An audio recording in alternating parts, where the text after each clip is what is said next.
It's related to the scene you saw when you passed out in the Avidia forest? That whole the world forget me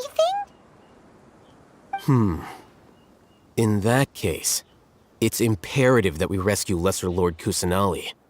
Only by working with her to save Irminsul can we completely resolve the problems Sumeru currently faces.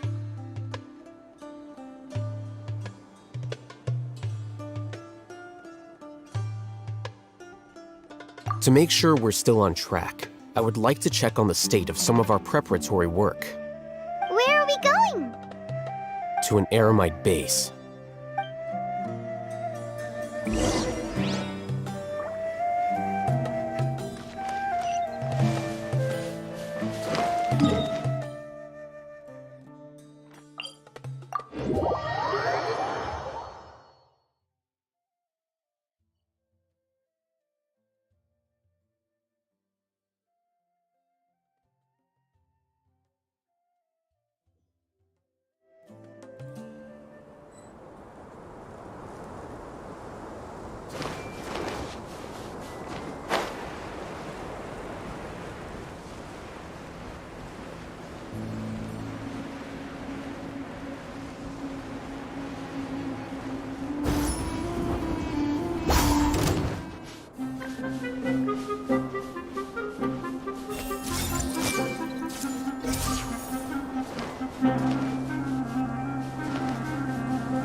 Whatever the boss says.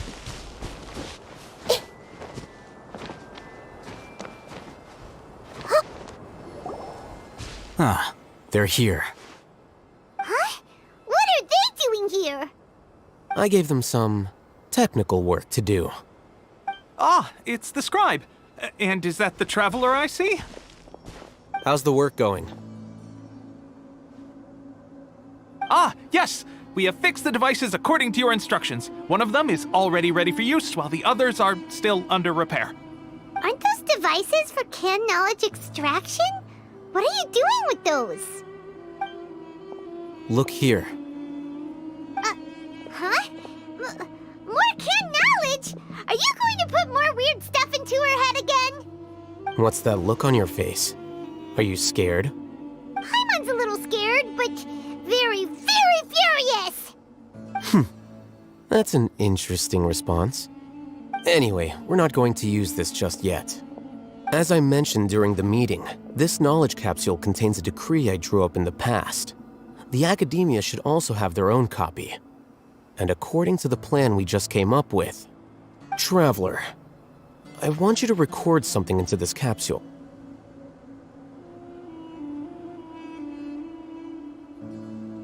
Do you believe we can save Lesser Lord Kusanali?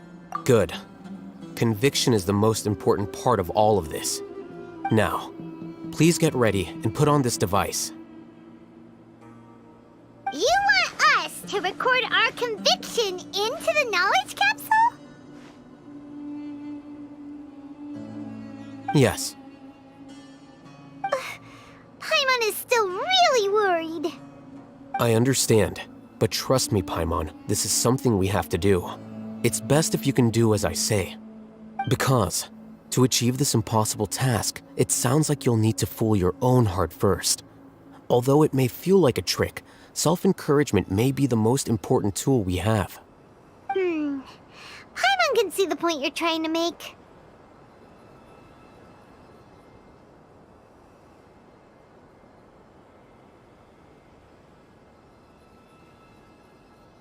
Imagine this. We have orchestrated our plan and successfully rescued Lesser Lord Kusanali. As a result, we have changed Sumeru's entire political landscape. Everything went without a hitch, and everyone recognizes and praises our achievements. Now, open your eyes. Here. What's this? Read it out loud.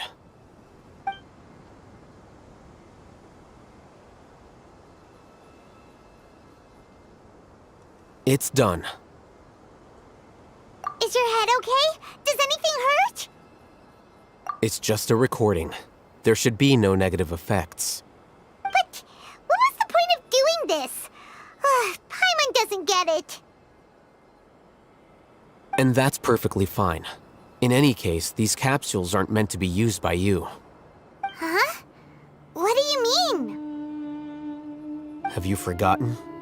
Our plan needs to account for those who have long relied on the Akasha. You may find it hard to believe, but for those people, everything the Akasha transmits to them is nothing short of absolute truth. Imagine if you've been using a device like the Akasha since the day you were born, and this device has always supported you during times of need. After all that time, what do you think you'd become? A fool? A machine? A slave to orders. And that's why rules are so important. In addition, those who understand the rules can delineate boundaries and identify gray areas. But why would you need to identify the gray areas? You could say that those kinds of ambiguous zones can be very interesting. One might even say they're advantageous in the right hands. Things you're interested in are really out there. Are all Sumeru scholars like this?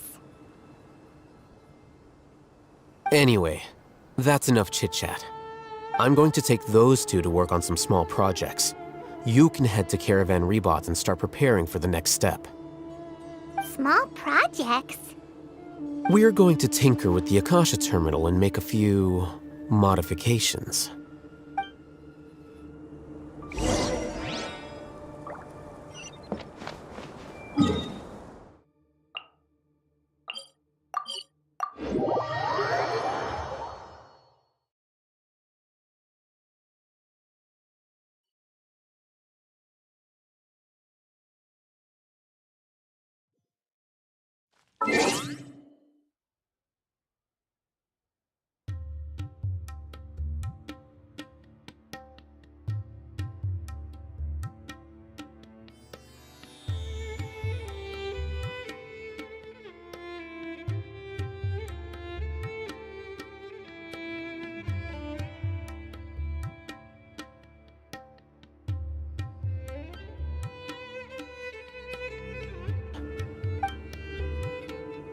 Interested in are really...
weather is lovely and warm. Things are about to start getting lively again. I thought we agreed on a plan. How can you go back on your word? The plan is too radical and carries a high risk for casualties. I've given it a lot of thought. And in the end, I still can't agree to it. But it's still the best plan we have. As a former Matra, you of all people should be able to see the bigger picture and recognize the innate advantages of our plan. I did. And that's how I saw the danger behind these so-called advantages. Alhatham's plan is even more radical than I imagined. Huh? Why are you guys arguing? My friend, you're just in time. Why don't you help me persuade Sino? He's turned against our plan. We agreed to work out a plan at the meeting. As mercenaries, you're familiar with the local environment, so you'll take care of the specifics. But then, you went to Alhatham for suggestions. Had I known Alhatham would give you those kinds of suggestions, I would not have agreed to the plan. Look, you already know that we're all on the same side here, don't you? Mercenaries place a lot of importance on their bonds of friendship, but also will not hesitate to make sacrifices if they deem the situation to be sufficiently dire. I'm sorry, but as things stand, I can't accept your principles.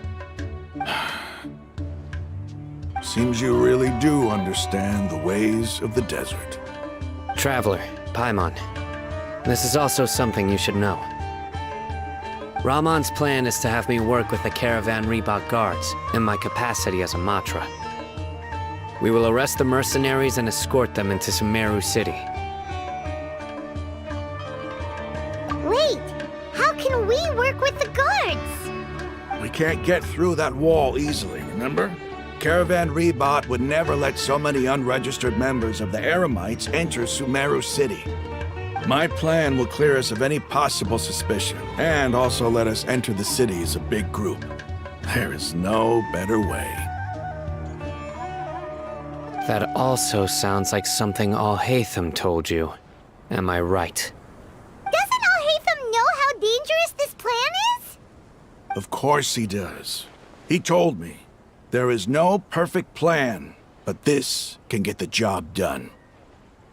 He also said that with the help of Sino and the Traveler, our chance of success would increase significantly. I never blindly trust anyone, and I've always had a good eye for people. I think he made a number of valid points. It's my own choice to trust you. If I make the arrests alone, I can control myself and prevent you from getting hurt. But I can't guarantee that kind of discipline from the guards. To make the whole thing more convincing, you'll need to resist to some degree. Casualties are inevitable once push comes to shove. I'm okay with the deaths of enemies. But now that we're allies, I'm against the meaningless loss of our own. I can't believe a Matra would actually care about us. I've lived a hard life, and I can say that people like you are hard to come by. I've always treated my allies with honesty and respect. They have the right to know important things like this. Now you're making this hard for me.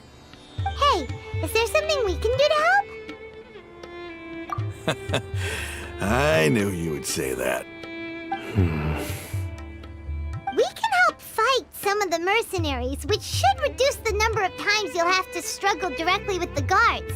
That should help at least a little bit. Sino, on behalf of my people, I thank you for your kindness. But this is a mission we cannot turn our backs on. We strongly value the lives of our friends, but the goal we are about to achieve is even more important. We have no fear of casualties, because we crave the spoils of victory. So please, lend us your support. We will show you the determination of us desert dwellers. Well, now that you've put it that way, I can no longer refuse. But remember, You need to follow the plan and not do anything reckless. Candace made it very clear that we can only achieve our goals if we can ensure our safety. Since you and I both recognize the significance of this operation, there should be no more animosity between the followers of the Dendro Archon and those of King Deshret. Everyone's life is equally important. Okay, you have a deal. Let's do this for our shared dream. The guards should be stationed in the courtyard nearby. You can find them there.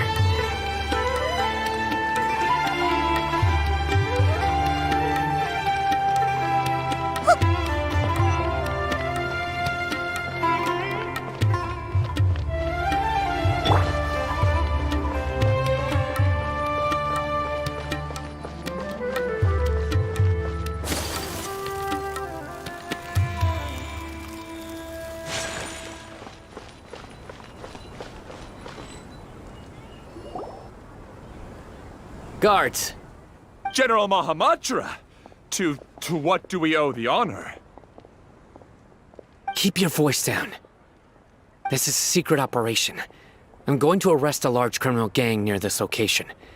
According to the Academia's Guide and Regulations on Secret Operations, I have the right to ask for the cooperation of Caravan Rebot. Ah, of course. Mahamatra Sino's order is the Academia's order. Just let us know what you need. But who exactly are you planning to arrest, and how many people are you expecting? Depending on the scale of this operation, we may need to report it to our superiors. They're a squad of Eremites whose number is comparable to Ain el Akhmar in Port Ormos. They're involved in the theft and resale of supplies from the Academia. As many as Ain al-Akhmar?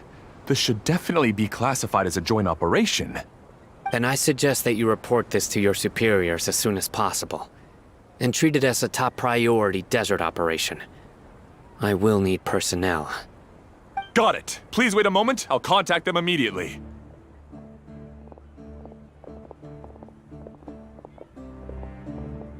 Because this is work.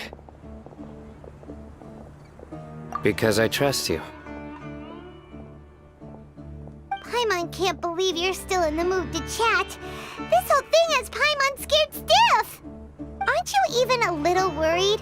What if these guards already know that you have betrayed the Academia and are no longer their General Mahamatra? Even if that guard doesn't know, their superiors might, right? We discussed this, remember? The Caravan Rebot operation is of great importance. But don't worry, the guards there shouldn't know that Sino has stepped down. How can you be so sure? First, the other Matra still don't know why Sino has left, which proves that the Academia has been covering up the matter. Second, this is a crucial moment for the Academia's God creation plan. If something were to happen to the General Mahamatra, it's bound to attract a lot of unwanted attention. No matter how you look at it, they don't seem interested in sharing the news of Sino's departure. A reasonable inference. I agree. Which brings us to our next issue. I'm sure some of you have been wondering if the prediction function of the Akasha will affect our operation. The Akasha is still in operation, so I must remain on high alert. Actually, considering the power of the Akasha, it's quite strange that it hasn't already tried to interfere with my actions. I've given that a lot of thought. For now, I don't think you'll need to worry. If you remember, when you first came to Aru Village, all your actions and routes were predicted by the Akasha. It even gave that information to those who kidnapped the village keepers. But things like that never happened again after we met up with the Traveler. That's true. But why? Look at it from a different angle. Why do you think the Akasha will predict your actions? Because my personal data has been entered into the Akasha. That's true, but the key to this question is, how well can the Akasha make predictions about a person? Haven't you ever thought about it? Just how can it do this in the first place? Because the Akasha controls the entirety of Sumeru. The Academia firmly believes that all human actions can be explained through logic. By sorting and analyzing entered data, the Akasha can derive behavioral logic and predict the actions of those who fit an existing logic model. However, at the risk of sounding like an advocate for fallacies, can everyone truly be considered logical at all times? Emotions are part of our behavioral logic, but can you guarantee that every experience of the same joy or pain would be equally intense?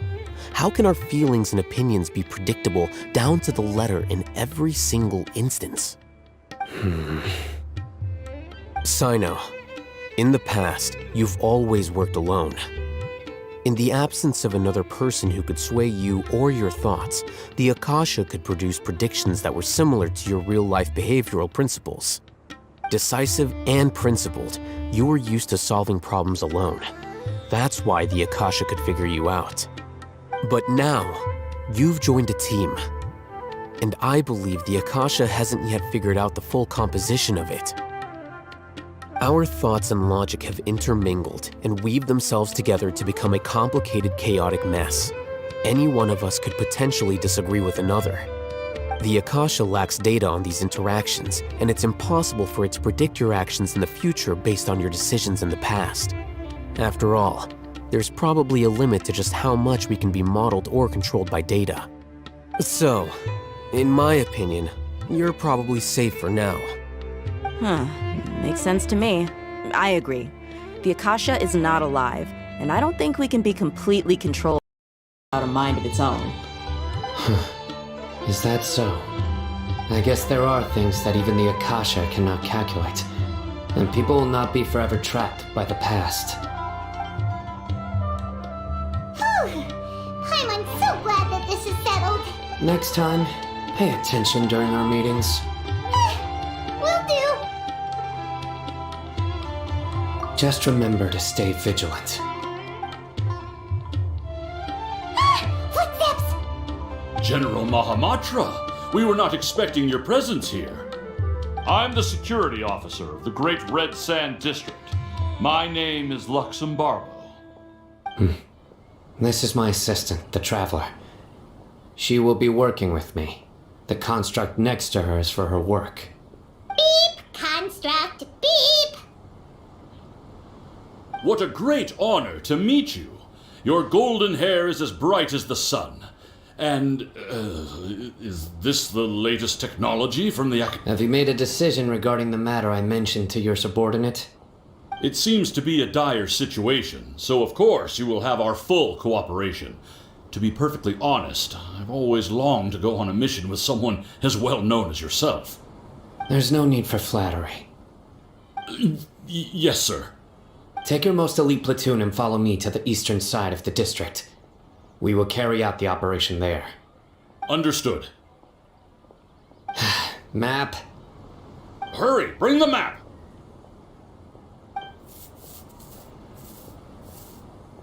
In 2 days, we will engage Rahman's Eremites and capture all of them. Any questions about the time or location? None at all, sir. Good. See you then. Yes, sir.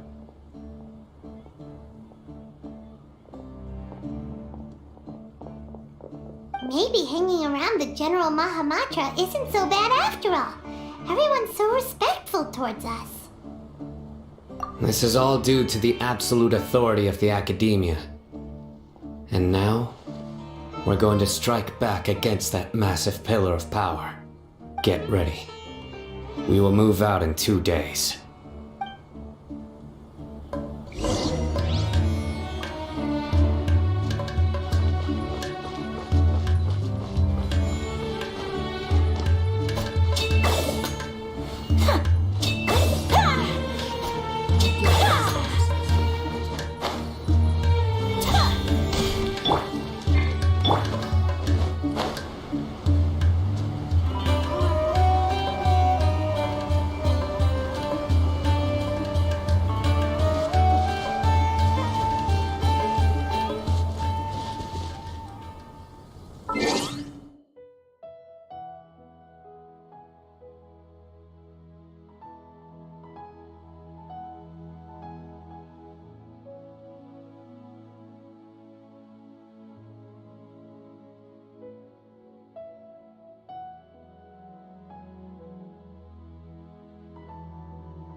created another universe and founded paradise. For I.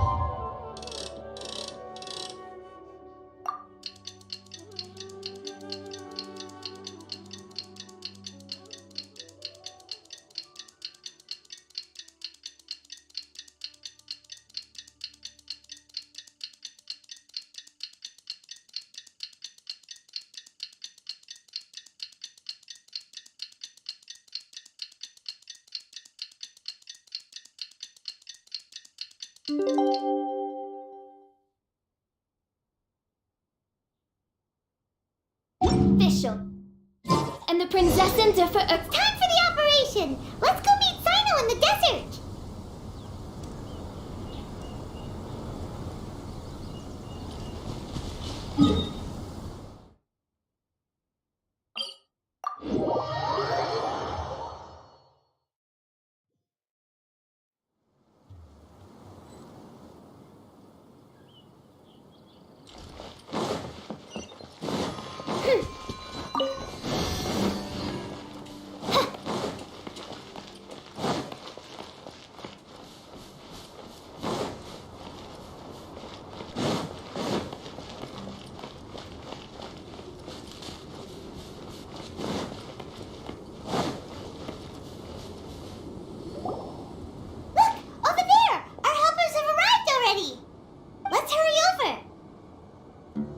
Wait a moment.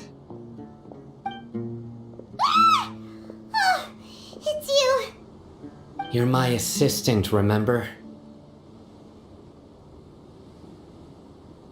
Being my assistant, you must stay with me. Now let's head over there.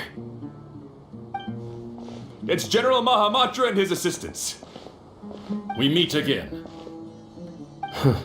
You're here early. It's to show how important we think the operation is. Since this is a big case for the Academia, we are prepared to give it our best. I'm glad to hear your sense of resolve. Remember, we must capture them alive. They are our only leads for the case. If they die, we will be unable to continue the investigation. Understood. Everyone! The Eremites are approaching from the west! Make preparations and be ready for combat.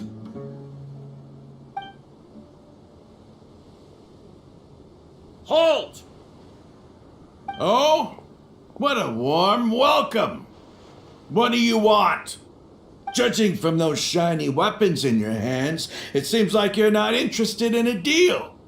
Rahman, the Academia has caught wind of your smuggling and illicit sales. If you value your life, I advise you to surrender.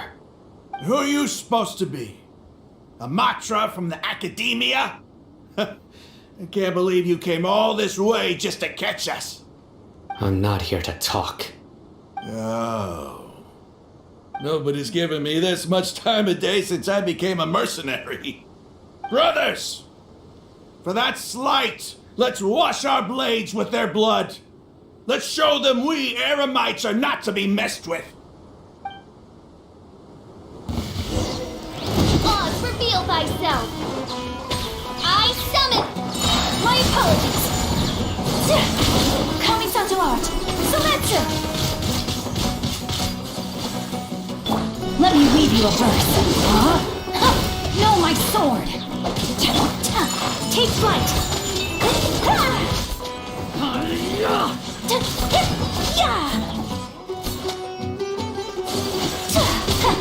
Whirling snow. Share my knowledge.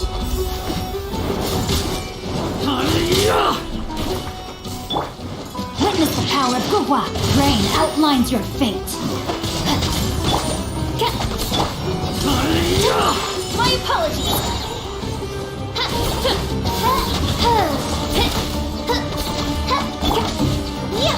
Embrace the ice.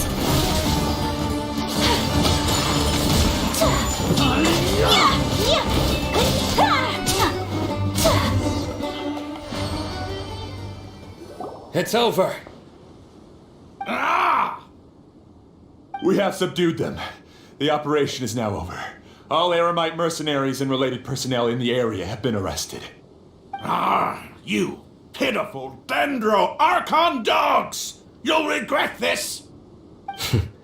I'm afraid you'll regret it first. King Deshret will curse you, and you will all! Silence! Oh,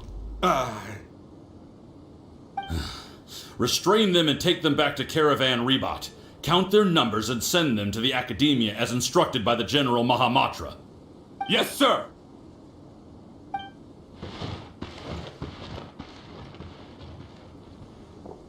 Mahamatra Sino, I will now take my leave. If you need further assistance, please come to Caravan Rebot and ask for me. Understood. You are dismissed. There they go. Let's talk elsewhere.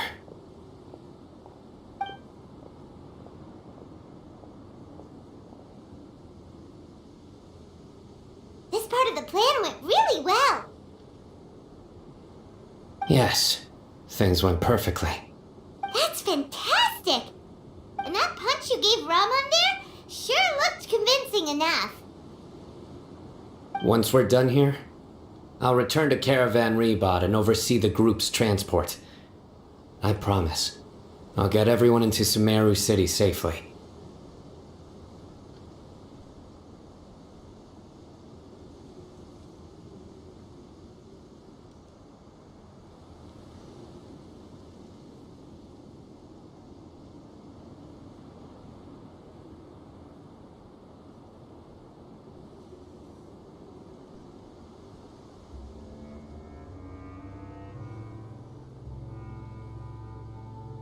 Yeah, you're the reason why everything went so well.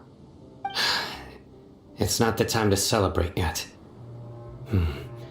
I believe Dia should already be waiting for you. Go join up with her. She will need you to introduce her to Tainari. Speaking of which, is it really okay for us not to share the full plan with Tainari? I have a very close relationship with Tainari. Given how well we know each other, I believe my message alone should be enough to bring him to our side. He knows I won't make jokes about things like this. If we need help, Tainari is the best option. Get ready for the next phase of the plan. Don't keep them waiting.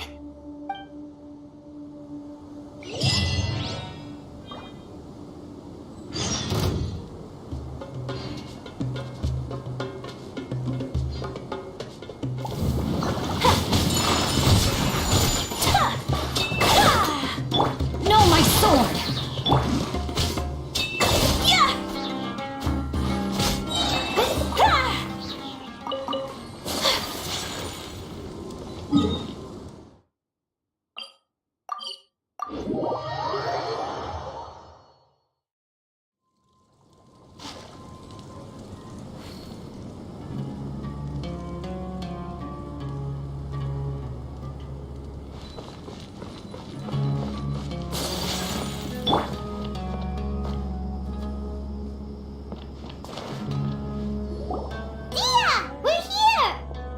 It's about time. Didn't you say our part of the plan is the most important of all? And here you come rolling in late. In the time it took you to get here, I already did 5 laps around the place, downed 7 drinks, and even did some clothes shopping. Sorry. We didn't mean to keep you waiting. I just wanted to fix your attitude and rub it in a little. After all, you took your sweet time getting here, and we've got important stuff to take care of.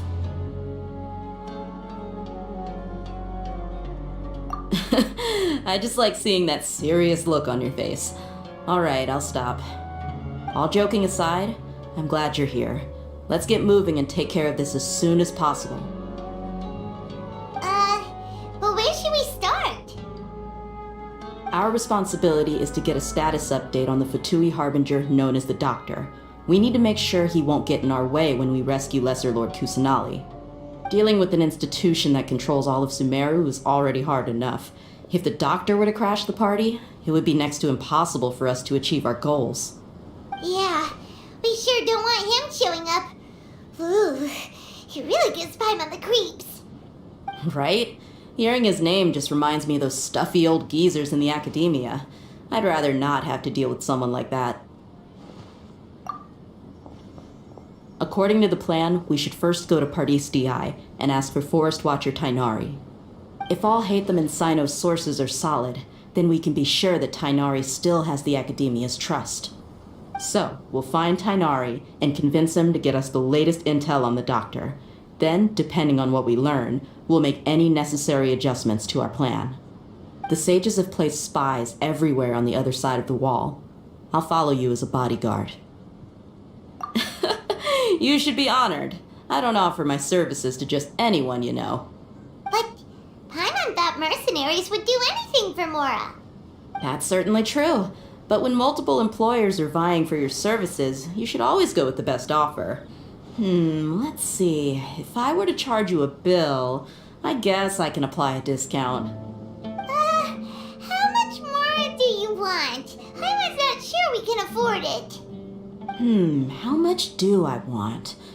Hey, how about paying me with a smile? What do you say?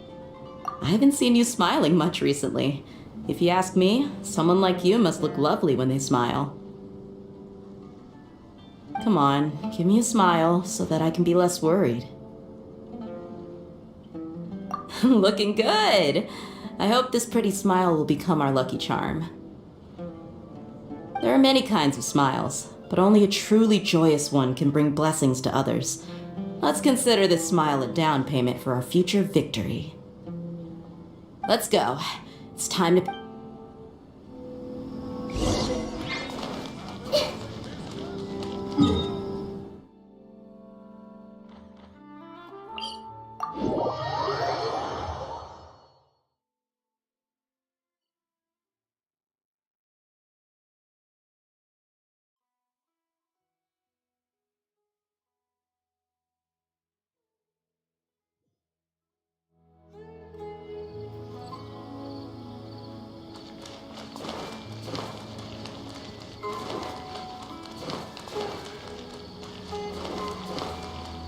He's over there! Let's go see him!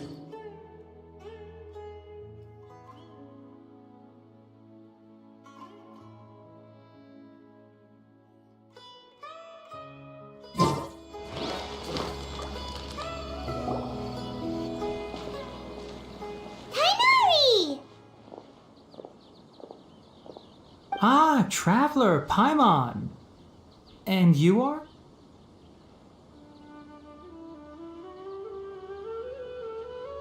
Hey there. This is our friend Dia. She's an Aramite mercenary. A mercenary? You must have some big news for me. It's something really important. Please help us out. All right, then follow me.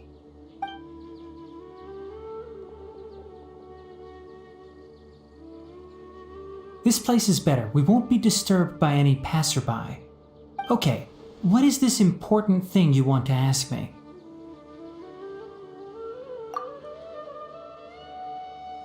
The Doctor, huh? He's that strange-looking Fatui Harbinger with the mask. Paimon thinks he has blue hair. Yes, I know him. Actually, he left Party's DI just a little while ago. He left already? Yeah, he came looking for me. Can I ask what it was about? Sorry to ask you like this after having just met, but your answer is very important to us. For now, all we can share with you is that your friend Sino is working with us. Sino, you say?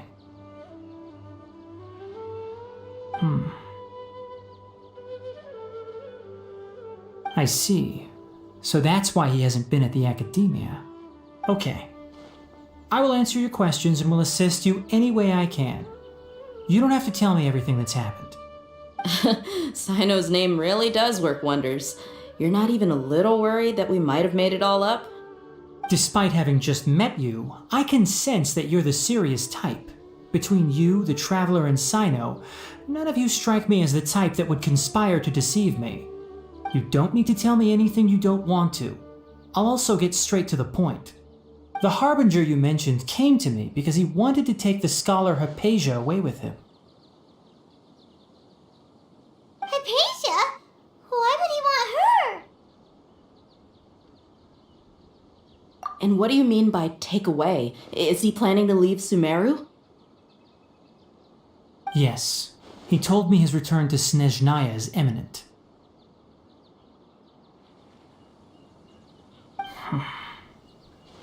So you mean... you're leaving this place soon? Indeed. Otherwise, we could have perhaps talked a little more. I was just about to set out when I remembered something important. To that end, I made a final trip to Pardis Di.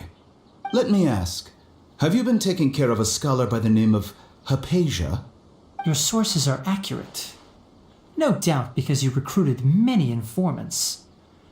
But you're right. Hypatia has indeed been receiving treatment from me. Forgive me for asking, but how's the treatment coming along? Given the way you're asking, I assume you have something to say. Since you asked, I'll be frank. I would like to take Hypatia to Snezhnaya.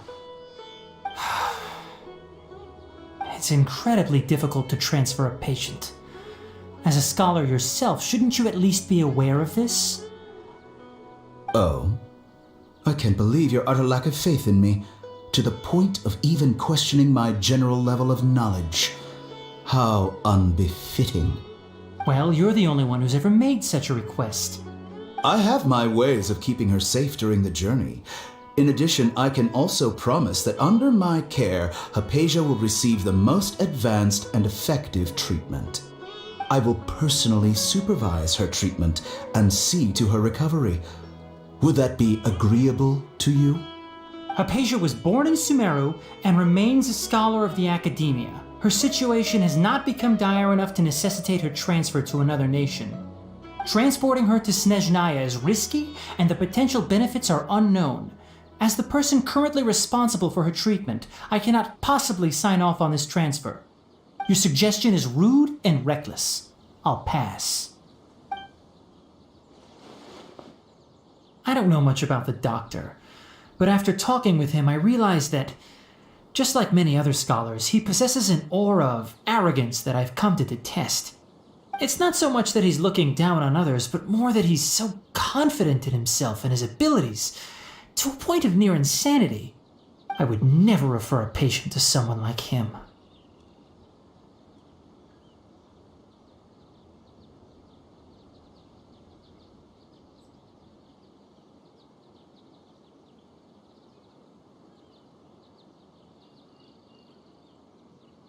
I prepared myself for a protracted battle of wits, and was really surprised to see him just give up on the topic. Still, his reaction really concerned me.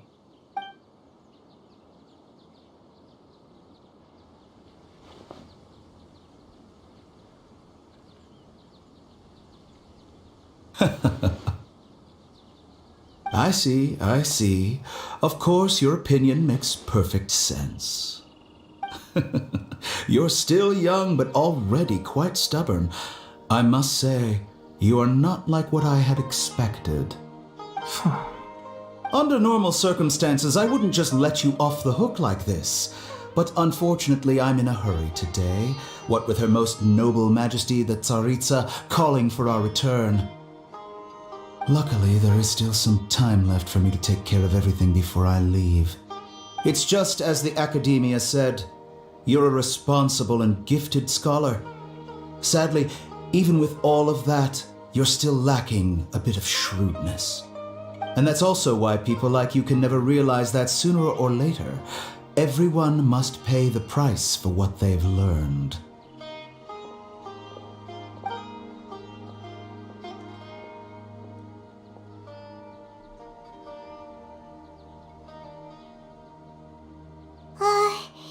Paimon can't help but feel like he's hinting at something unpleasant. He asked a question, yet didn't care for my answer. Perhaps I'm nothing but a talking rock in his eyes. He never came off as malicious, but an utter lack of compassion permeated throughout our conversation. From his tone, I can sense that he's always looked down on others.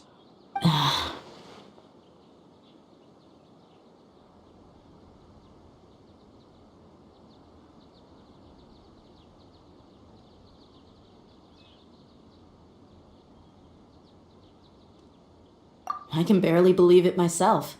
But if that's true, the situation will be in our favor. I don't think I missed any details. Frankly speaking, I don't want you to do anything too risky. Now that you know a little more, it should be easier for you to stay safe.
Sorry we can't tell you everything. We appreciate that you helped us anyway. I won't forget your kindness. It's okay. I have an obligation to do so. To be perfectly honest, all of this may have started because of me.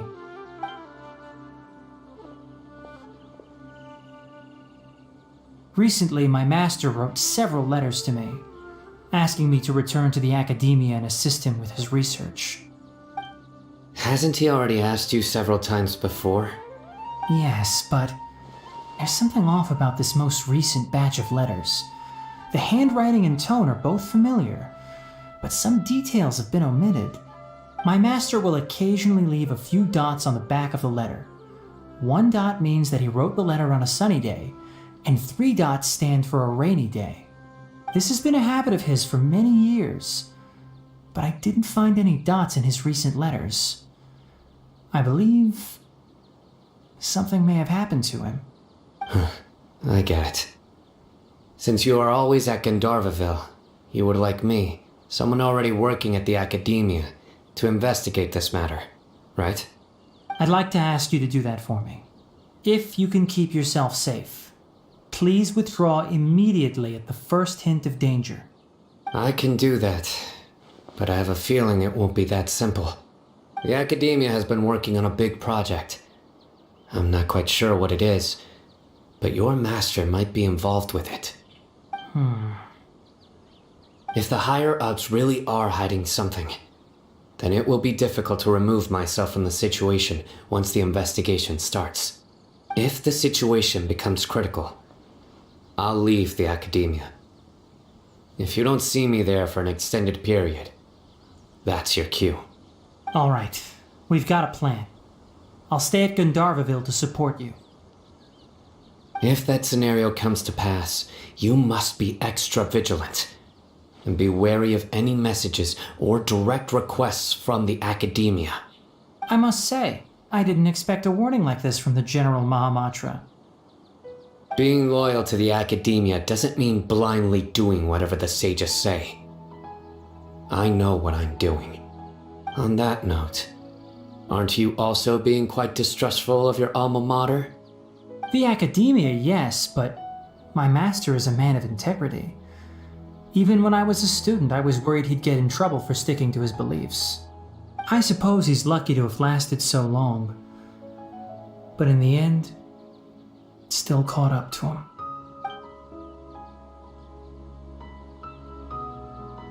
I see. So you noticed something was up with the academia from the very beginning. This may well be how Sino became involved in all this. In that case, I must keep my promise and help you however I can. Also, if you run into Sino again, please help me pass on a message to him. Trust your own senses and experiences. I think this may be something he needs to hear right now. Okay, we'll find a chance to tell him. Thanks. Right. Now let's go hunt down this Harbinger. Oh, by the way, which way did the doctor go when he left Pardis Di? That way. Gotcha. Thanks so much. We'll be on our way.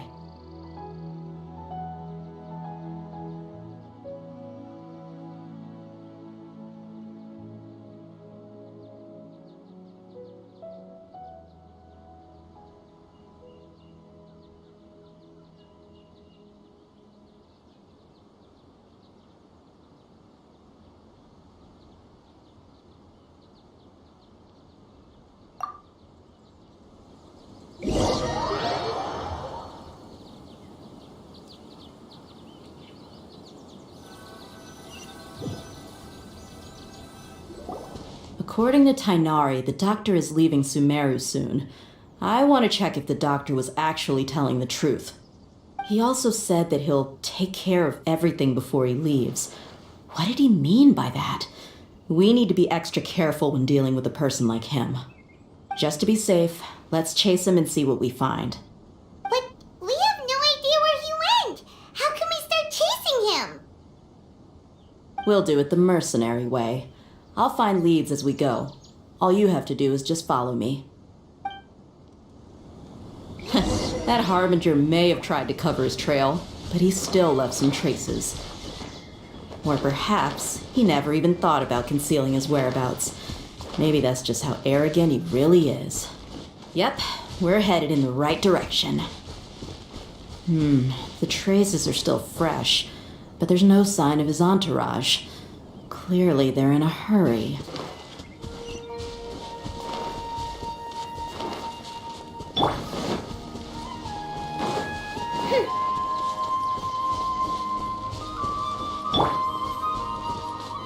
It's just as I thought.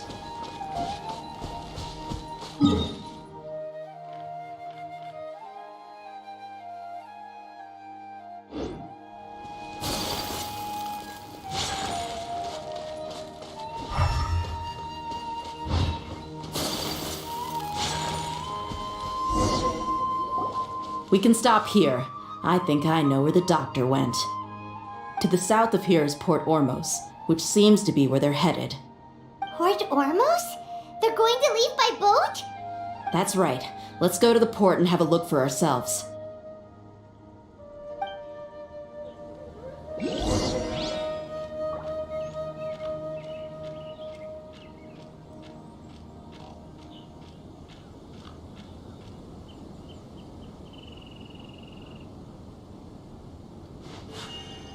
A blade embraces its duty, as a jeweler cherishes their gems.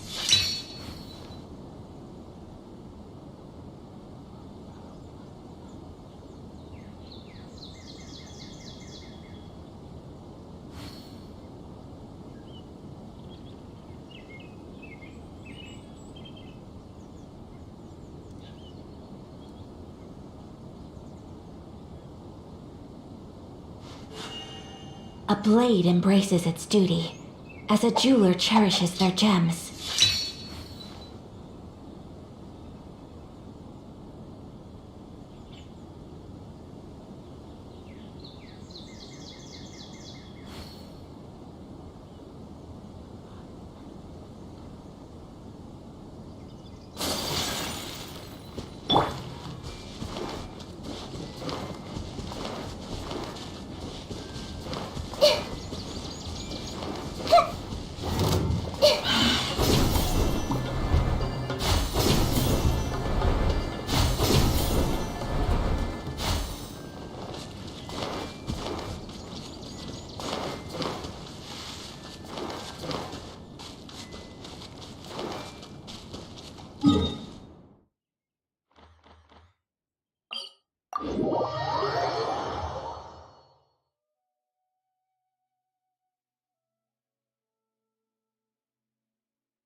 tracking skills, seems we found the right place. Shh! Don't draw their attention. The port is crawling with Fatui soldiers. Let's keep going and see what we can find. Now this is a proper farewell ceremony for a Snej 9 Harbinger. The Lord Harbinger is leaving. I've still only seen him. Look! Fatui soldier! Thanks to Dia's tracking skills. Shh! Don't. The port is crawling. Let's keep going and... Now this is a proper farewell ceremony for a Snej 9 Harbinger. The Lord Harbinger is leaving. I've still only seen him once or twice. I used to hold a position in our homeland, and back then, the doctor spoke in a very different way from the way he speaks now. Maybe the way people talk in Sumeru has rubbed off on him? It's always like that when you spend too long away from home. When he gets back to Snezhnaya, perhaps it will also take him some time to get used to the life there again.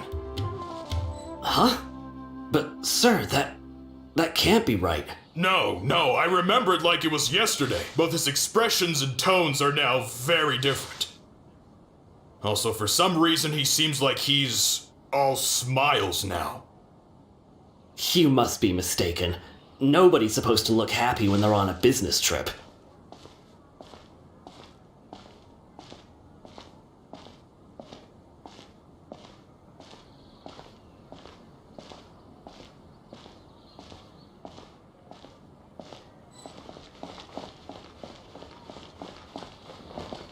The doctor is on that boat.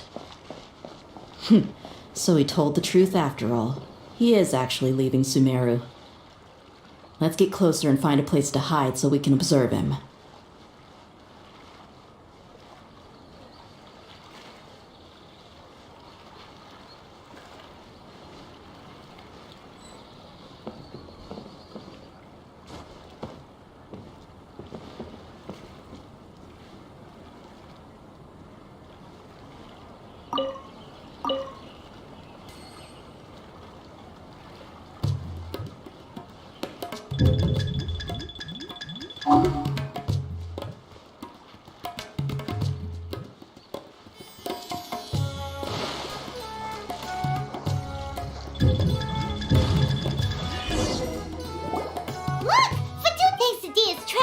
Shh! Don't. The port is Let's keep going and see... Now this is a proper farewell ceremony for a Snej 9 Harbinger. The Lord Harbinger is leaving. I've still only seen him once or twice. I used to hold a position in our homeland, and back then, the doctor spoke in a very different way from the way he speaks now. Maybe the way people talk in Sumeru has rubbed off on him? It's always like that when you spend too long away from home. When he gets back to Snezhnaya, perhaps it will also take him some time to get used to the life there again. Huh? But, sir, that can't be right. No, I remember it like it was yesterday. Both his expressions and tones are now very different. Also, for some reason, he seems like he's all smiles now. You must be mistaken. Nobody's supposed to look happy when they're on a business trip.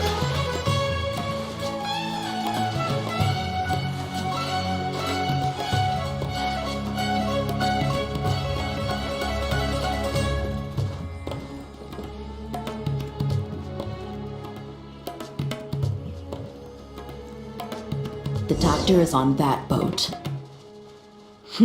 So he told the truth after all. He is actually leaving Sumeru. Let's get closer and find a place to hide so we can observe him.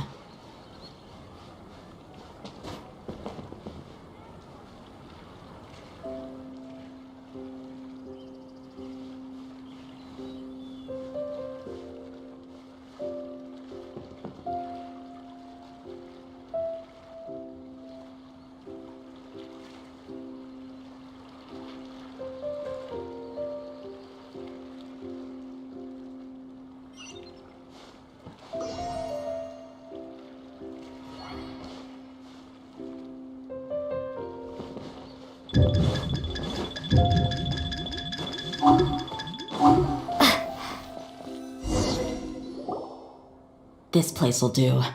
We can hide here while we keep an eye on the boat.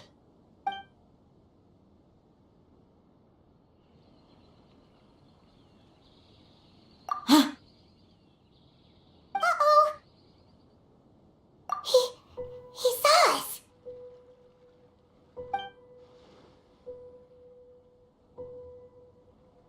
Huh? Is he waving at us?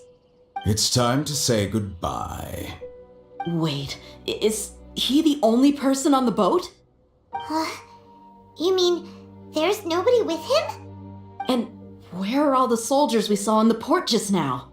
They were all here just a few minutes ago, but now they've vanished. So this was a trap. Wait, don't tell me that. Luckily, there is still some time left for me to take care of everything before I leave. Oh no. They might be after Hypatia. Let's get back to Party's DI. Huh? What do you mean? I'm afraid that she's seen something that she wasn't supposed to see. If I were the Fatui, I would also try to take her away. And if I couldn't... Oh no! Are you saying they're going to kill her? Let's go!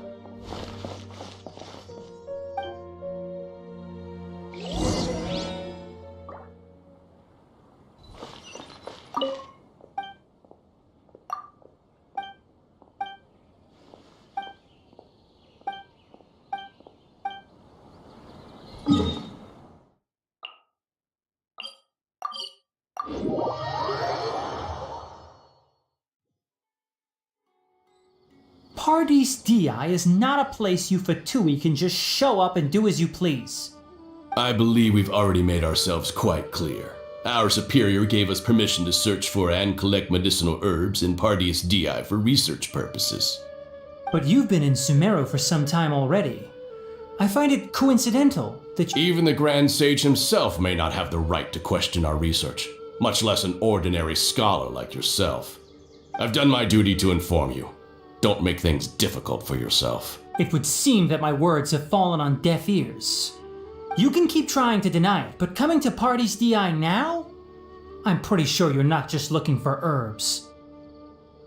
With all due respect, your baseless speculations will only lead to unnecessary trouble.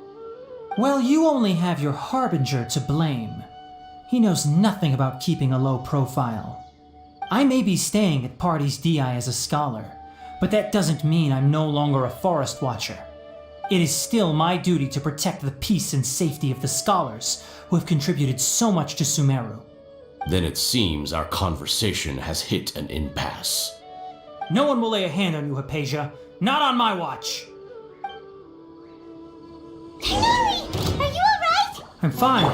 These Fatui have really crossed the line. Time to teach them a lesson. Body and mind. Ring cutter. No, my sword. Take flight. Yeah. Hurry up! An unfortunate fault! Whirling snow.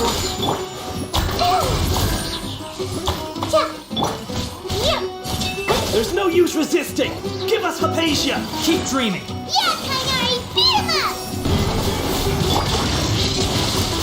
Outlines of fate.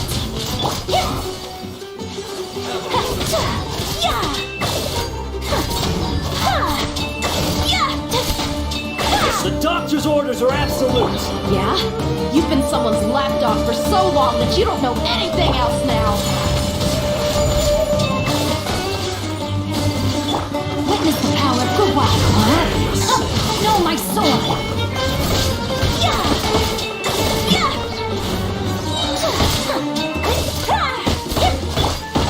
Shadow Raven, let night fall.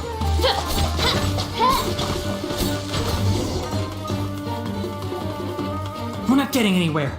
Traveler, Paimon, please go to Hypatia. We need to make sure they don't try to sneak around and attack from behind. Got it! Hypatia's still here. Doesn't look like anyone's broken in.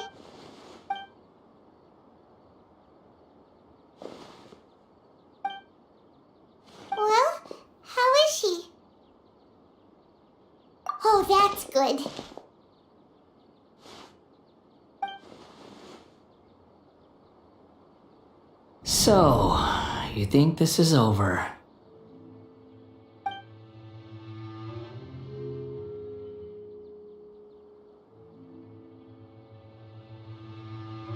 What? The Balladeer is here?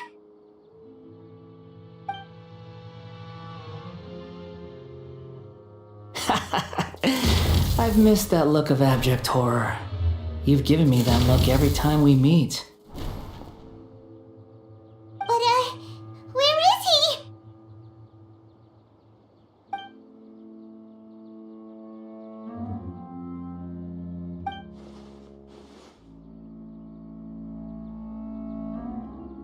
I can hear all of your thoughts, you know.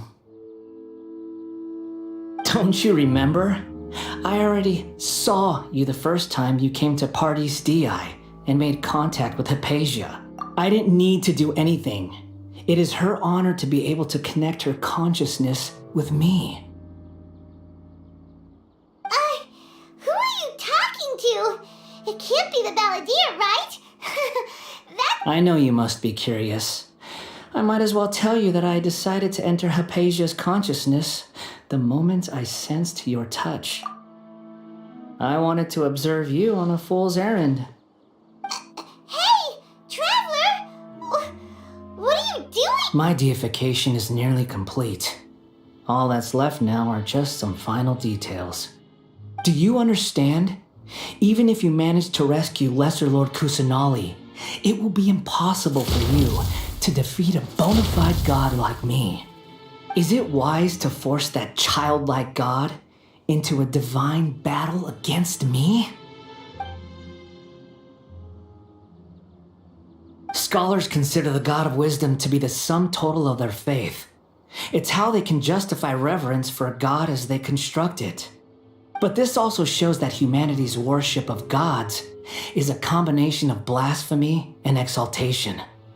It's truly laughable.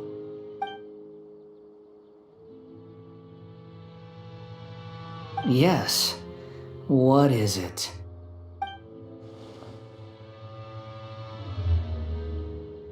Yeah, I'm in a good mood, which is why I'm talking to you like this.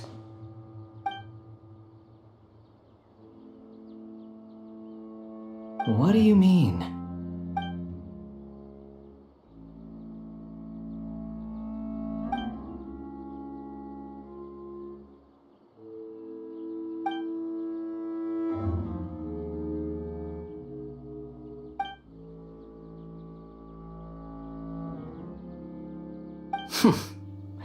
Those words almost make you sound like a friend who actually cares. But you're wrong. I'm different from all of you.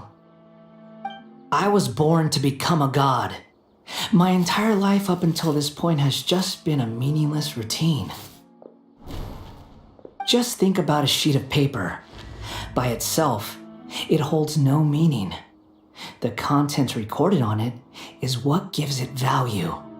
All I had recorded down before were some painful memories and boring human feelings.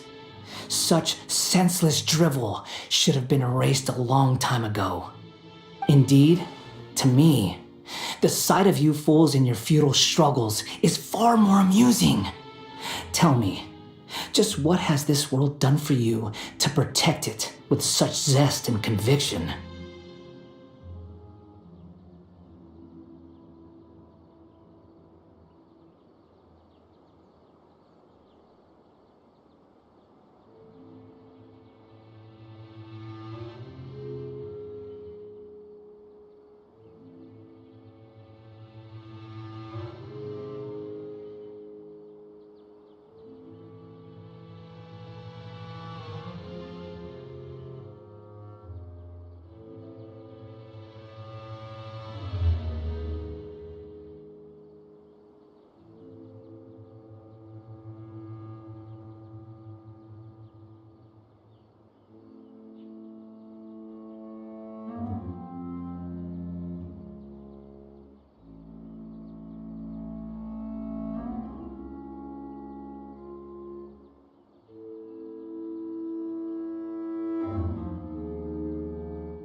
I'm connected to your consciousness, so I can hear what you're thinking and sense the depth of your determination. This is a good conversation we're having. So here's a word of advice. Let go of your misguided guardian complex. You know nothing about the truth. It'll be for your own good, as well as everyone else's. Humans are a species that can only find bliss in ignorance.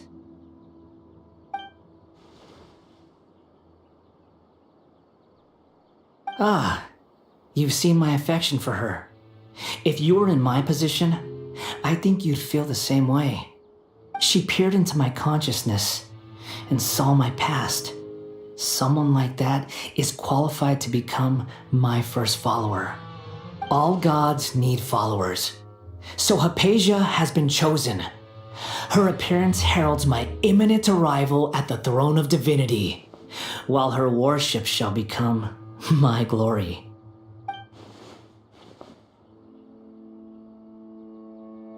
You're doubting me again? No matter. Soon, you'll know what kind of authority you're challenging.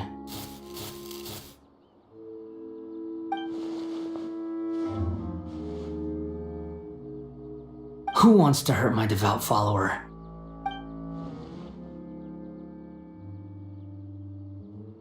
The doctor wants to hurt my first follower?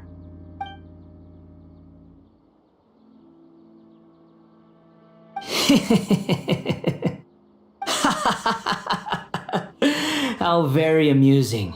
Has anyone ever told you that you're not good at sowing discord? The doctor has never known his place. Even now, the puny human thinks himself capable of interfering in the business of the new god. You're still too naive if you think a few words will be enough to convince me to destroy the doctor. But I'm willing to give you a gift, just like my expression of affection towards Hypatia. It is an honor for you to be able to stand here and speak with me. As my listener, you will be rewarded.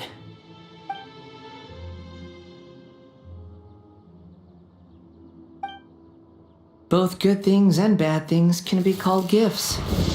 After all, gods have never needed to be reasonable. Ah! Paimon hears thunder! That person Paimon couldn't see was the Balladeer? Oh, he sure chatted with you for a while.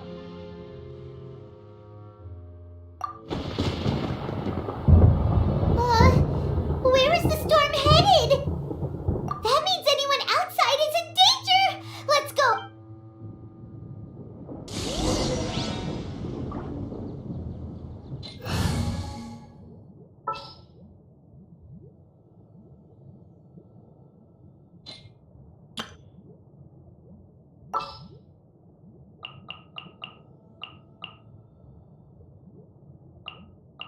What shall we do?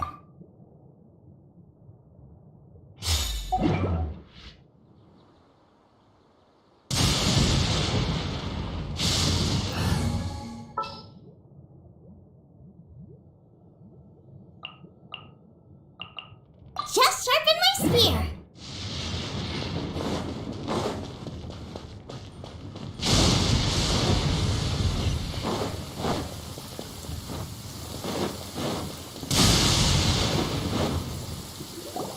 Oh! Have the Fatui retreated? Hey! What happened to you? He's hurt. I'm fine. Don't move. I've seen eremites get struck by lightning before. You need to rest. Struck by lightning? We were fighting, and just as things started looking grim, the weather suddenly became extremely strange. Lightning started attacking everyone, almost as if it were alive. Luckily, there were only two of us, and both of us were nimble enough to dodge most of the strikes. There were a lot of Fatui, though, and they were being torn to shreds by the bolts of lightning. With that, all the Fatui soldiers were forced to retreat. My wound aside, you look like... Hey, didn't I tell you not... just in case.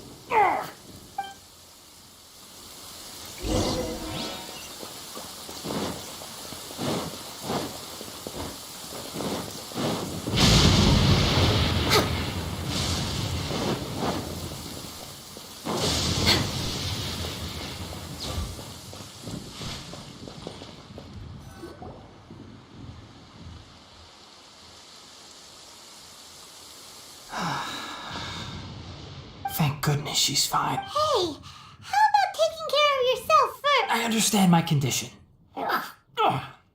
The wound is not fatal. Ugh. The more you understand medicine, the worse of a patient you become. I know. They always think they can push through the pain. Oh, he sat down. Let me rest for a bit.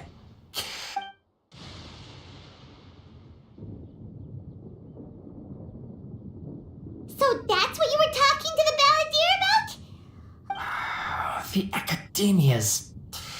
That sounds, ambitious, I guess? Anyway, this is all way beyond me. As long as I can enjoy every day with a drink in my hand, tasty food in my stomach, and a good night's rest, that's enough. I'll only work when I have to. I must be the least ambitious person who's ever set foot in Party's DI. Don't say that. I haven't even thanked you for your help back there. Don't mention it. Well, if nothing else, all this proves that the doctor really did have some urgent matter to attend to and left Sumeru in a hurry.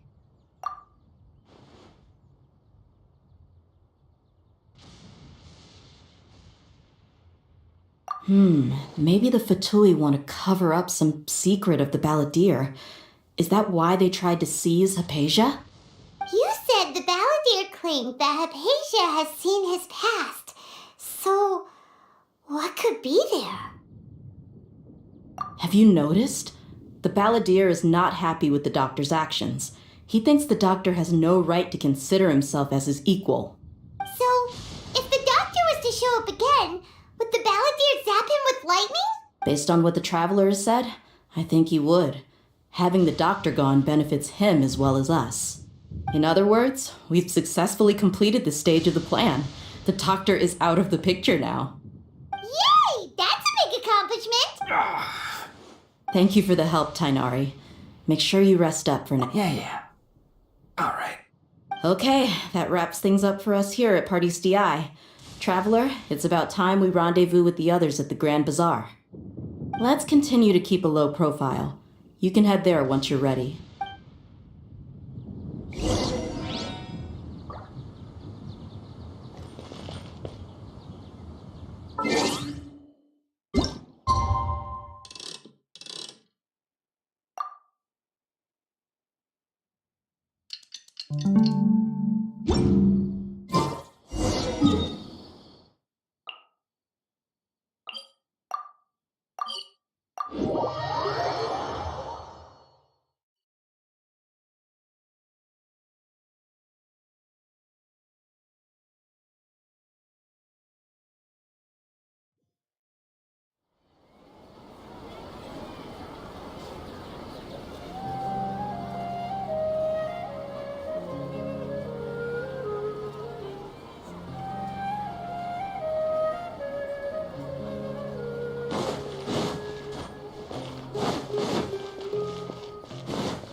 We're way behind schedule.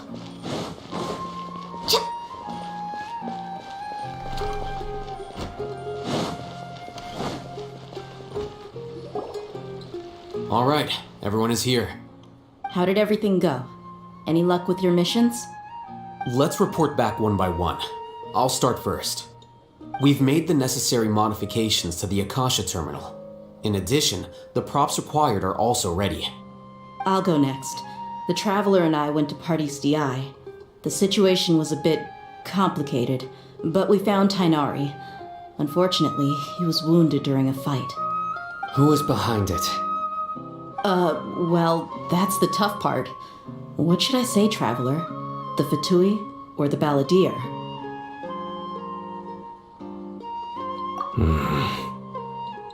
After some back and forth, we confirmed that the doctor has left Sumeru by boat. He has something urgent to attend to back in Snezhnaya. So, we've successfully removed the doctor from the picture. Also, Tainari's already resting, so he'll be okay. Good. Oh, Tainari also asked us to tell you this message. Trust your own senses and experiences. Alright. I'll remember that. Everything also went smoothly on my side. The Eremites should have arrived at their destination by now. To avoid alerting the quarry, they will stay there for now. I can't believe you actually got so many Eremites into Sumeru City. It's all thanks to Rahman and his brave team, as well as their bold strategy. It appears to have been very effective. I'm glad to hear it. Well, is that everything? Okay, this meeting is adjourned. Huh? Wait, you mean that's it? Well, what else is there to discuss? Shouldn't you end with some words of encouragement? You know, to fire us up now? Personally, I'd rather we all go home and get some rest. I'll hate them. Ugh. Oh, and if you wanted someone to say something to that effect, then I must reiterate that I'm here to strategize and not to lead. So you should find someone more suitable to do that. But I thought all of you academia big shots were great speakers. Then I should remind you that I'm the scribe. I know that. So what? A scribe is responsible for recording meetings, not speaking. Fine, whatever. Well, Sino doesn't seem to be much of a talker either. I guess that leaves it to my employer. Employer? Yep, the Traveler hired me. That's right. So come on, boss. What do you have to say for the team? Yeah, say something to boost morale.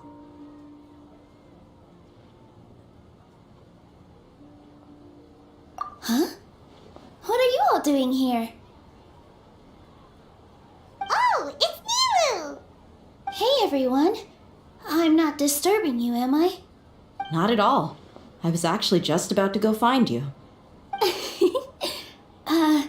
Judging from the group and all your serious faces, you were discussing something important, weren't you? But you also look like you're up to no good. Seems pretty interesting. Welcome, Nilu. Would you like to join us? Huh? Join you? You mean you also want to discuss something important with me? Yes, something very important. Nilu, are there any breaks in your performance schedule in the upcoming days? Huh? Wait, you're seriously inviting me?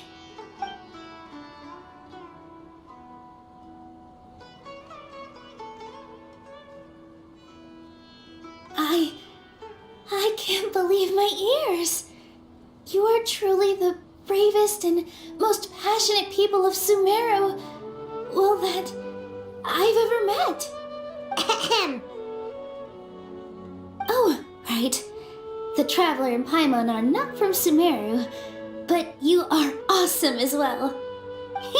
That's right. I must admit that I'm a little scared, but I'll try my best for Lesser Lord Kusanali. If I can somehow use my abilities to help you, then count me in. Remember, believe in yourself. Okay, I'll get my friends at the Grand Bazaar to help us tomorrow. Just remember not to say too much. Be discreet. Yep, you got it. All the preparations are done. Now, can we finally conclude this meeting?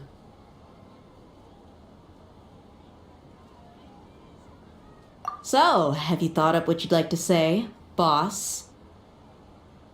Yep, it's a grand plan and we're all super awesome.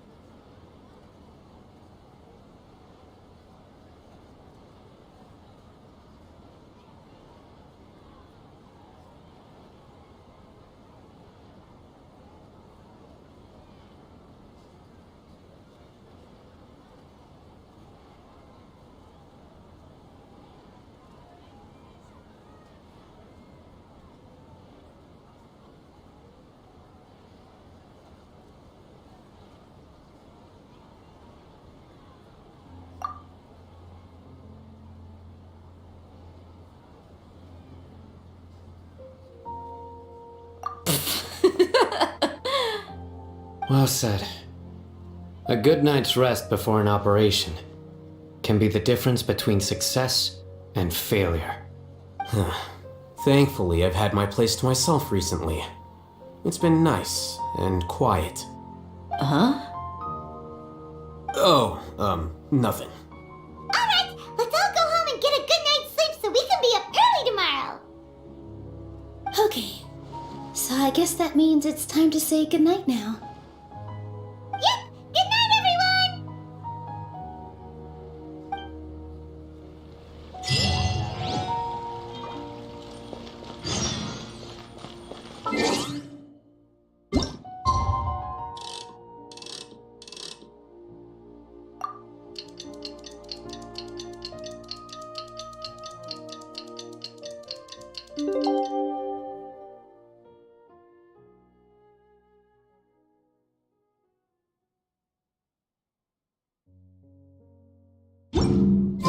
Today is the Academia's Niagarbaha Day. We can finally put our plan into action. Alhaitham should be waiting for us. Let's go to the Academia and find him.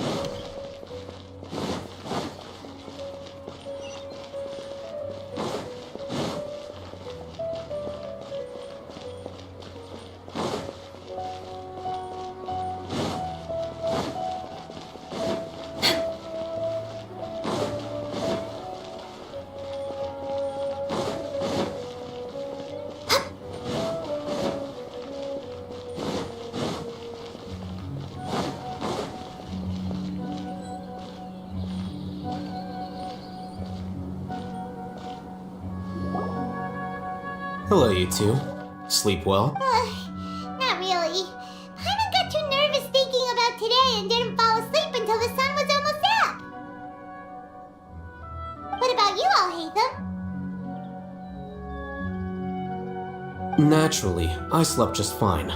After all, a good rest should be considered part of the plan, since energy is an important resource. You just want to show off how calm you are. It's crucial to dissipate any tension before we execute our plan. The only thing you're doing is being annoying. Anyway, do you need me to go over the game plan again?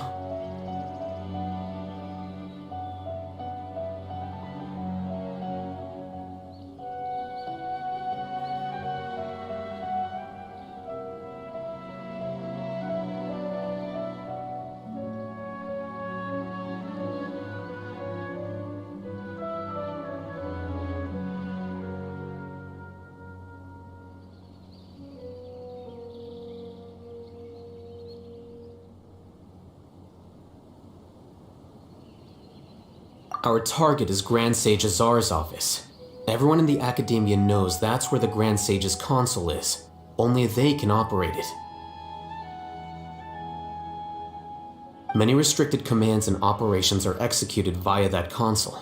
I'm sure that console has a way to free Lesser Lord Kusanali. You know, Paimon's been thinking, what kind of technology could let the sages imprison even a god? That isn't something they could have accomplished with their scholarly talents alone. In the sanctuary of Surasthana, there's a device of Greater Lord Rukkhadevata's that she once used to isolate herself while meditating. 500 years ago, the Grand Sage at the time modified the device so that it could no longer be controlled from the inside. They were effectively trapping one god with the power of another. So, how are we gonna get to the Grand Sage's office? Don't forget, today is Niagarbaha Day, arguably the most important day to the Academia. The sages and core Academia personnel are busy loading the latest batch of research developments and legal decrees into knowledge capsules so that they can be entered into the Akasha. All the Darshan's researchers have their noses to the grindstone, and the Academia's grounds are flowing with all sorts of people. It's the perfect time for an infiltration. When the Grand Sage leaves his office to supervise the entering process, that's our cue to access the console and free the Dendro Archon.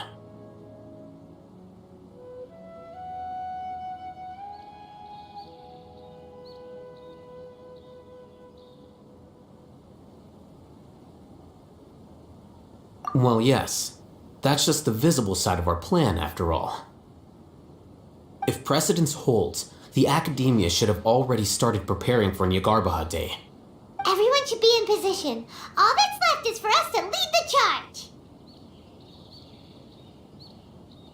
Let's go. So are we just gonna walk in through the front door, or...? Yes. Were you expecting a stealthier approach? Paimon can't think of a good comeback. Alright, it's all on Alhaitham if things go south.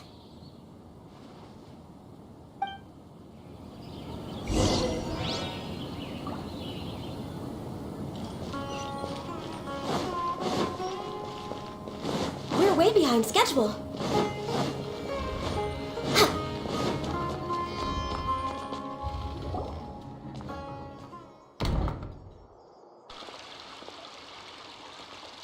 Scribe? Please, wait.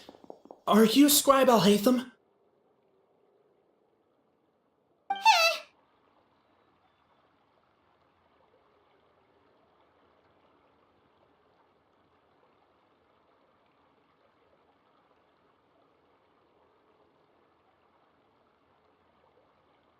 That's me. Is something the matter? I'm in a hurry.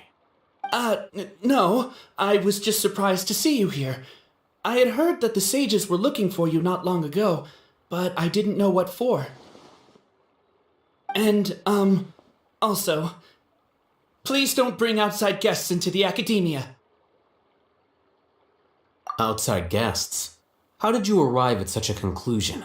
Your groundless inference shames the Haravatat Darshan. What did you say?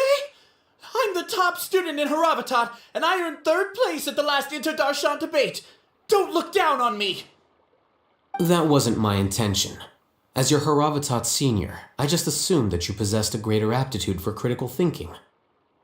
Look, based on what you already know, the purpose of my return and the reason they're here should be obvious. Is that so? Wait a moment. Let me think. Don't tell me the answer. The sages search for you. A blonde-haired traveler. Outside guests. So, from the start, the sages weren't looking for you, but this traveler? And you were gone from the Academia for so long because... Hey, shh. Yes, you've proven yourself as the top student in Haravatat. I surmise you've arrived at the correct conclusion. As I expected. Please, forgive me. I wasn't thinking clearly just now. Thank you for getting me back on track. It's nothing. We'll be on our way then. All right. Thank you for your contributions to the Academia, Scribe.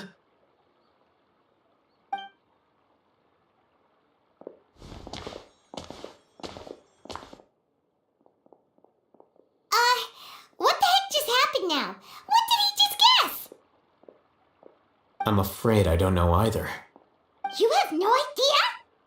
Mm-hmm. He convinced himself of whatever truth he came up with.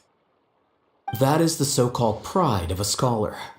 If someone questions their academic facility, they will instantly feign understanding to keep up appearances. Nowadays, the Academia is rampant with this type of scholar. Their obvious farces of intellect only serve to highlight themselves as fools. Wow, so there are special ways to deal with smart people. We don't even need to make up our own excuses. We shouldn't waste any more time. It would be problematic if we missed our window of opportunity. Let's go.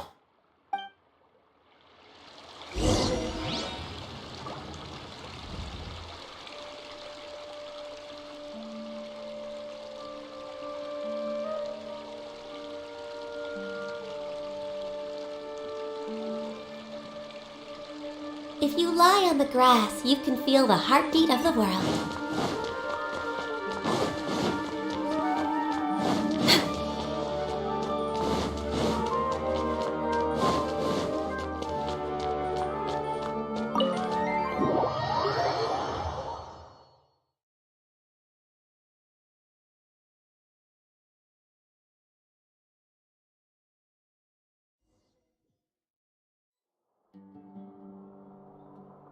Is this the Academia's library? Indeed. Known as the House of Dana, it is quite possibly the most extensive special collections library in Teyvat. There are a lot of students going through here. Is it really okay just to waltz right in? The Academia marches to a fast beat, especially since it's Nagarbaha Day. They're all occupied with their own matters. Just act natural. Now, hurry along.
What's this platform for? It's a lift that Academia personnel use to access higher floors. Are we gonna take it then? The Grand Sage's office is up there somewhere. No, not right now. We can't guarantee that we won't run into the Grand Sage. Let's step back and observe for now.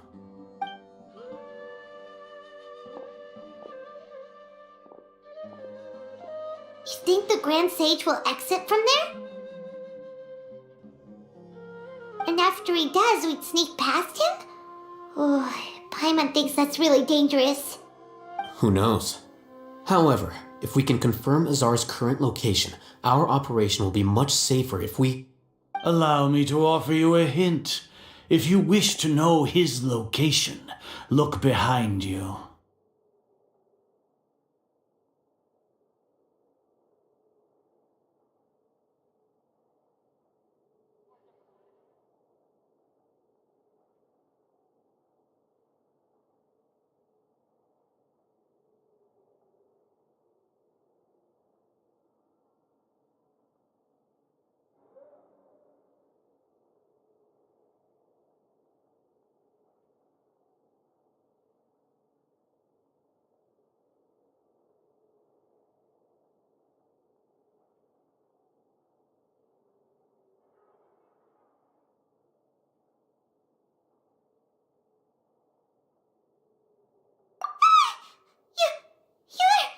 What's Grand Sage Azar doing here?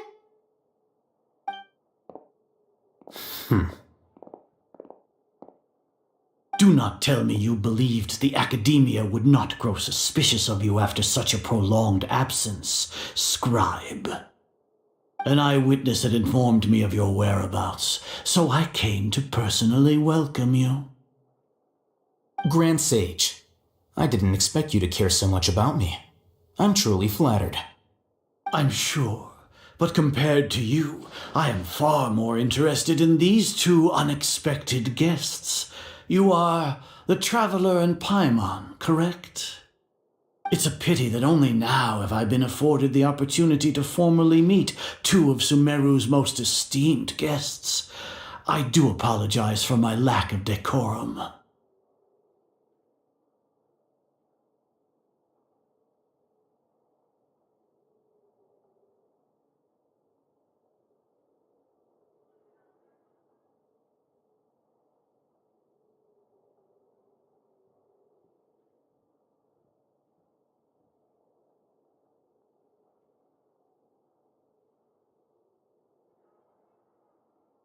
Excellent. You immediately initiated discussion instead of attempting to prepare some perfunctory excuse. You clearly understand the situation at hand and have no intention of making a reckless stand. The foot traffic here renders this place unsuitable for discussion. Please, follow me to my office.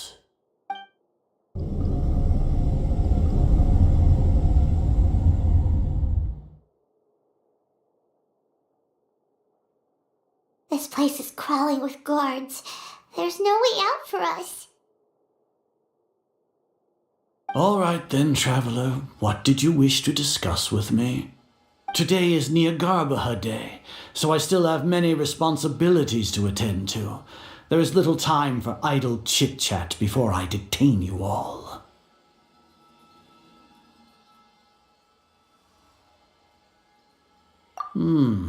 You seem to know quite a bit about our endeavors. If that is so, then you should be praising our great work rather than using your trivial misgivings in a futile attempt to sway me. Trivial? Then tell me, what do the Fatui want from me?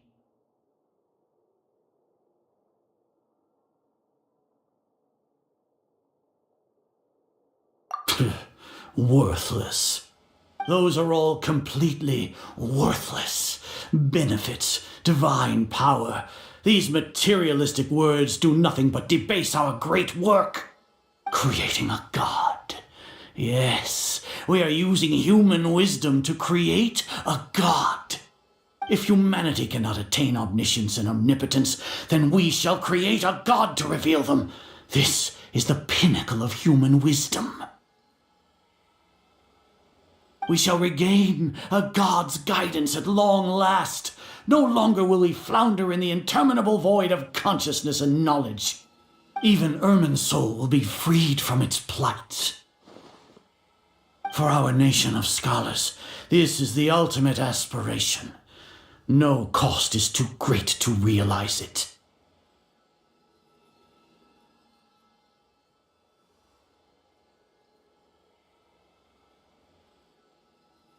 You will never understand the rapture of having a god be born within your very hands. With your degree of knowledge, you cannot even comprehend such an emotion.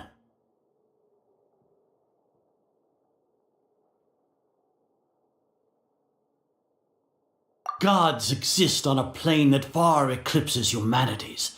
Lesser Lord Kusanali, what can she even do? Care for the people, fend off sandstorms, fabricate silly fairy tales. These are but child's play for the academia. Does that make us equal to the gods? We are a people favored by Greater Lord Rukadevata. Though I may have personally not seen it, our forefathers bore witness to true wisdom. The ascension of the Lesser Lord has brought nothing but bewilderment to the scholars. They all ask, is that truly what true wisdom is supposed to look like? With that in mind, it is better to keep her isolated in the sanctuary of Suristhana, so our academy will not become embroiled in turmoil. What a pathetic justification! Do you really think that only the super smart or powerful should be able to call themselves gods?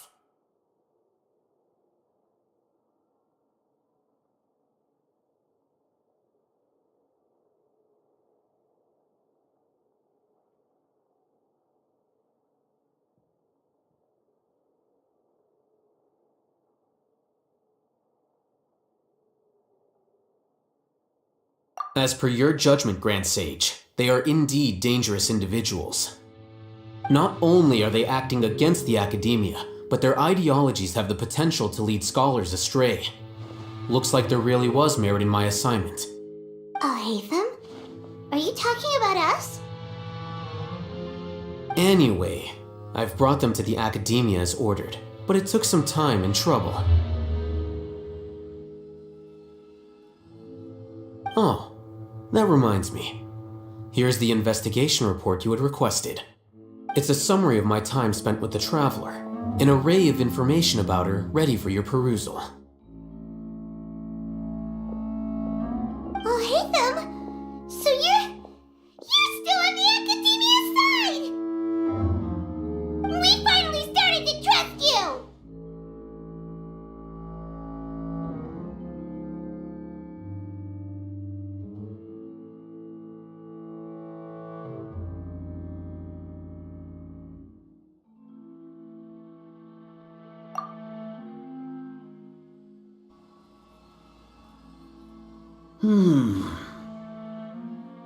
Excellent.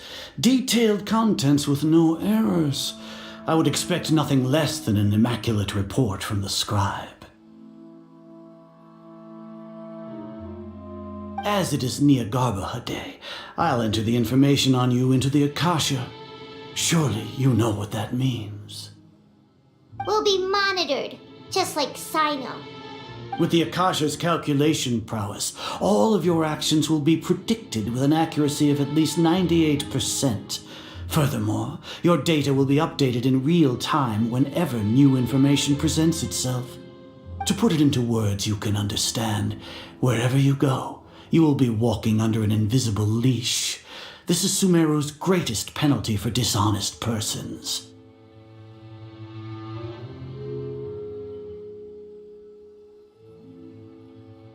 Are you not familiar with the concept that great responsibility begets an equally great suspicion?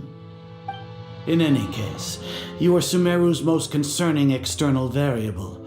Locking you down will greatly decrease the chance of any undesirable outcomes coming to pass. You're despicable! Despicable? Perhaps from your perspective, but I suppose you had mentally prepared yourselves for this, no?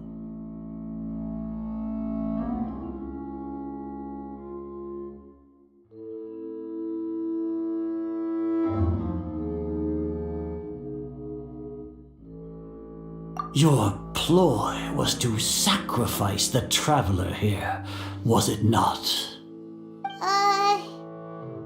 Lord Azar, I know what you're trying to say, but I've been following your plan this entire time.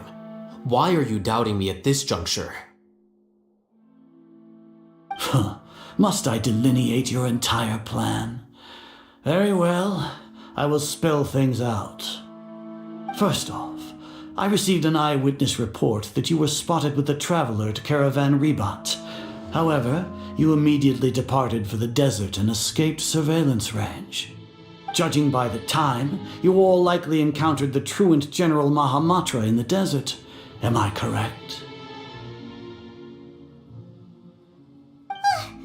Maybe Paimon shouldn't have mentioned Sino just now. The Academia had not received correspondence from its scribe for a prolonged time. You were also in the company of the Traveler, a close associate of Lesser Lord Kusanali and General Mahamatra Sino, who had defected from the Academia. With their instigation, what was the probability that you would betray the Academia? Rationally speaking, 50%? 70%? What do you think? Regardless, that's only a guess. The facts are that I've brought the Traveler right before you, and I gave you my report. Indeed, your boldness deserves praise. To think that despite status as an outlander, the Traveler is still willing to sacrifice for the sake of your plan. If I'm correct, you have a contingency plan to save Lesser Lord Kusanali and ruin our great work. Sneak into the Academia on Niagarbaha Day using Alhatham's status as the scribe. for there is a good chance that an opportunity to save the Lesser Lord will arise. Should your intentions be discovered, Alhaitham will turn traitor and sacrifice the Traveler, thus proving his innocence. He can then stay inside the Academia and continue searching for a way to proceed forward. As for Sino, according to the Akasha's calculations, he will soon return to the Academia and confront me in person. I suppose this is also a part of your plan? You'll see me as a traitor regardless of what I say, no? Even if you impugn me, it would have little effect on you all. You misunderstand. Losing our scribe would irreparably damage the Academia's regular operations and the development of Sumeru's future academic systems. However, under the current circumstances, even that is trivial compared to what we stand to gain from our great work. You said that I betrayed the Academia, but you, Azar, you've betrayed all of Sumeru, betrayed its Archon. So flight is turned to fight at long last. Guards!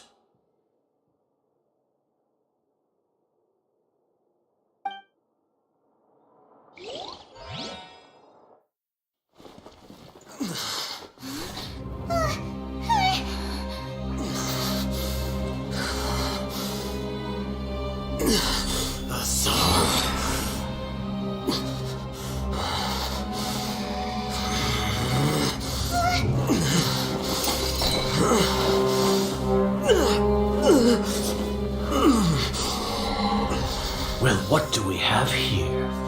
So you stole that divine knowledge capsule. Traitor! You traitor! Even the most rational scholar will yearn for the power of a god in a moment of desperation. Aren't you doing the exact same thing as me, Alhaitham? Unfortunately for you, no god will lend you their power. Azar!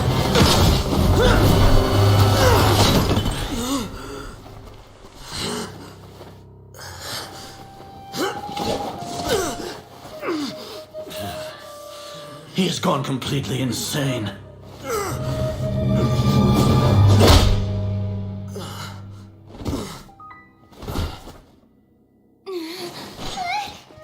Take him to the Matra and exile him to Aru village. Then find someone to take these two to the confinement room. I'll deal with them later. Grand Sage, we've finished all required preparations for Nyagarbha Day. We may begin to enter the capsules now. Excellent. You may begin.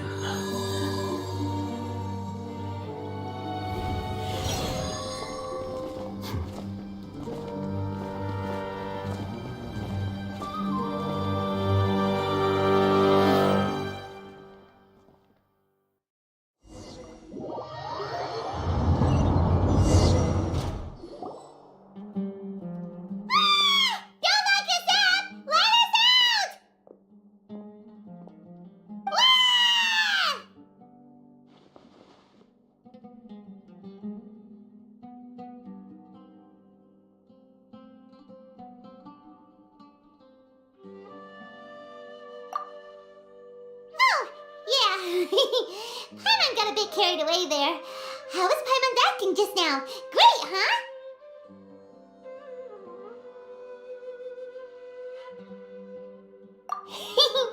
Everything's going according to plan so far. We made it into confinement, and Alhaitham's probably done with his part too.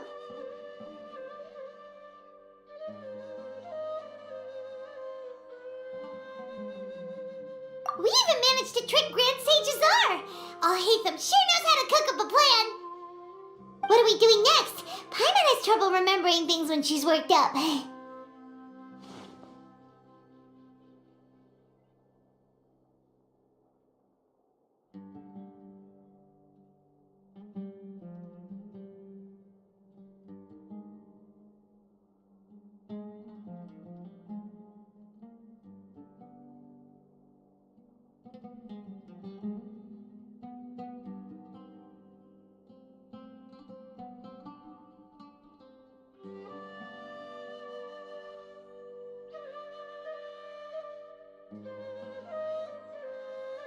Right, right!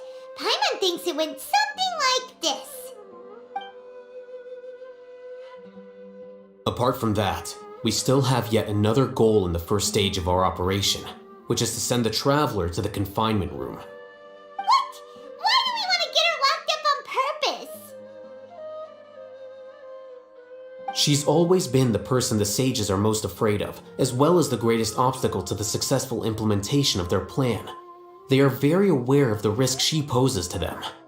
Once the Traveler is imprisoned, the sages will likely think that everything is under control. And with their guard down, the next phase of our plan will have a much higher chance of success. I can already see the pompous looks on their faces. Oh, that's a super tricky plan. But Paimon still thinks it's not really worth it. That isn't the only reason, of course. She has a more important task once she's in confinement. According to the Academia scholars in Ramon's custody, Lesser Lord Kusanali has sealed off her consciousness in the Akasha ever since she was captured by the Doctor. That way, they can't pry any more information from her. Even if we break into the sanctuary of Surasthana, it will take time to awaken Lesser Lord Kusanali's consciousness. We need to do that in advance. So our job is to wake up Nahida! Okay, totally worth getting thrown in jail for. The confinement room is inside the Academia, close to the sanctuary of Surasthana. It's a completely enclosed space, and you won't be receiving any visitors. I'll work with Ramon's scholars to make some modifications to your Akasha terminal. Once you're in, get as close as you can to Lesser Lord Kusanali and try to connect to her consciousness. However, as for whether she'll actually wake up, that will depend on our luck.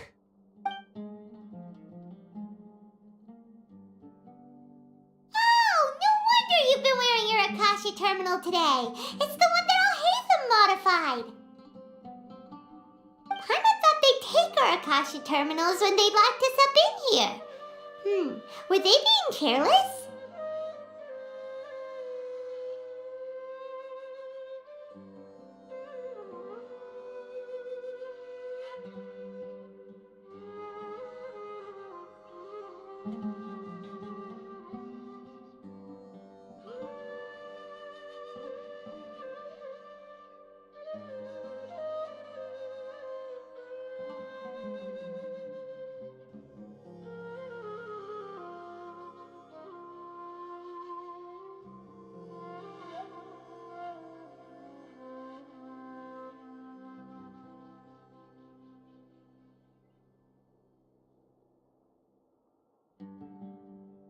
Alright, so what now?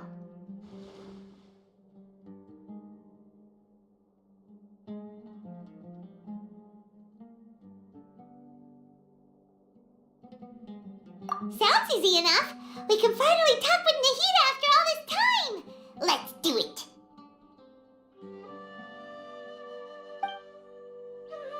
There's a light flashing on your Akasha terminal. It's almost like... the faster it blinks, the better the signal.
again! Is it getting jammed?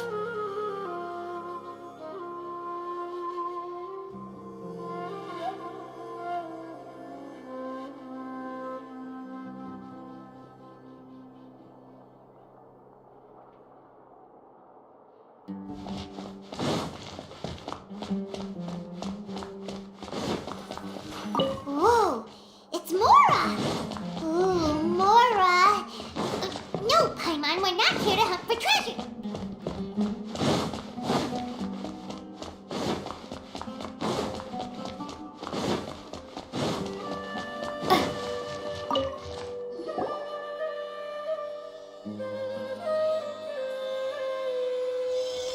Eh?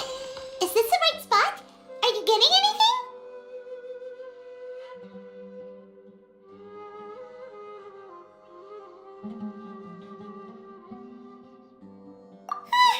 Please work!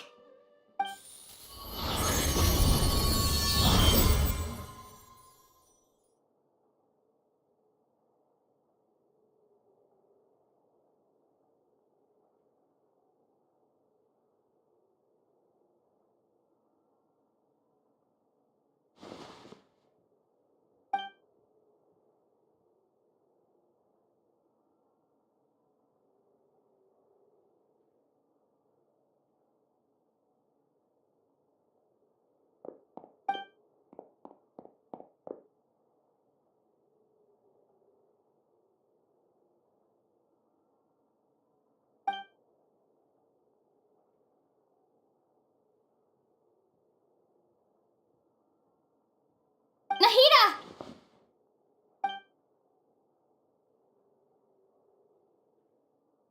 Hey, Nahida!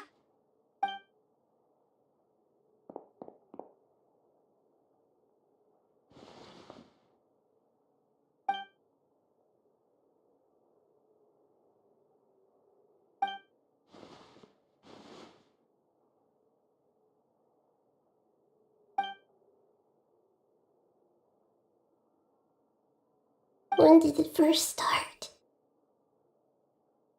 Oh, right. It started from the moment I was born.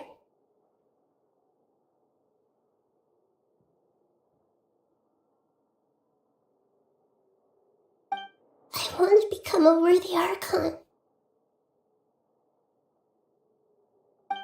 So I've kept studying, kept listening to my people, and kept looking for a way to save Irminsul, so I can catch up.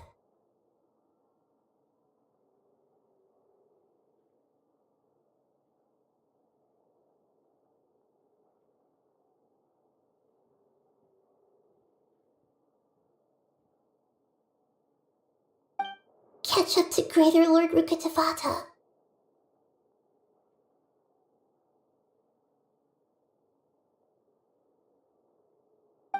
But I'm stuck in the sanctuary of Surasthana.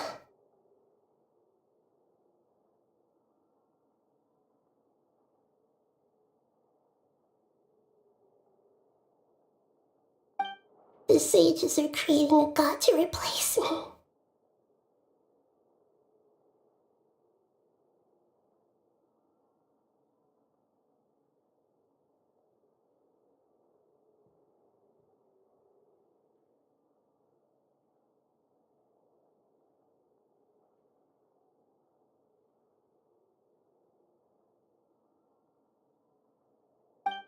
And I'm forced to lock my consciousness in this boundless... Nahida!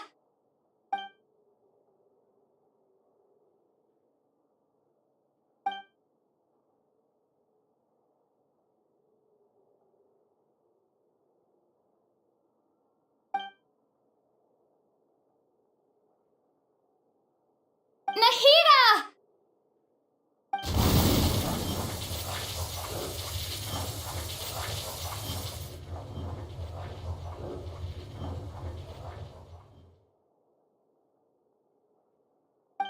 It's so quiet here.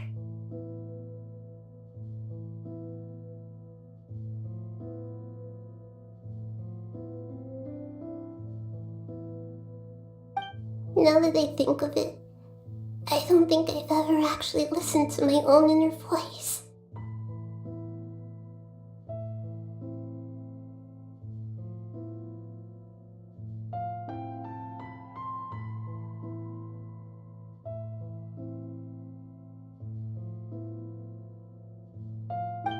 Do Archons have them?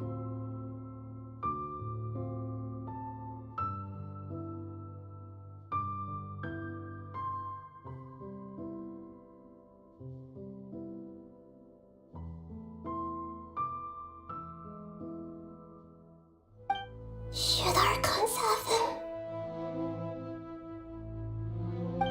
Have I been doing the right thing? Am I really not needed?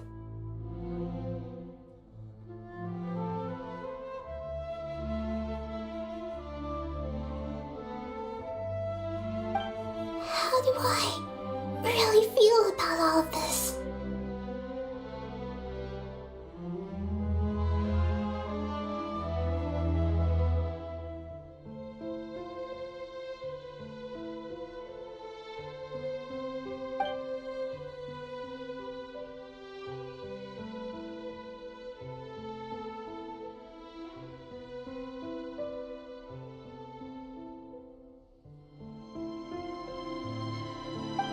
It's so quiet here.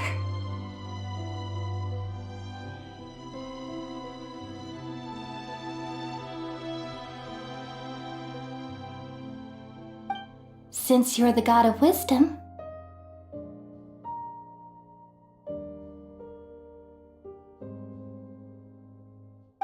you've known the answers to all these questions since the very beginning, haven't you?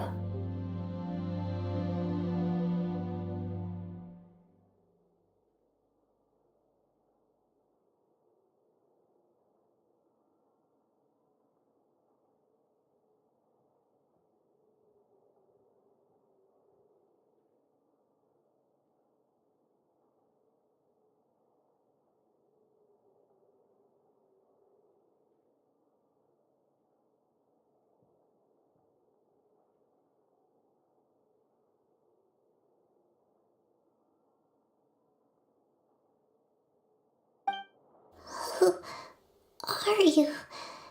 Whose voice is that? It sounds familiar.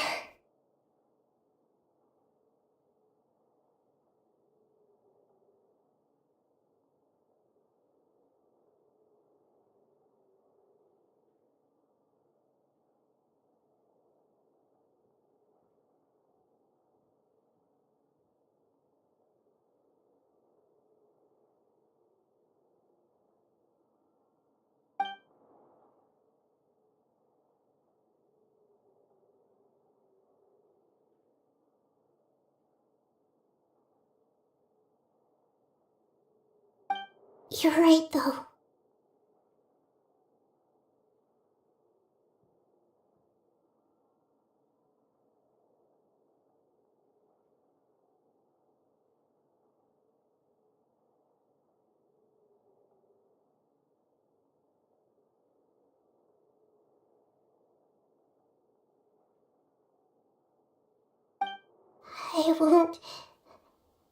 I won't ignore my own voice anymore.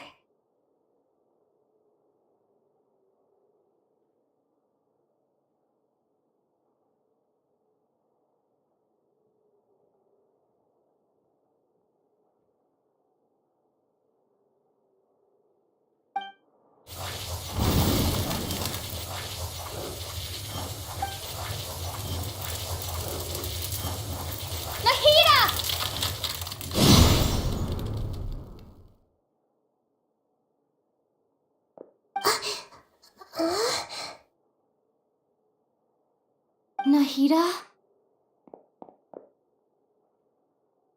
Did you wake me up? Thank you. Why are you here? We're here to rescue you. Are you alright? I'm fine. It's just... when I think of everything that's happened to me, I feel really angry now.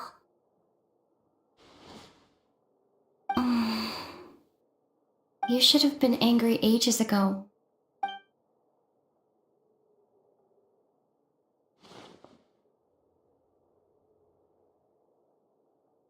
Huh? Oh, you're back! How's everything?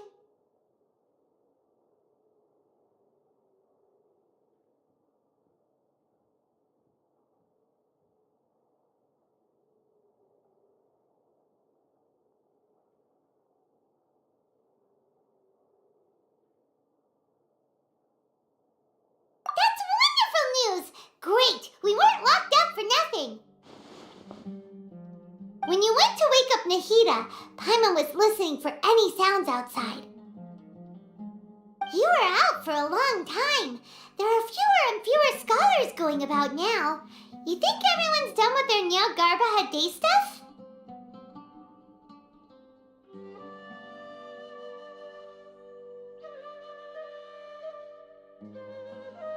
Yep, so that means our next act is Nilu's performance!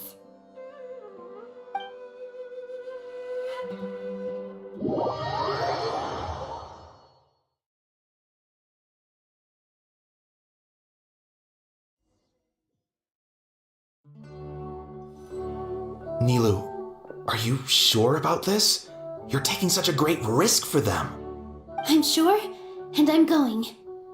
You know that I don't like to pass up any opportunity to dance, and this one is especially important. All right. You seem to have a lot of trust in them, so I won't say more on the subject.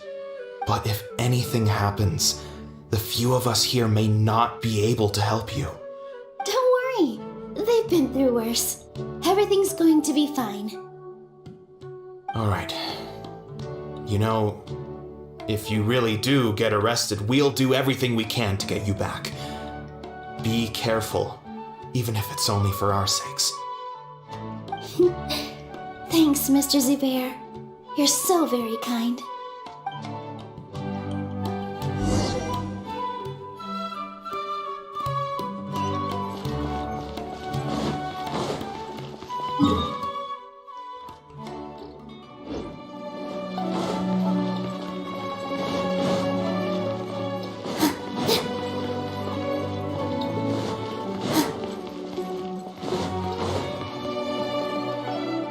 Nilu, how's it going? Nervous? Definitely more than usual. But it's because I'm worried I won't dance well enough.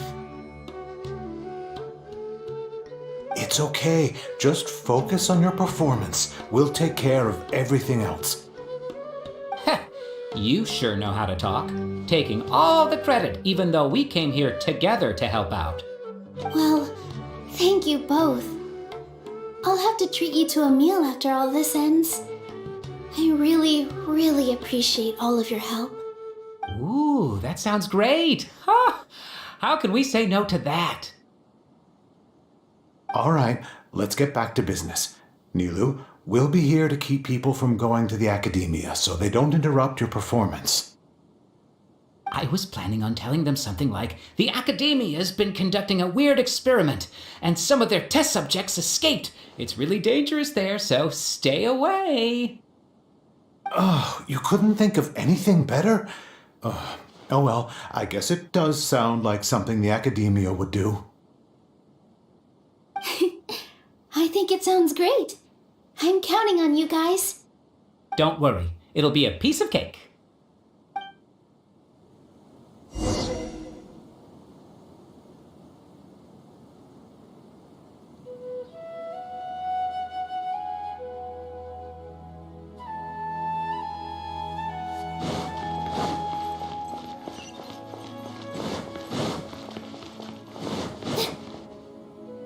Hey, Nilu! Sorry, it's great to see you, but I'm really busy right now. Our Bait People Away with Yalda Candies plan is working beautifully. Do you want some candy? We have more than we can give out. Vihar, thank you so much for doing all of this. And even dressed up as the Knight of Flowers, no less. I'll pass on the candy, though.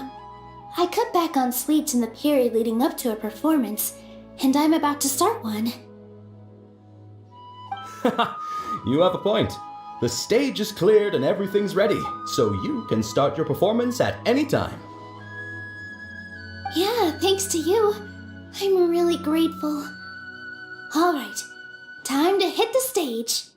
You're welcome. The honor's all mine, since I'll have such a great view of the show.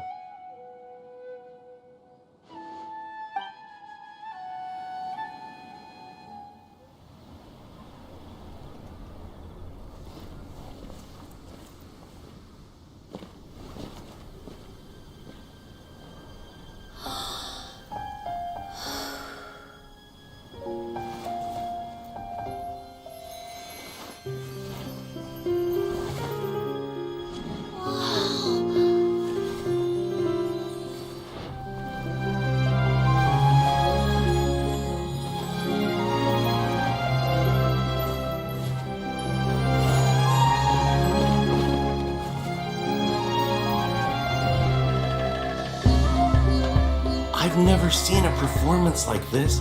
This is incredible. Yeah, but I heard that public performances like these have been banned. I can't believe she's doing this here.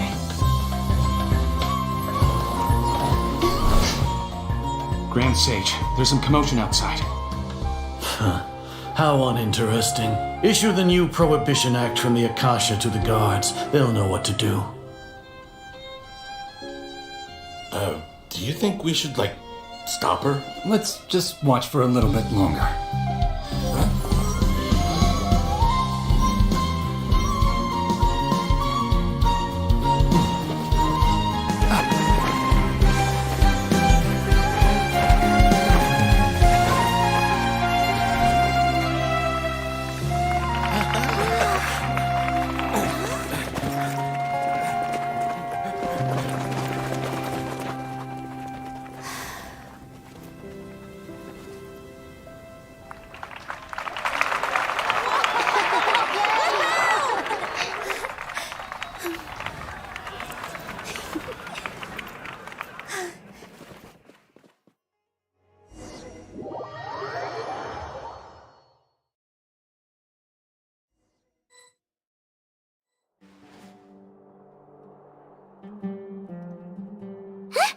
Did you hear that? It sounds like a lot of guards just ran by. Does this mean the plan has moved on to the next stage? Yep. It's great that everything seems to be going well. Come to think of it, when did Alhaitham replace the knowledge capsule that was about to be entered into the Akasha? Oh, so that's when he did it! Paimon was too nervous to notice. Speaking of, didn't Alhaitham also yoink the divine knowledge capsule from that mercenary leader in Port Ormos when everyone else was distracted? It's a time-tested trick of his. Why are we complimenting him? Yeah, he's smart and all, but he still makes Paimon's blood boil. Let's review our plan for this stage again. It's not like we have anything else to do right now anyway, and it'll help us feel more confident. Paimon remembers that Nilou's task was supposed to go a bit like this. Now that Lesser Lord Kusanali's consciousness has been forcefully sealed, the core figures of the academia and their guards have started to wear their Akasha terminals again. With the doctor's technological support, they think they have nothing to fear. How despicable of them to rely on such a person. But this is also our chance.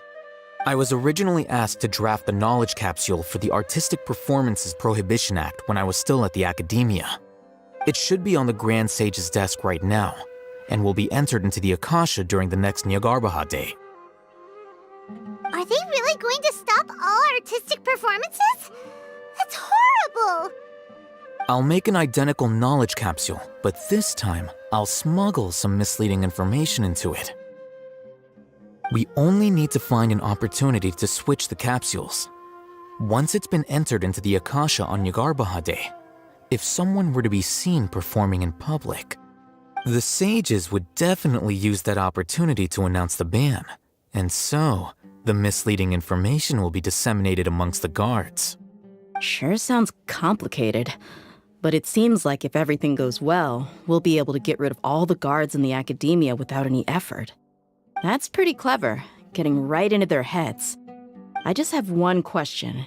Even if we manage to get the misleading info out to the guards, how can we be sure that they'll believe it? People who are used to relying on the Akasha become less inquisitive, and their ability to distinguish truth from misinformation is significantly reduced. They will view everything the Akasha releases to them as the unequivocal truth.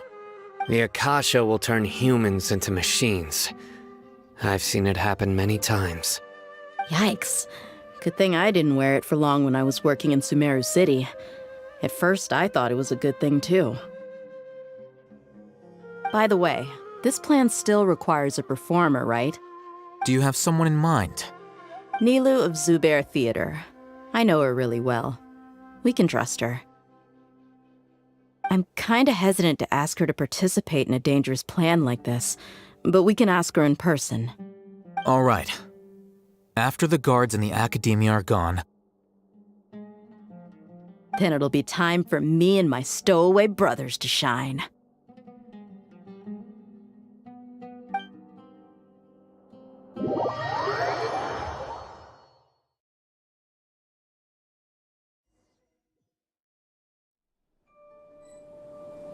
Here they come. Did you see that, Raman? They came out from the academia in droves.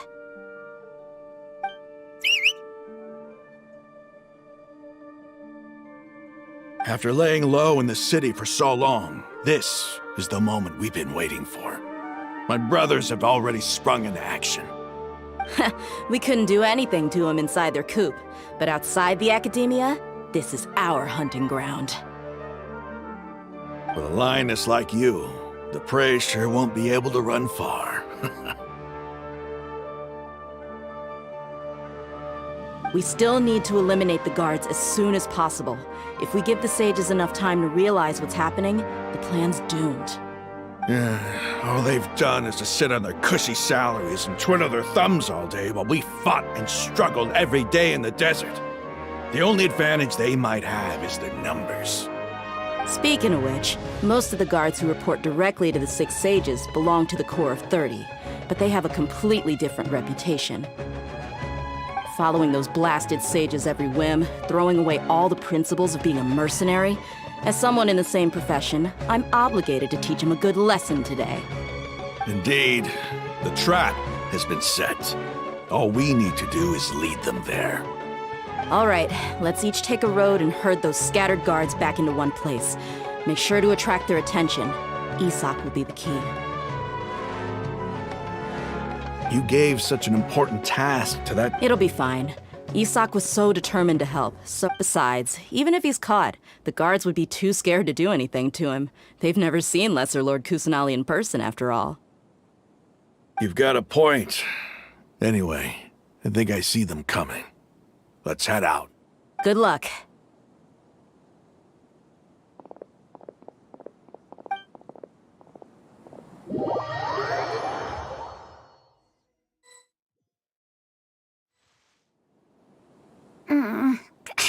This outfit.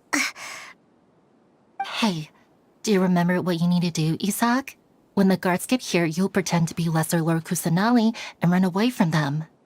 Oh, yeah, I remember. Of course I do. I'm just a little nervous. Relax. Don't think about getting caught. Even if that happens, we won't leave you behind. You only need to think about getting the guards' attention and leading them to the Grand Bazaar. Leave the rest to us. Okay, got it. I'm here to pay back Lesser Lord Kusanali for helping Grandpa. I won't get cold feet. Hey, they're here. I can see the Academia guards. All right, it's time, Isak. Take a deep breath and go. You can do—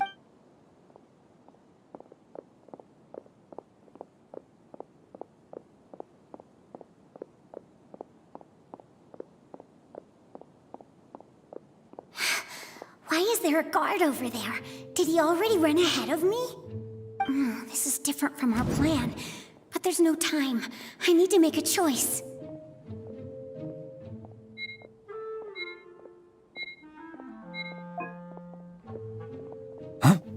Did I just see something dart by? I'd better go have a look.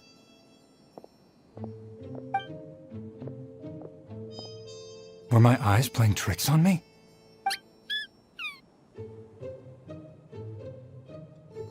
I should go check to see if someone's hiding over there.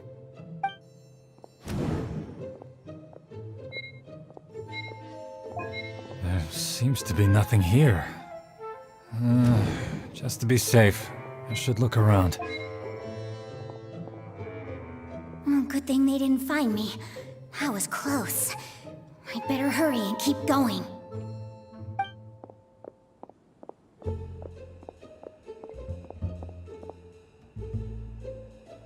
Hey! Lesser Lord Kusanali's over there! Stop! What? Lesser Lord Kusanali? How did I not see anything just now? Oh no, they found me. Where should I go? The target suspected to be Lesser Lord Kusanali has escaped into the Grand Bazaar. Assemble and arrest her!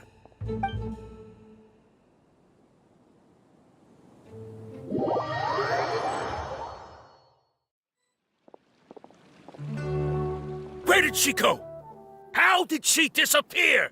Did we lose her? Hurry up and find her! Hey, why is your team here? Didn't we say to split up our search? Hurry! Hurry! This place is... Why are you all here? Yeah, isn't it one heck of a coincidence? Everybody's here. What on earth is I suppose that's all of you? Who are you? Did you set us up? What are you? Phew, that was rough. I almost got... Little brat! So you're not actually Lesser Lord... Just some colleagues. Think of this as a business competition, or a personal grudge. After stepping into our traps, stop thinking of yourselves as hunters. Behave like the prey you are.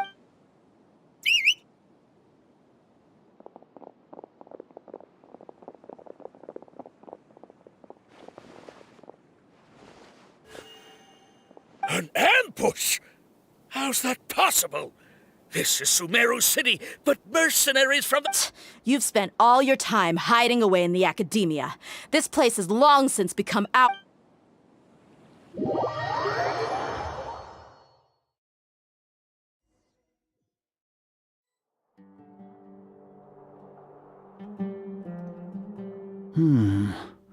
This is odd. The academia has quieted down after the conclusion of the Nyagarbha Day ceremonies, but it's much quieter than usual. Where are the guards? Why have I not seen a single one? Guards? Guards! Grand Sage, how may I be of assistance? I called for the guards. Why did you come? My apologies, Grand Sage. Right now, all Academia guards have entered the city to perform the ordered arrest. I thought you knew. Arrest? Who is there to arrest? I have an ominous feeling. Arrest Lesser Lord Kusanali, right? Is that not what the order was? Lesser Lord Kusanali? You mean she has disappeared? Yes. I wouldn't dare make up something like that. Right now, everyone is in a panic, and many are saying that Lesser Lord Kusanali will take revenge on us. What happened? Just what is going on? Lesser Lord Kusanali somehow escaped? Was it Alhaitham and his party that freed her? That's impossible. The Academia is heavily guarded today, and any order to release Lesser Lord Kusanali would be strictly confidential. Besides, Alhaitham and the Traveler are already in our hands. What manner of trickery did they employ? How could Lesser Lord Kusanali disappear into thin air? Disappear? Wait. How was the arrest order distributed to the guards? It was issued by the Akasha earlier today. Only you have the authority to send messages like that, so I thought it was your order. Let me check.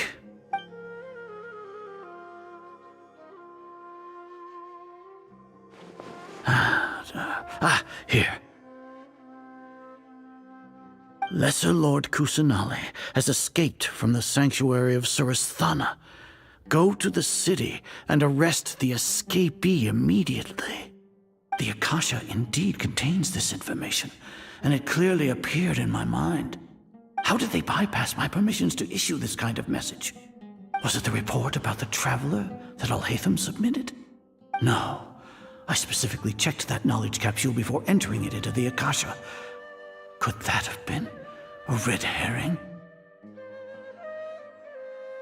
Well, even if I figure it out now, it won't make any difference. The important thing now... Have you been to the sanctuary of Suristhana to confirm that Lesser Lord Kusanali is indeed... Confirm? No, it may be a bit offensive to say this, but... Grand Sage, how can the information in the Akasha be inaccurate? What the Akasha decrees is fact. That is common knowledge to all of us. If we have to confirm the information and knowledge from the Akasha ourselves, then how is that any different from us learning that information ourselves? Wouldn't Greater Lord Rukkhadevata's legacy lose its meaning that way? In the beginning, it was I who asked you to believe in the Akasha, to believe in the legacy left by Greater Lord Rukkhadevata. No, Grand Sage. I'm merely confused because I believe in you. I never meant to refute you. Stay here and see if there are any suspicious people around. I'll go to the sanctuary of Suristhana on my own. Yes, Grand Sage.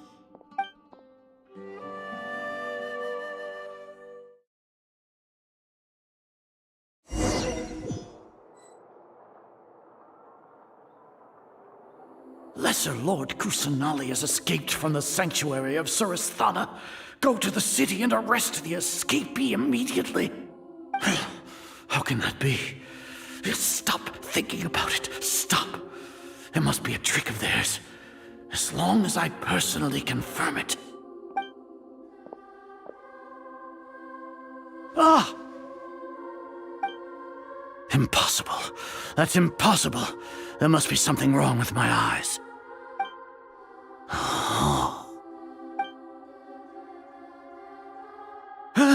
She really appeared again? What is the meaning of this? What a comical sight, Azar. Once the Akasha has put certain thoughts into your head, even the Grand Sage can no longer see what's right in front of him. You all can only see the world in your mind, the one you think you know. And precisely because of this, you disregarded Lesser Lord Kusanali's existence. She has been a wise and worthy Archon. Sino, have you been waiting for a chance like this? The Akasha predicted that you would return to the Academia to confront me, but I didn't expect it to turn out like this. I was careless. No, you were blinded. Your faults stem from your reliance on the Akasha. You're still the same as always. I truly did not expect a proud person like you to cooperate with Alhaitham and the... People change, Azar. Admit it. The Akasha can't predict my actions anymore. Then tell me, what have you found during your investigation? You want to buy time? This is the sanctuary of Suristhana. Under your own regulations, even Academia staff are forbidden to come here. No one will come to save you. As for the investigation, I've at least confirmed that you are guilty of insurgency against the Archon. A serious crime. So what? Did you do all of this so I would plead guilty in front of you, General Mahamatra? No. I want you to plead guilty in front of the Archon herself. You once said that I had no standing to judge you. So now, how about judgment in the name of a god?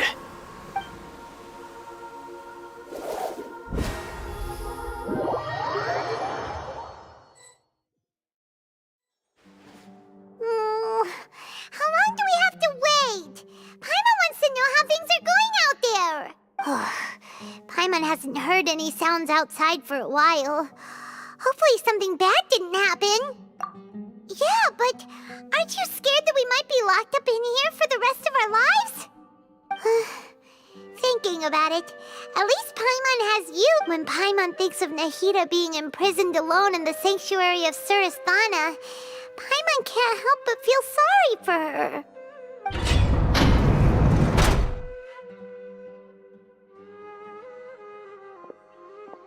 Here comes your savior.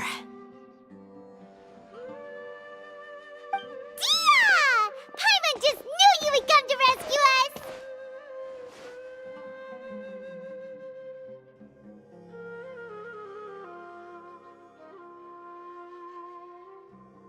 You two really owe me some big thanks.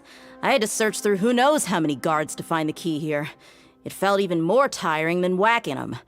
I'm exhausted. Thanks a lot. Need Paimon to rub your shoulders? No, that's, I'll pass. What are you afraid of? Oh, are you ticklish? Now isn't the time to talk about being ticklish.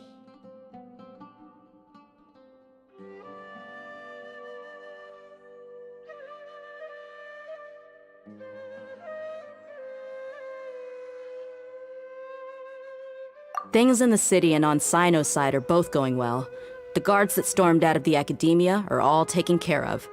The Corps of 30 is in charge of the city's defenses, but we already talked to Asfand. They've been fed up with the sages bossing them around.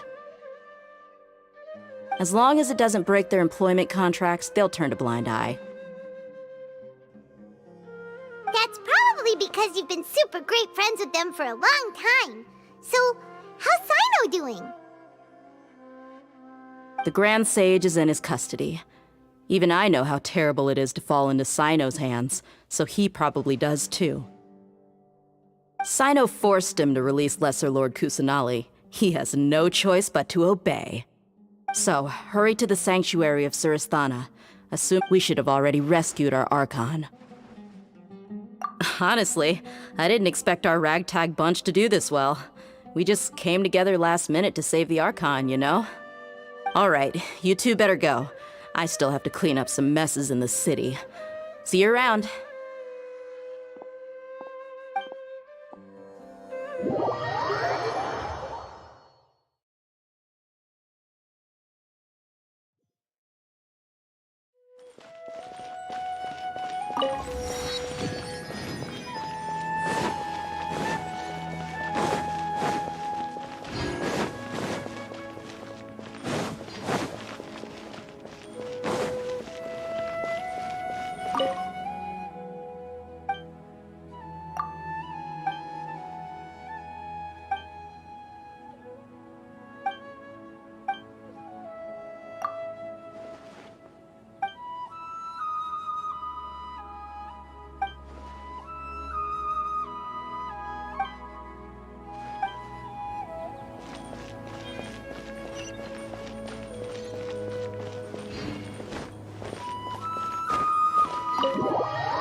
Should I say it's nice to meet you? This is the first time we've met in real life. Before, we've only met in dreams, consciousness, or when I was in someone else's body.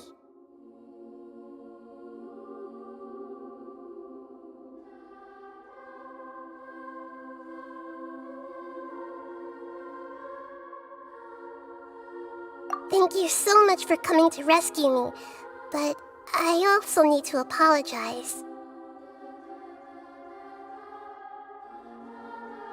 During this time, I did some self-reflection.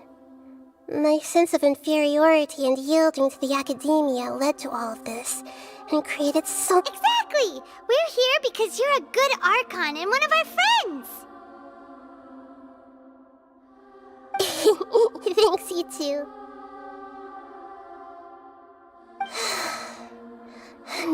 amazing. So this is how it feels to walk out of that cage with my own body. It's like I just had an endlessly long dream. I can't even tell if I just woke up or was only now born into this world. My concept of self has become so clear. But now doesn't seem to be the time to indulge in this feeling. This is really embarrassing. You all just rescued an Archon, and now she needs your help to save her country, and even the entire world. It's okay. With you here, Paimon's sure that everything will work out. There's one more thing. What is it? For all the things the Academia did to me, and for all the folly it committed in the name of wisdom, as the... Wow! That's the spirit! You're finally standing up for yourself and not letting people walk... I understand now. To be a better art... If you haven't even figured out how to be a caterpillar, how can you be a butterfly? Yes, true. That reminds me. I wonder how far along the Academia is with their god creation plan. We need to hurry and prevent the birth of that false god. I need to make some preparations. Since I'm now free, I can establish a direct link to the Akasha and control it. First things first, I need to remove the restrictions that the doctor put on me in the Akasha. After that, I'll make some adjustments and revoke the sage's permissions. The Akasha will then be like how it originally was, only operable by the Archon. After all, the Academia betrayed Greater Lord Rukkhadevata's trust. This might take some time. In the meantime, you should also work on your own preparations. If we don't stop the god creation plan in time, we'll be in for a tough fight.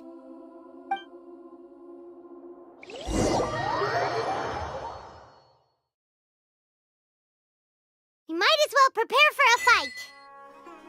When we're done, we can take a walk around. After all, we missed out on a lot of stuff when we were locked up.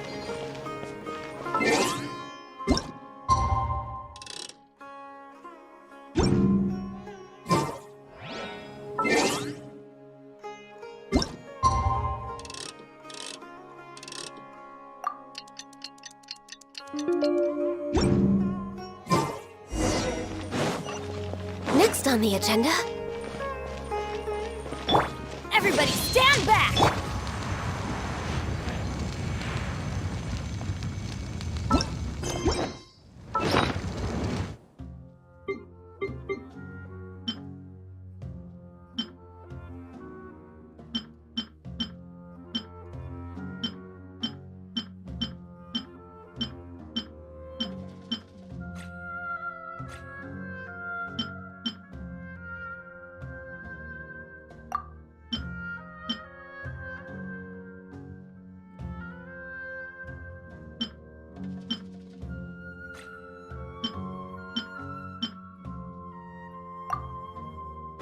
If there's nothing better to do...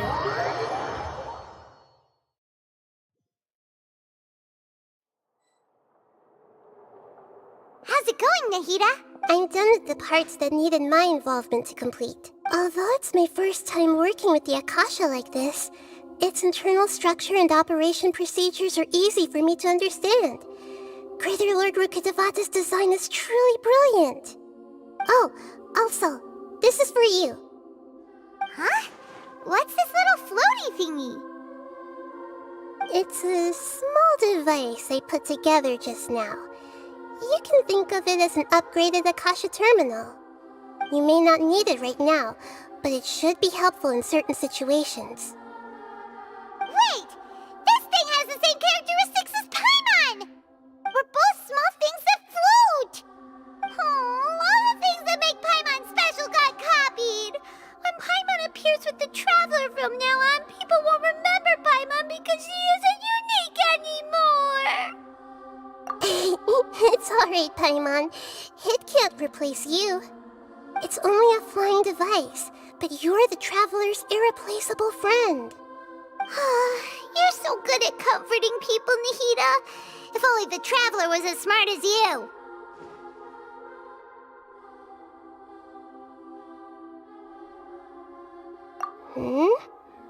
I was simply telling you what I feel to be the truth. I wasn't trying to comfort you.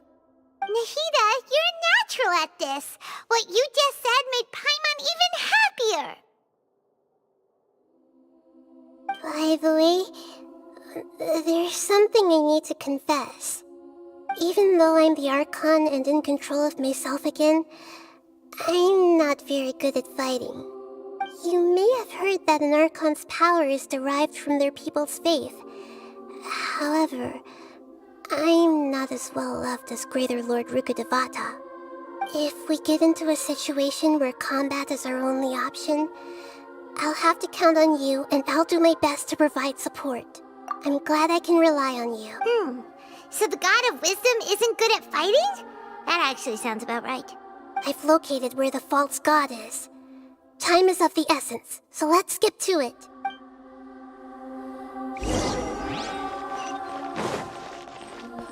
Race you!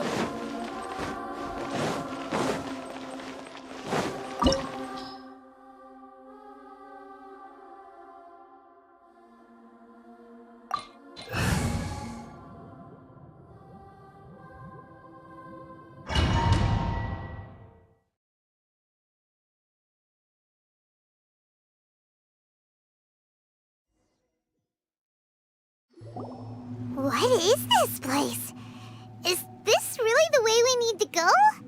Wow. Who would have thought there'd be a place like this hidden right slap bang in the middle of the city? The sages wanted to realize their god creation plan without being discovered. The safest and most convenient way would be to build within the academia itself.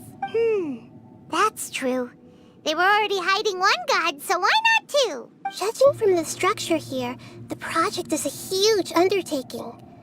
The sages really saw the god creation plan as their ultimate goal. But this place doesn't look like it could have been constructed by the academia alone. The Fatui under the doctor sure didn't hold back. They provided a lot of technological support.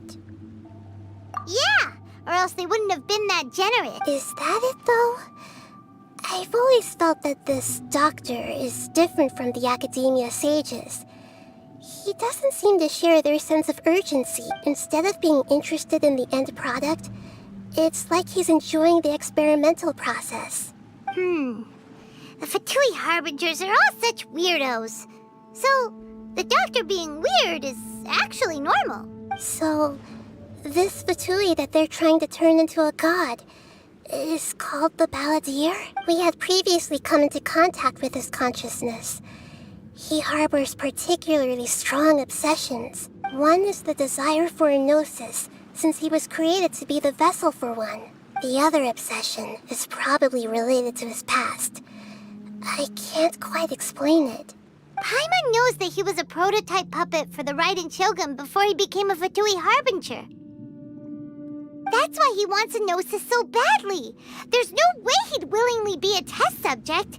Now with that temper and ego of his. It sounds like you know the Balladeer quite well.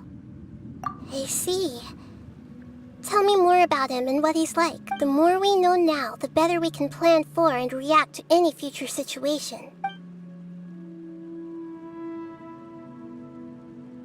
Ah, I see.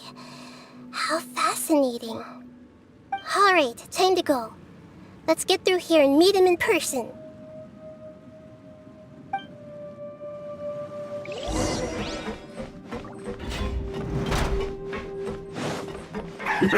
Work time! No more work! Gather work! Put your back into it! This isn't good. Not breaking a sweat! My work. Finished.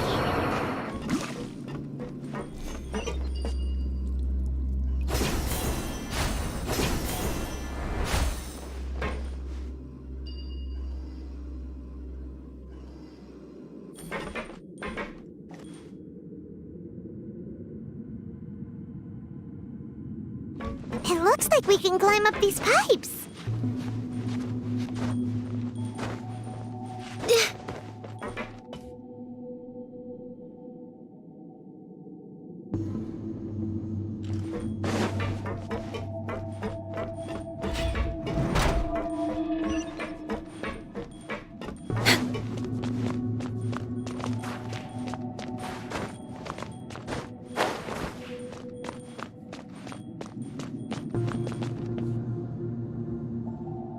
The pattern on the ground seems all messed up. Let's go around and see if there's a way to fix it.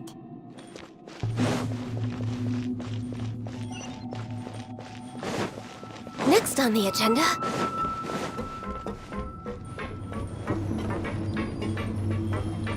It seems to have stopped. Let's continue.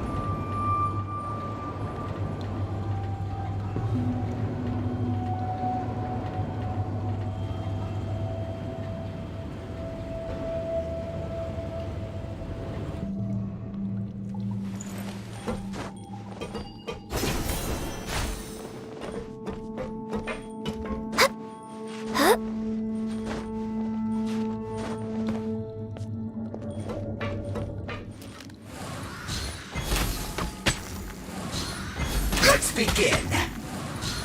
Stay from. This isn't good.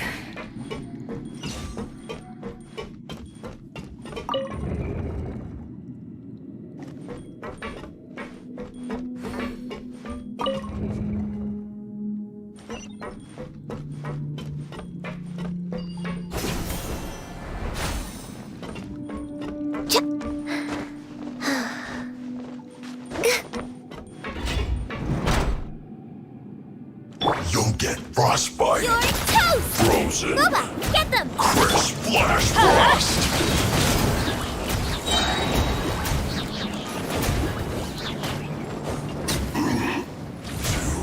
Access denied.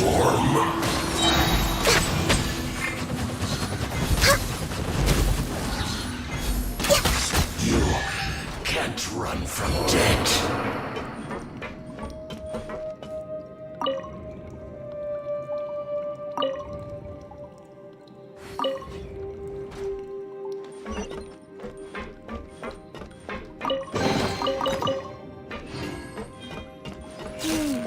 The cart is stuck. Maybe there's something wrong with the tracks. Let's try adjusting the direction of the device to clear the tracks.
Healthy.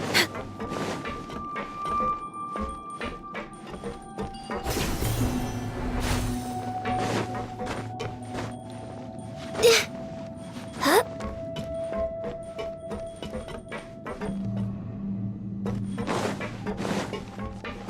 We're way behind schedule.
Let's begin. Trouble. Use this first. This isn't good. Rise! Order guide you. This is Born of ice and frost. finally some quiet. All hail! At the frying pan! Don't be a killjoy. We've only just begun. I miscalculated.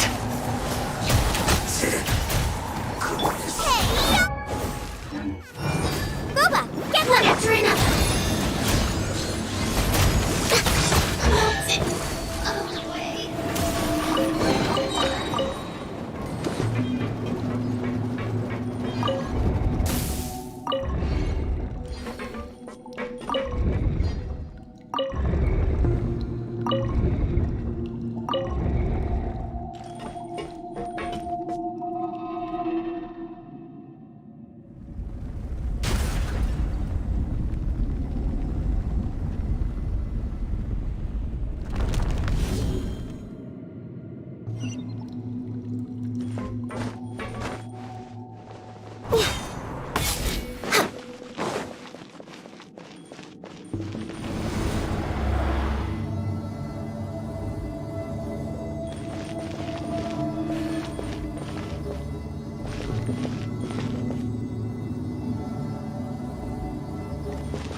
Looking at its operational status, we must prepare for the worst. The god they wanted to create is likely close to completion or already completed. Oh no! What should we do? Paimon can't imagine how hard it would be to fight against a Fatui Harbinger with a Gnosis! Are you nervous, Paimon? If you really want to know, of course Paimon's nervous!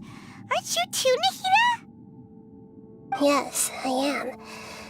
This is probably the first time I faced with a calamity of this degree since my birth. I feel not just nervous, but curious as well.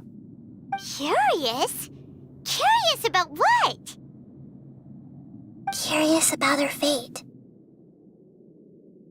To me, everything we perceive in this world, everything we learn, and everything that happens to us is considered knowledge. And if it's a form of knowledge, then it can be understood. However, only fate is about that which has yet to occur, so it has always drawn my curiosity. So to me, fate is the ultimate knowledge. That's also why I love observing humans and all the things that happen to them. It all brings me great satisfaction. And now, at long last, I'm not just an observer anymore. I will personally experience my own fate with you by my side. Isn't this such a wonderfully exciting thing? Ah, so that's what you mean. Paimon thinks she understands what you're feeling.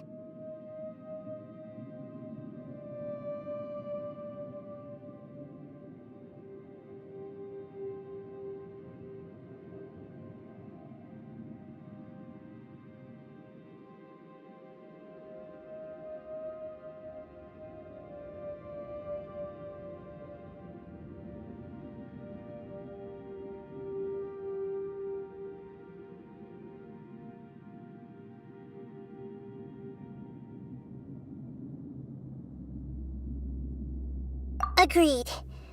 Okay, let's continue on. I can sense his aura from here.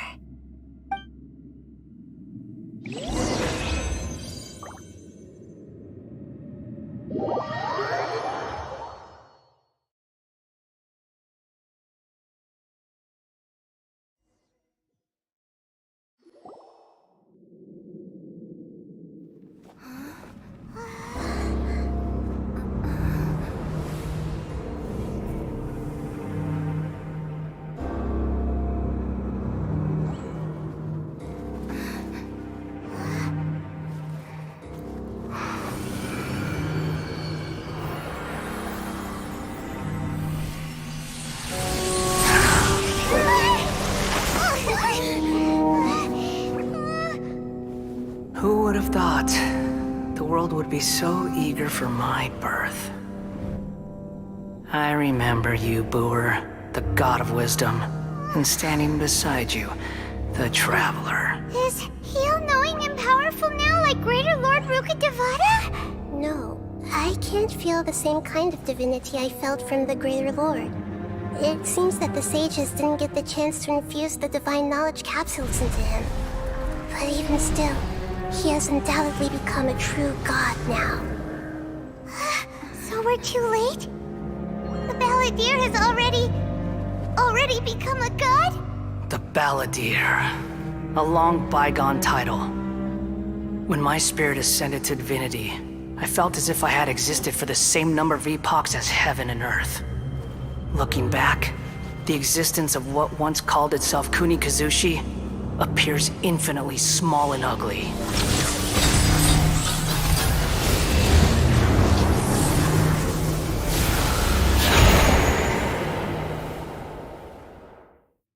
This imposing aura, it really feels like the gods!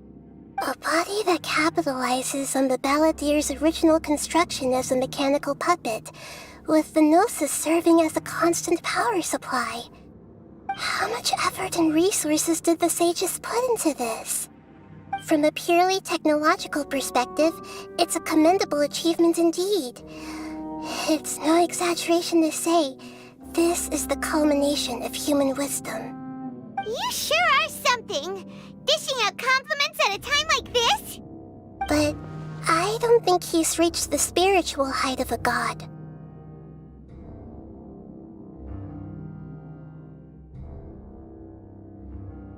Strife is engraved upon every god and every gnosis brought forth into this world. Can you feel it?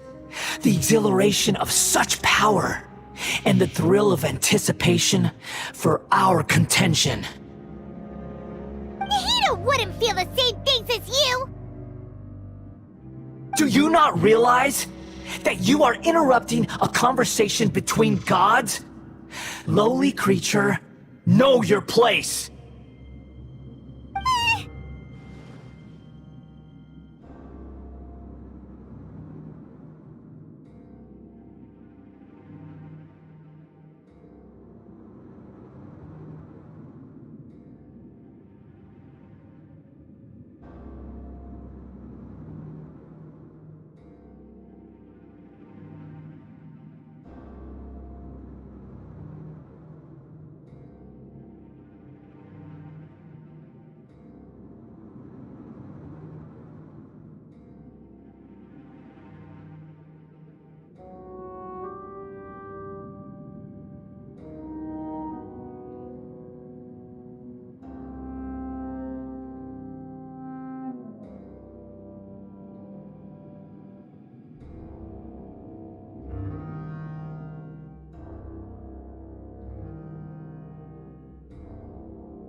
The strife engraved upon a gnosis.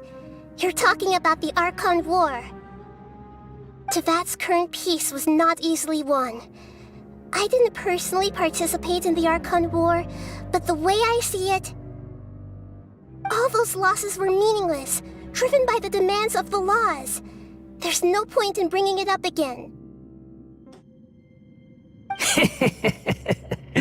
Is that so?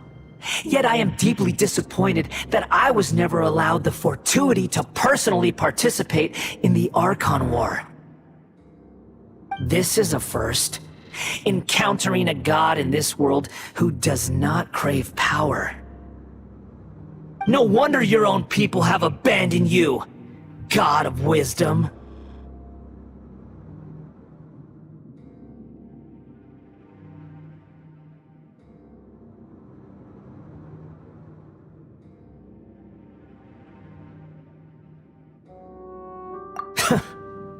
Your judgment is as your existence. Unsubstantial. This is where everything ends, Booer, the God of Wisdom. You should know that wisdom cannot solve every problem. Like now, where your only option is to face me in combat. Come! Let us reenact a scene of the Archon War. Come and inaugurate my birth as a god.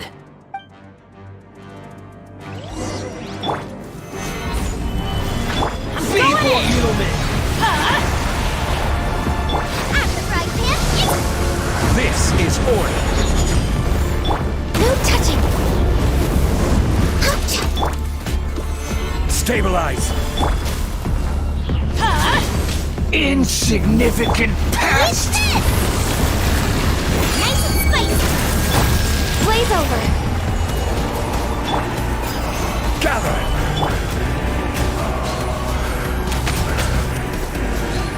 My endless cycle begins! We're waiting! Solidify!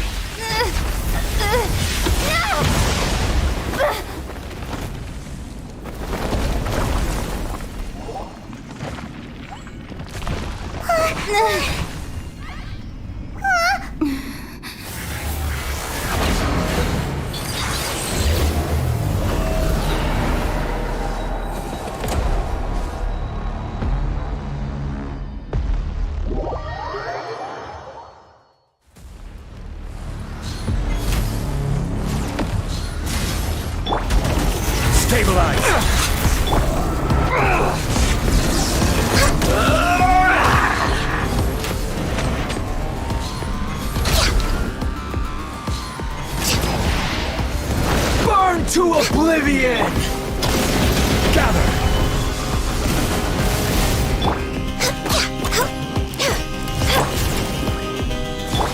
Born of ice and frost! Teamwork is dreamwork! Solidify! Kneel! After I can't, into the fire!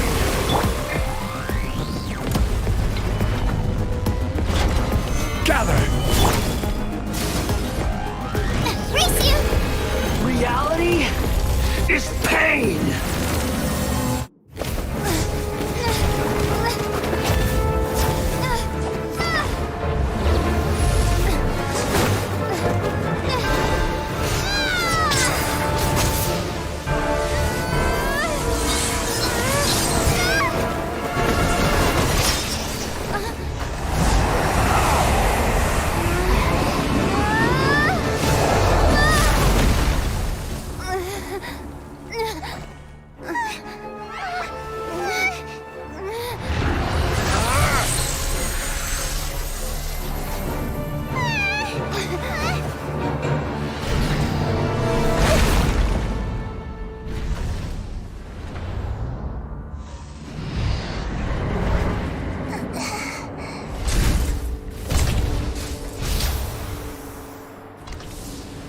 This is supposed to be a battle between gods, yet you choose to hide behind a mortal.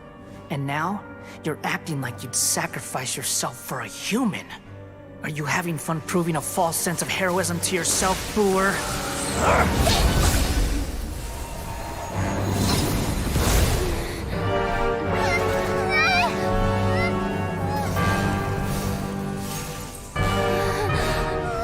The data collection is almost complete. Do you even know how many times you've tried to take my gnosis from me?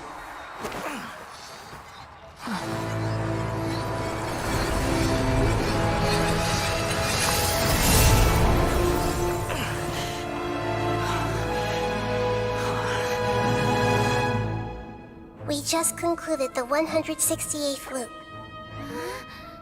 Did you know that in the effort to create you, the people of Sumeru were forced to live through the exact same number of Sabzerus festivals and Samsara cycles? The power of dreams. When did you use it on me?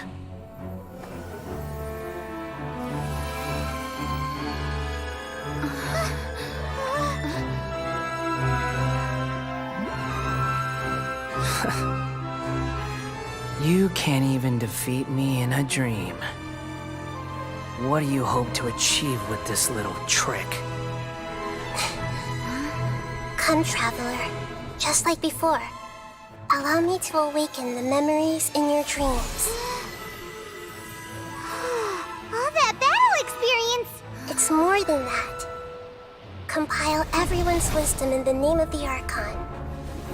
That is the original function of the Akasha.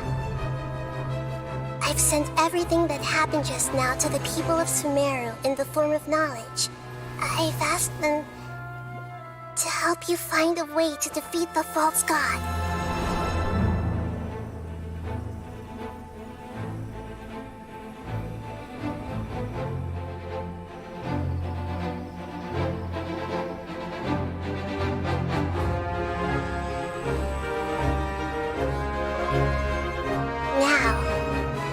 Sumeru's wisdom is at your disposal. Meaningless tricks won't save you!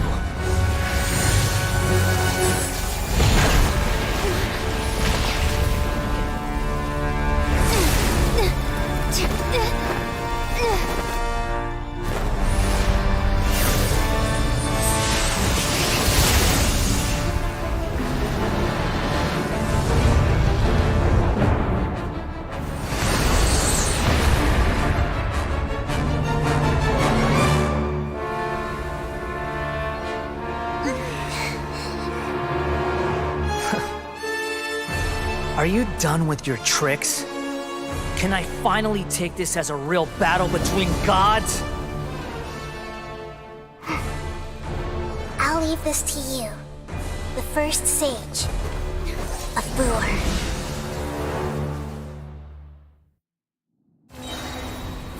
A thousand eons, mine to dominate!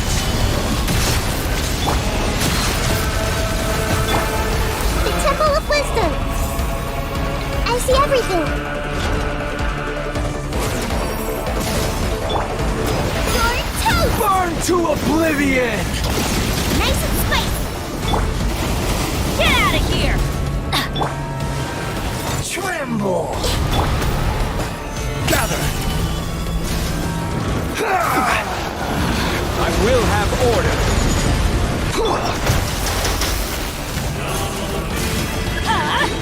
Vengeance! Everyone hold hands! Kneel!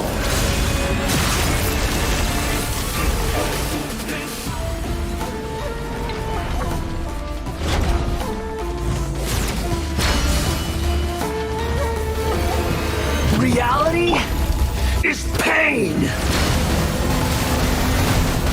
Solidify!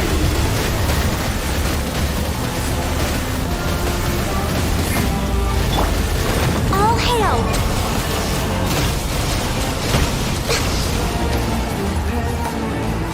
Good riddance, cruel world.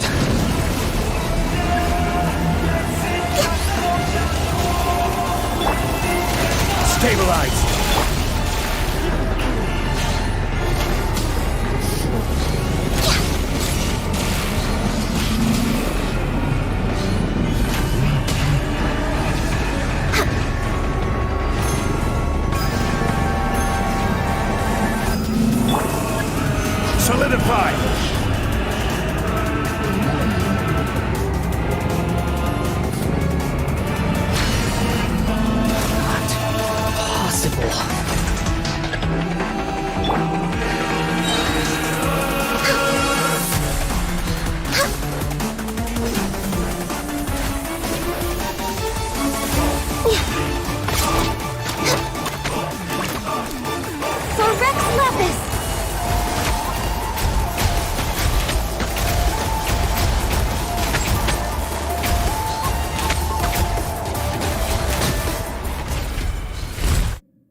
Humans.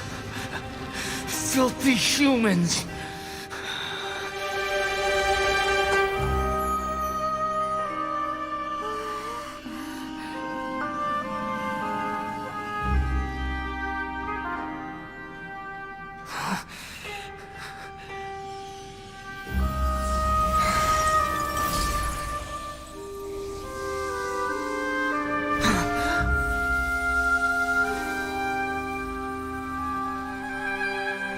No! Wait! Please! Anything but the Gnosis!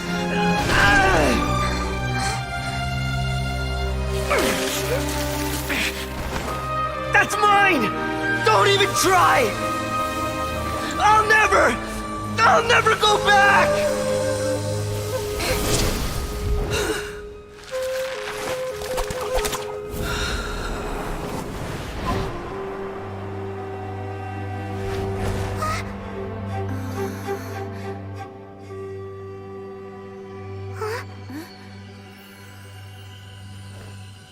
We haven't yet found the answer to the most important mystery.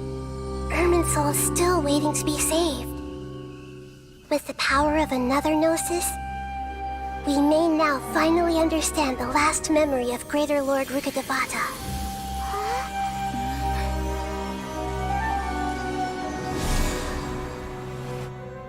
This is... That's right. This is the last memory of my predecessor.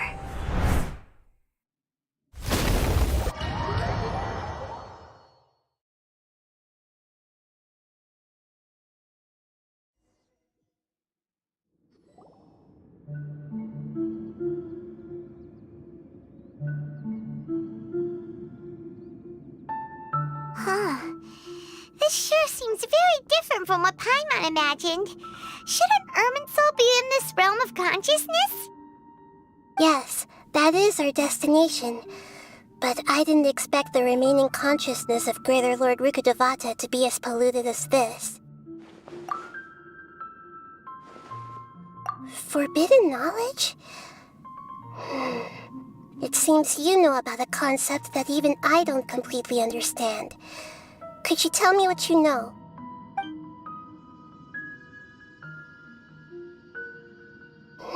Your inference seems logical enough. Forbidden knowledge once polluted the desert thousands of years ago, but was successfully repelled thanks to King Deshret's self-sacrifice, and Greater Lord Rukkhadevata nearly exhausting her power. Then, a second instance of forbidden knowledge pollution occurred during the Conria Cataclysm 500 years ago. But I'm afraid it is much more serious this time, with Irminsul itself already in danger. So, if we're in the remaining consciousness of Greater Lord Rukkhadevata, and it's also been affected by forbidden knowledge pollution, then does that mean, in order to save us, Greater Lord Rukkhadevata? Yes. It's very possible that she sacrificed her life in the fight against forbidden knowledge. She didn't completely eradicate forbidden knowledge, but if it weren't for her actions, the pollution would have been far more rampant over these past 500 years. The way that everyone, including me, has forgotten everything about forbidden knowledge may very well be due to her restoration of Irminsul. Aww. Do you feel... I'm just sharing her pain. The pollution of her consciousness here, so did she fight to resist the forbidden knowledge pollution in such terrible conditions, all the way up to her last breath? She even used her last remnant of lucid consciousness to leave a clue for us to follow. Yes, her words were distorted by forbidden knowledge, so that's all we could hear. But now, we have a chance to find the answer to this mystery. We can cross the polluted consciousness until we found the right path to meet with her lucid consciousness. And then, we'll let Greater Lord Rukkhadevata tell us the truth in person. Each of us need to be mindful of the state of our own consciousness while we are here. Even with the Gnosis' protection, we must always keep a clear mind. Don't worry, it should be easy enough for you to keep that mind of yours clear, Paimon.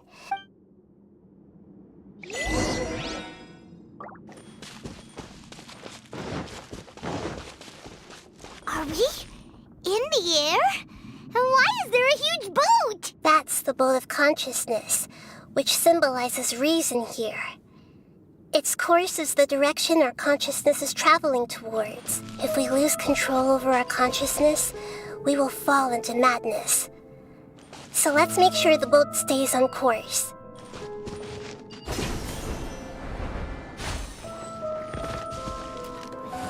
Wow! What are these? The monsters seem to have been affected by them.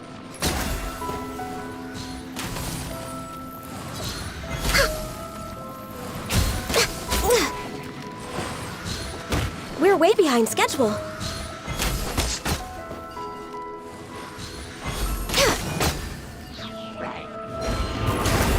Eat this! Boba, get them!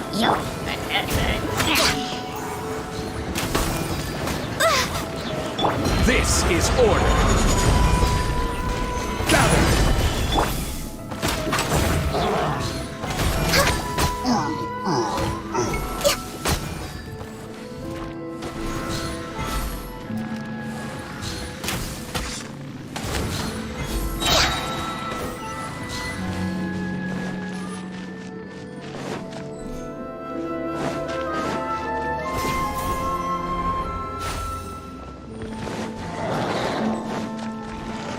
Blaze over.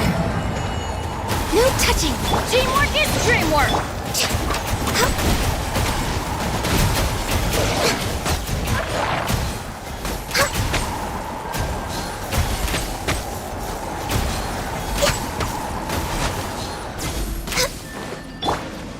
Order guide you. Stabilize. Look! Four-leaf sigils have appeared in the sky!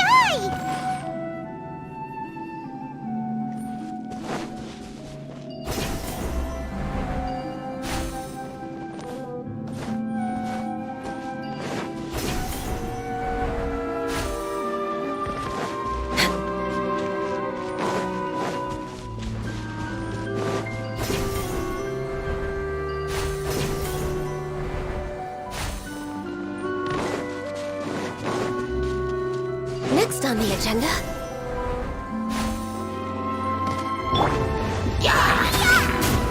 Race you!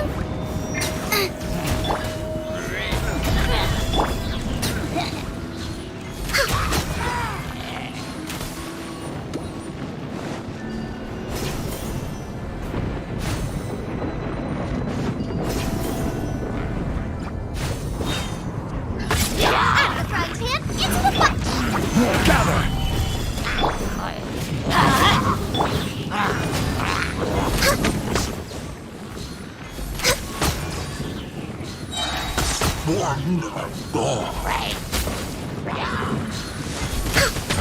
This is order.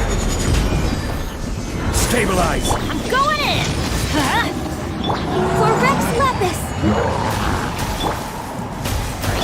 Eat this! Born of ice and frost. To control the boat of consciousness, we need to find the helm first.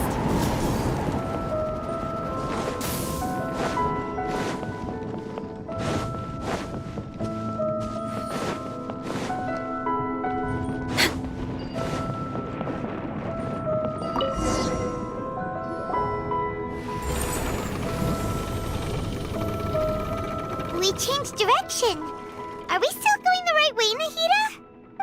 Mm-hmm. Judging from the current route, the boat of consciousness will soon take us out of here.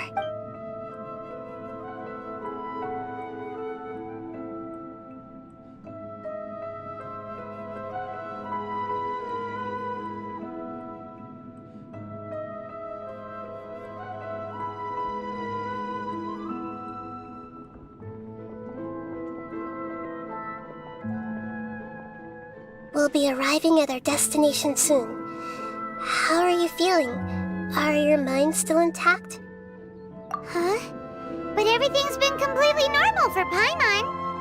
Hopefully there won't be any more interruptions. This time, we should be able to meet Greater Lord Rukkhadevata. Are you saying you've never met Greater Lord Rukkhadevata before? No. It seems that my birth and her death took place at the same time. Otherwise, I think she would have given me a little more guidance, and I could have done a better job. Hey, you've done a great job, Nahida.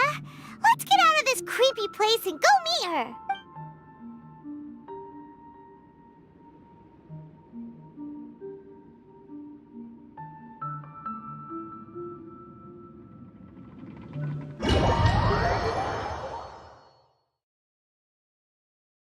So, is this the place you were talking about?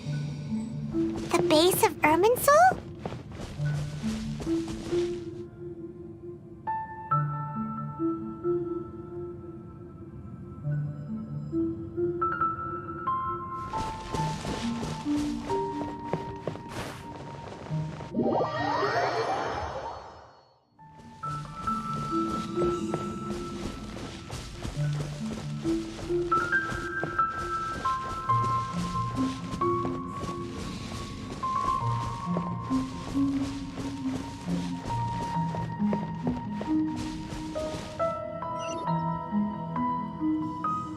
Well, this is the place.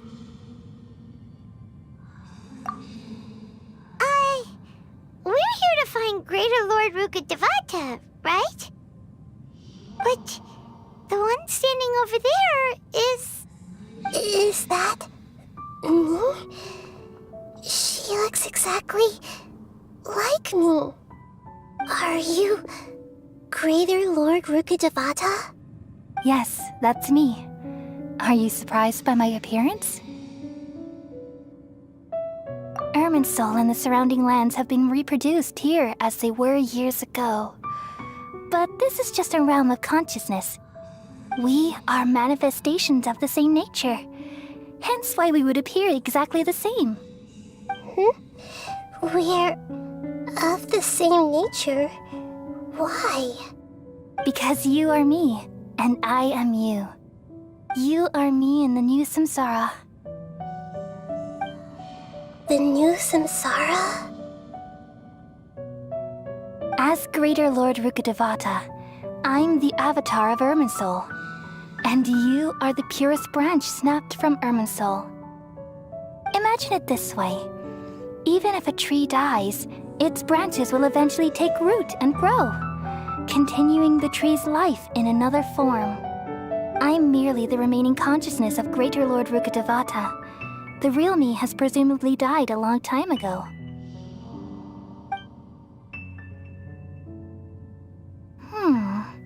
Judging from your appearance, I've probably been dead for 500 years. But you're finally here. My new self in the samsara. If this is true, then am I going to be a great Archon like you someday? Though we share the same nature, our fates are bound to be different. All things have their own fate. When a branch grows into a mature tree, it won't be the same as the original tree. That's why fate is the ultimate knowledge, isn't it? That's a great insight. Yes, very good. It's also precisely why you won't become like me. Really? But perhaps you may become an even greater Archon than I. I already see a determination in you that I didn't possess in my time, and the future that it leads you to will be yours alone.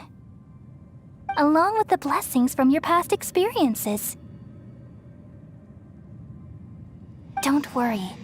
The growth of wisdom is like that of a plant.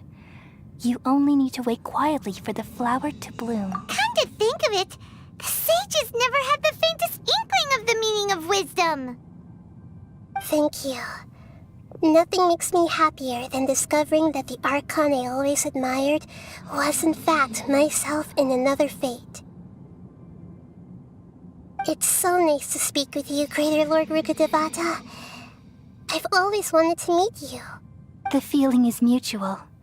From the moment I snapped the branch off Irminsul and created you, I've also looked forward to talking with you.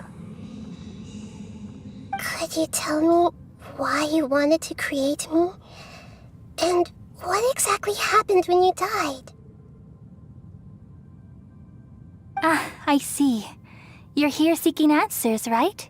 Everything that day, even the sky itself, changed into a color like this. At that time, the 7 were all summoned to the nation of Conria. Except for me. I had a more important task to attend to. I had to protect Irminsul. The disaster occurred together with the pollution of forbidden knowledge. At that very moment, with my consciousness connected to Irminsul, I sensed something was wrong. The pain started to torment my mind. By the time I reached Irminsul, it was already displaying signs of corruption. Had I not repelled the pollution of forbidden knowledge with King Deshret thousands of years ago, I might have felt even more hopeless and lost. So what exactly is forbidden knowledge? It's a kind of knowledge that doesn't belong to this world, and a form of truth that can't be understood. It came from the very bottom of the abyss. Even I could never understand it. The world is constantly rejecting it, leading to all kinds of bad phenomena. If we allow forbidden knowledge to pollute Irminsul, I'm afraid the entirety of Tevat could fall apart. So, there's knowledge that even the God of Wisdom can't understand? At that time, I knew I couldn't repel the forbidden knowledge with my strength alone. Which is why I created a device that compiled human wisdom and named it the Akasha. It's truly the world's most amazing invention. Thank you. For a long time, I thought dreams were the fruit of human wisdom. Though it was selfish to do so, I borrowed people's dreams using the Akasha. Then I compiled their wisdom and all of my own power. Well, did it work? Thanks to the wisdom of the people of Sumeru, almost all the forbidden knowledge was cleared from Irminsul. But things didn't go as smoothly as I thought. I had a terrible headache, which gave me an uneasy feeling. And then I remembered that my consciousness was also connected with Irminsul. It brought me knowledge and wisdom, but vile corruption as well. From the very beginning, my existence had been polluted by the forbidden knowledge. Oh no. How could I've experienced that pain in your consciousness. It must have been a horrible experience. Yes, but my feelings weren't important. The important thing was that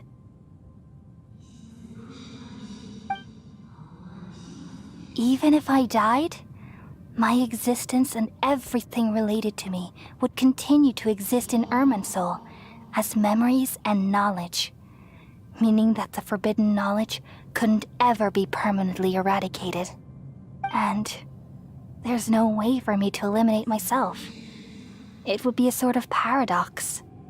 So, I took the purest branch of Irminsul as my incarnation in the next samsara and left a trail of clues, all in hopes that you would come here and remove me and my pollution from Irminsul forever. Wait, no, I can't. So you realize what that implies? You are very smart indeed. Irminsul has all the knowledge and memories of this world. And as you've realized just now, removing me from Irminsul means I essentially will never have existed in this world. But this is the only way to save Irminsul. People love you so much and they've missed you so much over the past 500 years. I am exactly the same. So how can we just forget you like this. Is there really no other way? There must be something else I can do. You're the god of wisdom, Booer. You should know that there is no other way. But this is so cruel. I don't want to forget you. No need to feel so sad, Booer. As someone who delights in wisdom, you should feel joy at finally finding the answer. These are the words in their entirety. The answer you've been seeking all along. Let the world completely forget me.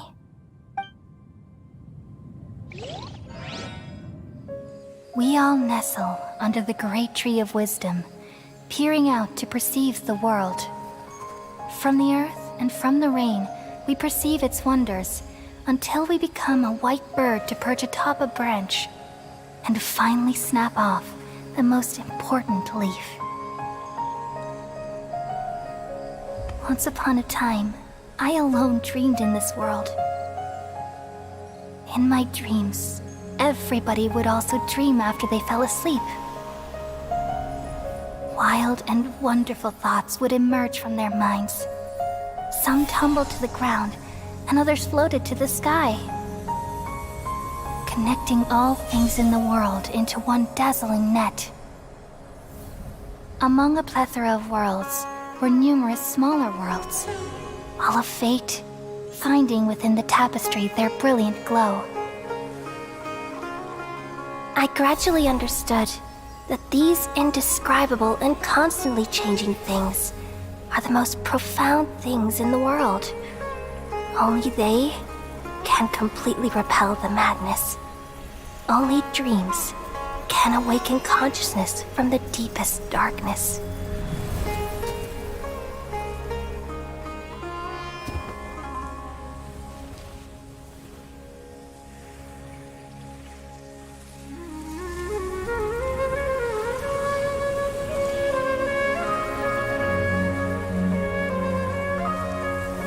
I'm the one who posed this question, yet also the one who sought a solution. Saving the world with the dreams of the people used to be my answer. And now, you've also found your own answer, and I shall return all the dreams to the people.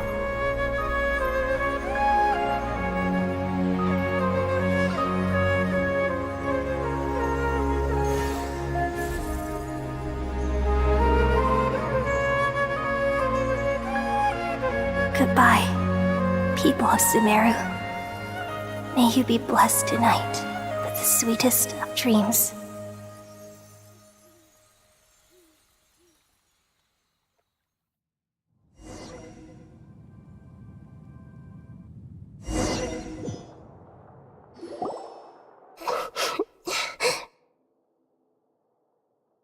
I'm alright. I'm just a little confused. We've just saved the world, right? So why am I crying?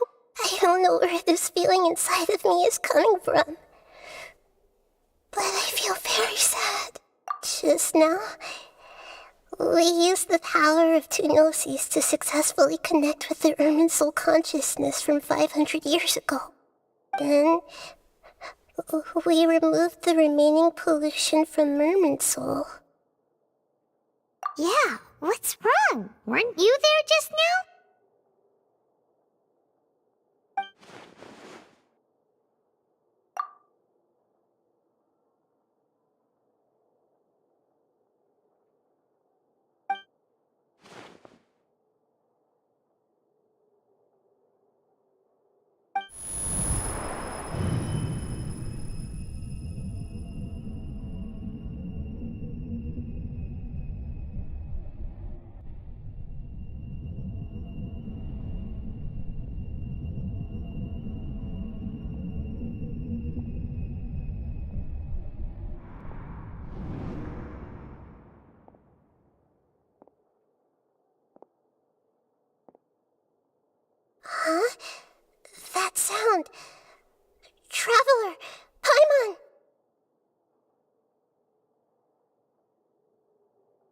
I've been waiting here far too long. But finally I have the chance to be alone with you. All the precious time I wasted has finally paid off. The doctor! What have you done? Just a type of sound wave that can quickly put defenseless people into a dream. As I expected, it doesn't have any effect on gods. This is the only thing of interest I found among the sage's research. I thought I'd take it for a little spin. Don't worry. I know you would never forgive me if I actually killed them. I'm here to negotiate with you. Naturally, I won't do anything dangerous that could potentially damage our relationship. Negotiate with me? I heard you had already left Sumeru. Why are you here again now? I left Sumeru, but I also stayed in Sumeru. Even the God of Wisdom is restricted by the habits of cognition. How disappointing. You mean there are many different versions of you in this world? An astute guess. Even the same individual will have different cognitions at different ages. A long time ago, I made a major decision in hopes of preserving all my perspectives of how I observed the world. Observation is the first step of any experiment, but observing the current world doesn't satisfy me. It lacks an important dimension, that of time. So I saved segments of all my ages and made them into independent individuals. That's all there is to it. Indulge me. How does the God of Wisdom find my method of seeking knowledge? It's an insult to the very concept of life. Life inherently has many rules and restrictions, each with its own significance and reason to exist. They can't be broken on a whim.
Good.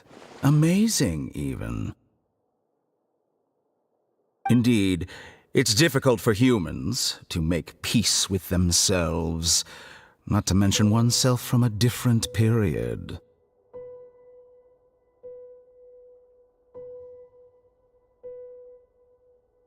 Since you're in the academia, why wait until now to show up? You could very well have stopped us and helped that fake god. Simple. Let me ask you this. Would any staff member ever help the subject in the middle of an experiment? It was my experiment. So why should I interfere with the results? The academia saw the plan to create a god as their ultimate goal, yet you only saw it as an ordinary experiment. You really are crazy. If the experiment succeeded, you would have had a new god on your hands. How would you have faced your own god then? Would you still take the same stance? Would you still hold the same view of yourself? I'm first and foremost a scholar. These results should be left to the judgment of the hypothetical me confronted with that outcome. But you're right. And that's exactly why I'm disappointed with the conclusion of this experiment. As an individual, you don't have any sense of belonging. You seem to have even fewer convictions than a typical scholar. Oh no, I certainly have my own convictions. They just don't fit your standards, that's all. All right, that's enough conversation for today. The experiment is over, and it's time to tidy up the equipment and reclaim any useful materials. For example, the Gnosis. Lesser Lord Kusanali, you're an intelligent Archon. I'm sure you understand the disparity in our combat abilities at this time. Besides, you have no way to use that Electro-Gnosis in battle. Didn't you say you were here to negotiate with me? Somehow, it's starting to seem like you intend to take it by force now. I'm merely stating a fact. After all, I'm also a scholar. Naturally, I hope to show proper respect and dignity to the God of Wisdom. Your hypocrisy is built on absolute confidence. I understand your scheme, but... what if I were to destroy the Gnosis now and awaken the heavenly principles? Awaken the heavenly principles? Do you think that's really possible? The heavenly principles have been silent for many years, but the Gnosis are symbols of their control over Tevat and all the laws. Will the destruction of a Gnosis attract the attention of the heavenly principles? And if so, how do the Fatui plan to deal with the consequences? Do you dare to gamble such a possibility with me? Gamble? How surprising. I thought you would show evidence or use rigorous reasoning to prove your point. The word gamble is the last thing I expected to hear from the God of Wisdom. But this is a clever move. You must have seen through me when I first captured your consciousness. As a scholar, I respect all possibilities. This has always been my principle and is an essential trait as an experimenter. Indeed, I can't ignore this possibility. So tell me then, what are your conditions? This foreign Gnosis will only lead to disaster if it stays in Sumeru. But this Electro-Gnosis is the prize I obtained after defeating one of your fellow Harbingers. Now, as the one who initiated this cascade of events, shouldn't you pay the corresponding price? Price? Interesting. What price would you have me pay? How about erasing all your other segments? So this is how you wish to restrict me, the most threatening opponent of the Nation of Wisdom. What you request of me is like plucking out the eyes I have placed in the dimension of time. Segments are extraordinarily difficult to make. They require extremely rare resources and enormous amounts of time and effort, requiring me to destroy them all here and now. Bravo. A suitably wise decision on your part. Yes, how very interesting. Can I assume that you have long been wary of me? Among all the versions of me, this segment you see now is the most selfish. If it weren't me, your idea wouldn't have worked. What did you see when you were imprisoned? You were observing me, and that's how you know I've long grown tired of their doubts and endless arguments. Like you said, it's difficult to make peace with yourself. Being as smart as you are, have you managed to do that? I see. If you think all those versions of me are worth a gnosis, then deal. You sure didn't hesitate much. Is the relationship between all the versions of you really that bad? I don't think there's any need to dwell on that. The surplus versions of me can be exchanged for a gnosis. Do you think anyone can offer themselves at a higher price? Besides, with my abilities, it's only a matter of time until I find better perspectives. Perhaps it's best to say, you're just temporarily ahead. But what I'd like to know is, how can you be sure that I've really erased them?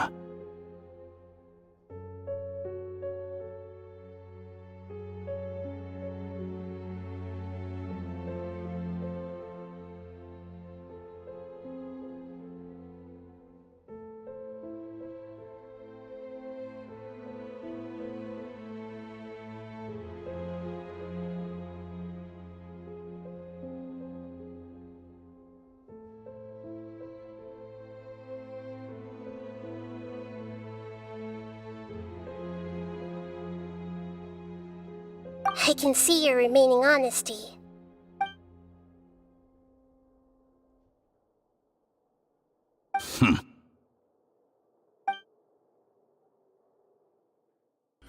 What a ridiculous decision! You can't be serious! How could I have been so short-sighted? You think this is the end? Wait, I'll have revenge! You'll make this moment count. You will regret this! Well, have you confirmed that it's complete? Here, take it. The future of Sumeru City will be in my hands alone. I will shut down the Akasha and let curiosity and the thirst for knowledge drive the realm of academics once again. There won't be any further gaps for you to exploit. It truly pains me that my academic achievements have never been appreciated in my homeland. Of course, I have no interest in being rejected by this city for a third time. Another chess piece. And where is your dendronosis? Don't be greedy, Harbinger of Snezhnaya. No, this is a different transaction. If you intend to turn off the Akasha anyway, then there's no further use for the Gnosis of Sumeru, is there? Besides, isn't it the Archon's duty to deliver what's desired of the Seeker? Oh, judging from your expression, you don't seem to find the idea very agreeable. Then let's think of it this way. Since you're the god of wisdom, how about I exchange some knowledge with you? People exchanging knowledge with the God of Wisdom is the stuff of legends. Yet here you wish to exchange knowledge for the God of Wisdom's property.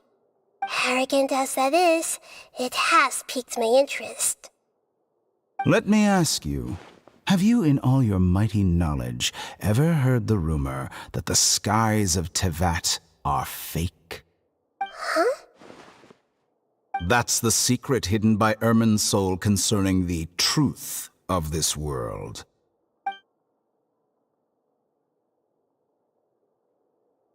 Once I finish telling you about this, it will be time for me to say goodbye. With negotiations, we've all gotten what we wanted. I'm very glad I got to meet you like this. Your arrogance may know no bounds, and convictions may mean nothing to you. But I'll still listen to what you have to say.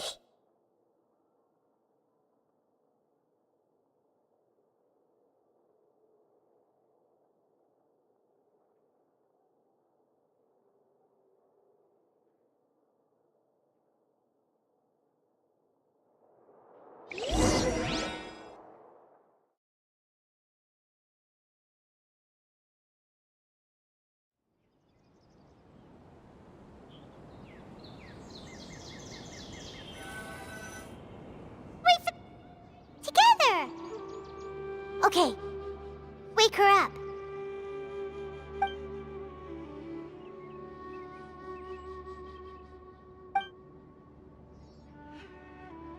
Are you awake? Kali says it's time for breakfast. Come on, get up! Good morning! How are you feeling today? Good to hear. It looks like we've recovered pretty well. Not even Tainari could stop us from going out now.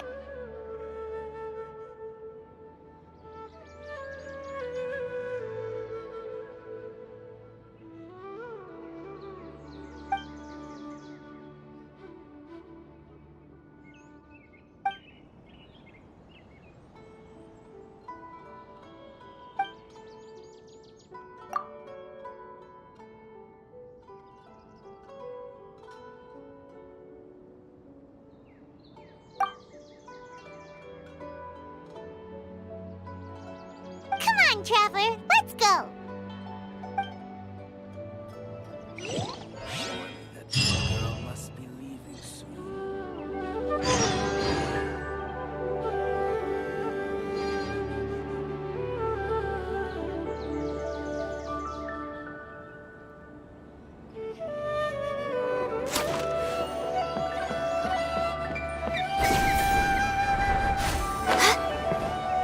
Next on the agenda.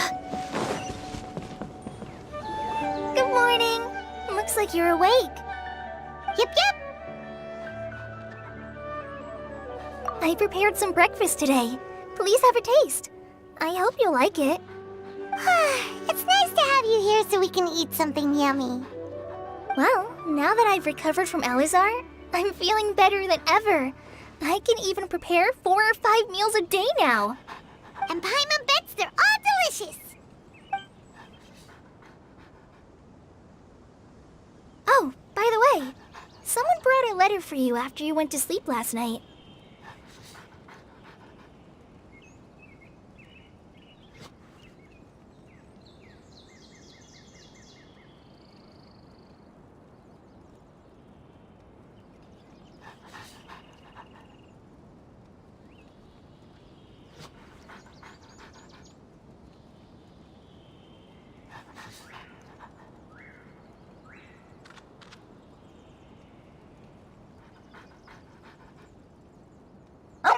Nope. Paimon wanted to read the letter with you after you woke up. So Paimon didn't open it. Alright, let's read it now. Oh, it's from Nilu. Ahem. We're going to hold a feast at the Grand Bazaar and celebrate Cyno's reinstatement as the General Mahamatra. As heroes of Sumeru, please be sure to attend.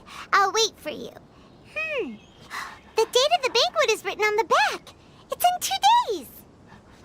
Oh, I've also heard that you've become heroes here as well. That's amazing. Everyone's aware of your abilities. There's no need to be modest. Anyway, let's go to the Grand Bazaar to have a look. Oh, before you leave, be sure to inform Master Tainari.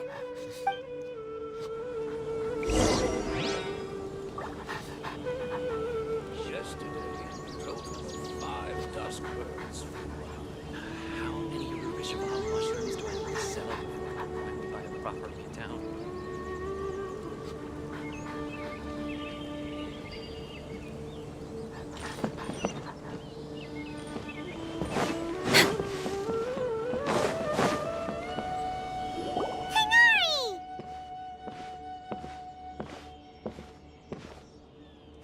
Good morning. How do you feel today? We feel much better. How about you? I'm recovering well. Thanks for asking. But from the looks of it, you seem to be already busy with work again. It's fine. I'm not that busy, really. The Elazar patients have recovered, as well as Hypatia. For now, I only need to tend to my Forest Watcher duties. It seems once Irminsul started getting better, everything else started to recover too. Yes, but there are still some residual effects. The withering is one example. Though it won't spread anymore, the existing zones won't just disappear. We forest rangers will still need to do the work. By the way, we have some good news. Sino got his position back. This news is hardly new. He had already mentioned it to me before. Huh? You mean he was already here? Why didn't he come to say hi to us? He visited once, but he was afraid of disturbing you while you were resting. He just asked me a few questions and left. Then you probably already know all about the celebration feast. Celebration feast? No, I haven't heard anything about that. Huh? But didn't Nilu say in her letter that they would celebrate Sino? He didn't tell you? Perhaps, or alternatively, he doesn't know about it either. Come to think of it, Sino doesn't seem like the type who'd enjoy a celebration feast.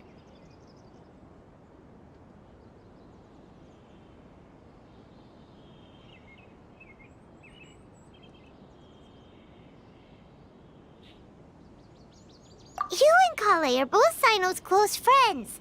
Why don't you come to the feast with us? Kala has taken over some of my tasks these days. I don't think she'll have time for it. Not to mention me.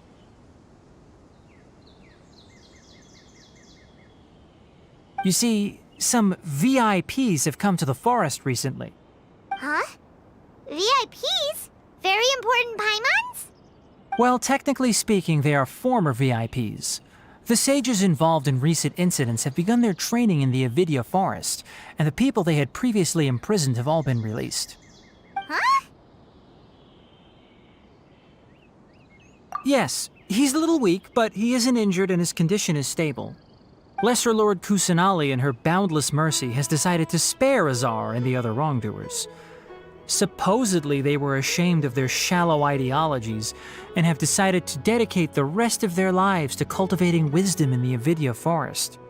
When they learned that Lesser Lord Kusanali had defeated the Balladeer and saved Irminsul, they were shocked at first, but also became happy, feeling that the sacred light guiding them on the path of discovering wisdom had begun to shine once again. As a result, work has increased for the forest rangers. That sounds really exhausting. There's nothing we can do, really. But that's another topic.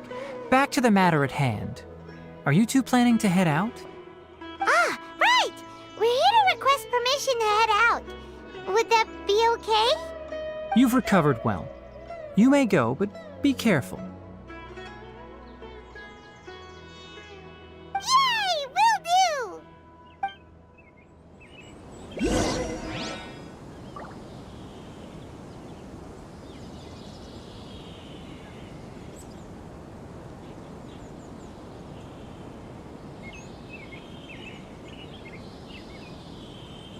For the next interview, I think I'll start. It's so nice to distract.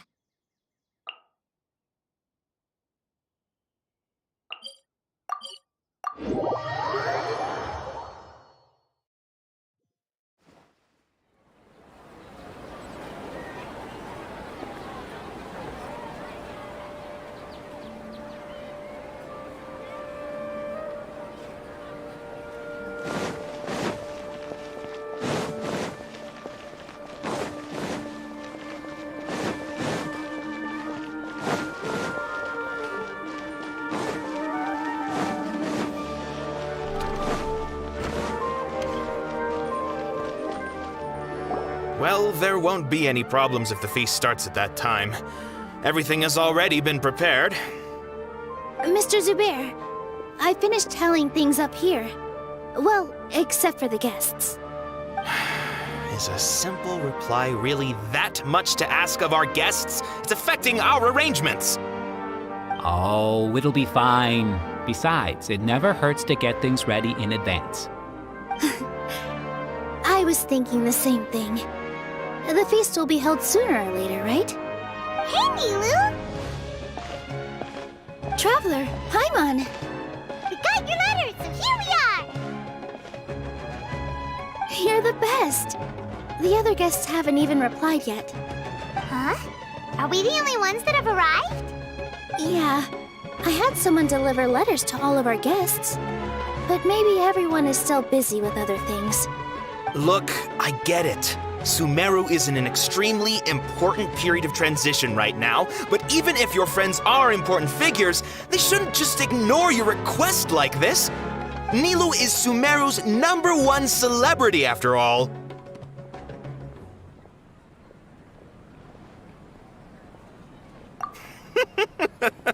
You have no idea how happy I am to talk to people with good taste! If you consider enjoying Nilu's dances having good taste, then almost everybody has good taste. Because Paimon thinks everybody will love her performance. That's right. We all think she's amazing too.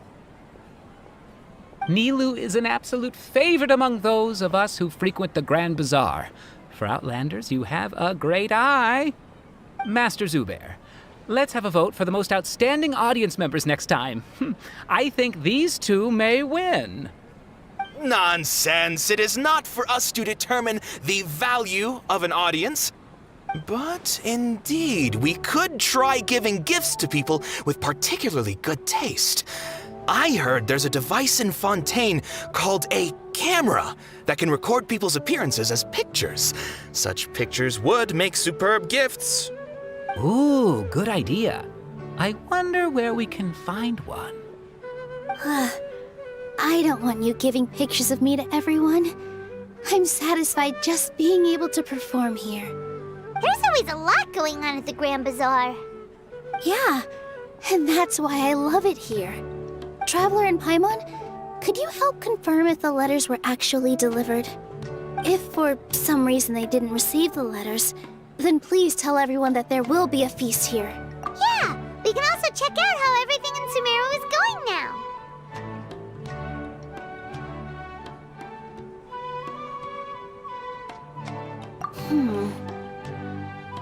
When I wrote the letters, I heard that Dia was in Port Ormos, and Alhaitham was at the Academia.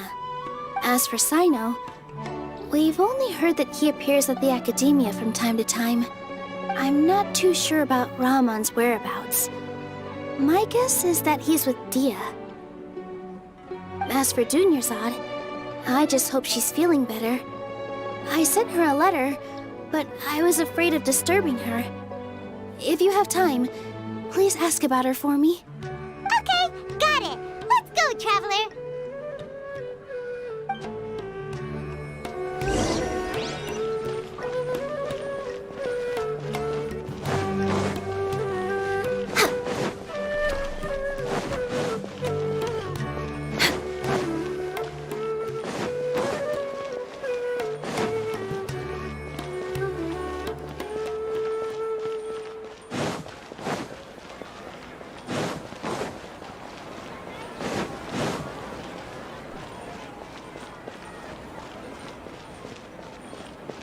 Next on the agenda...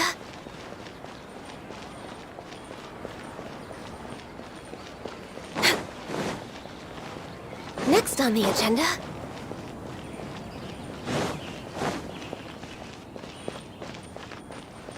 Next on the agenda...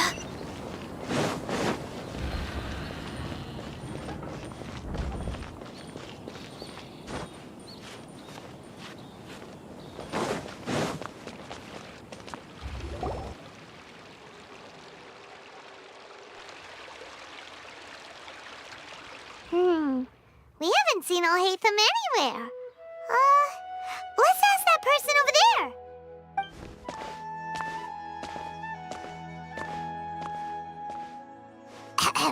Hey there, have you seen Alhaitham around?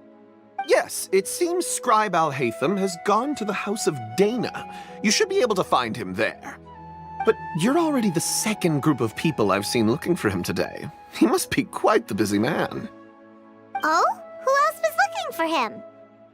Mr. Cave was just here asking about him. You wouldn't believe how terrible their relationship is. And now you two are here.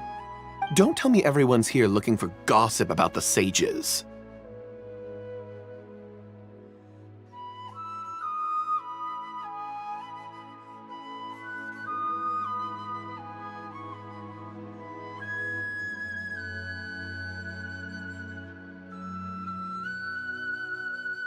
No way! We're strictly here on business.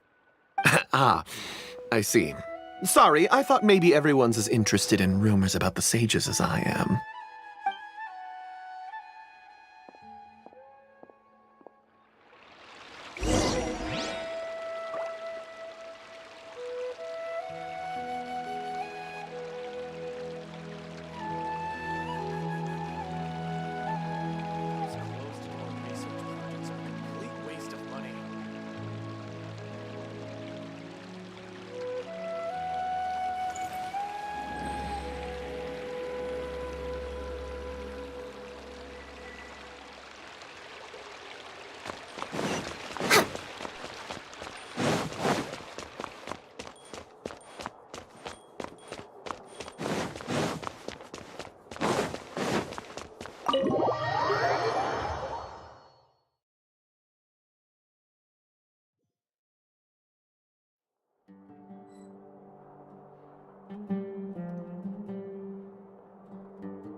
We're way behind schedule.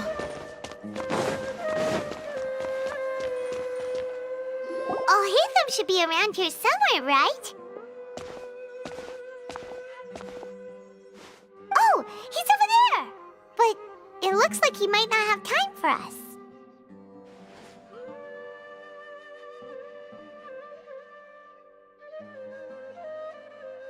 Just put down that worthless book and tell me what happened in the academia. This is not just some worthless book. Do you have any idea how difficult it is to find a physical book like this in Sumeru? It doesn't matter. It's probably just another thing that you used your authority to get your hands on anyway. Just put it aside. Listen, I came back today only to hear that the sages have disappeared. Oh, you sound surprised. I thought you would already know the inside story.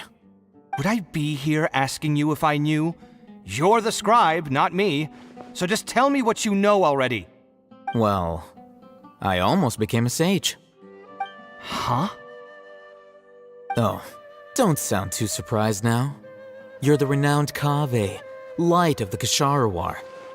Besides, as a master builder and craftsman, chances are you'll be appointed as a sage too.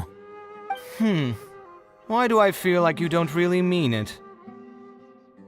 Huh. What makes you say that? Why would you question my heartfelt sincerity? Maybe it's because you've never said anything good about me before. Yeah, well, I share a similar sentiment, and anyone who knows you as well as I do would surely do the same. Ah, you... See? This is why I hate discussing anything with you.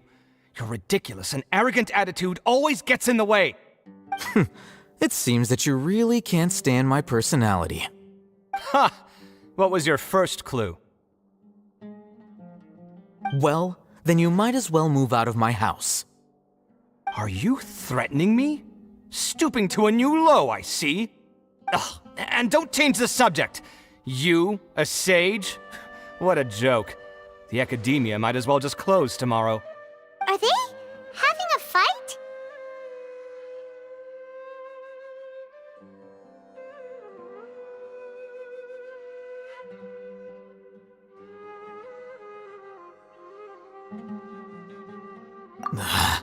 Forget what's going on with the academia. Haven't you been busy with your construction project? Tell me, when are you going to build yourself a mansion? Don't get me started. I get angry just thinking about it. So, what great building did our master architect work on this time? Like I need to tell you. Keep your nose out of my business. No, I think we deserve to know. Where were you when Sumeru needed you most? I was in the desert for a large project, but considering Haravatat's utter ignorance of architectural and aesthetic matters, you probably wouldn't understand. Ah, which is truly unfortunate. I can only pity the man who doesn't understand the first thing about beauty and romance. Unlike a true... hold on, wait a second. What do you mean by when Sumeru needed me most? Well, while you were out fiddling around in the desert, many people came together to save Sumeru from a crisis. Ha! And you think I'd believe that? Look, all you really need to know is that Azar and all his accomplices have all been overthrown. Huh? What nonsense are you talking about? It's no skin off my nose if you don't believe me. It's not like my Darshan was the one trying to apply for funding from the Grand Sage. Yours, though, on the other hand... You know what? I'll ask around. I'm sure someone knows what's going on here. You're dead if I find out you're lying to me.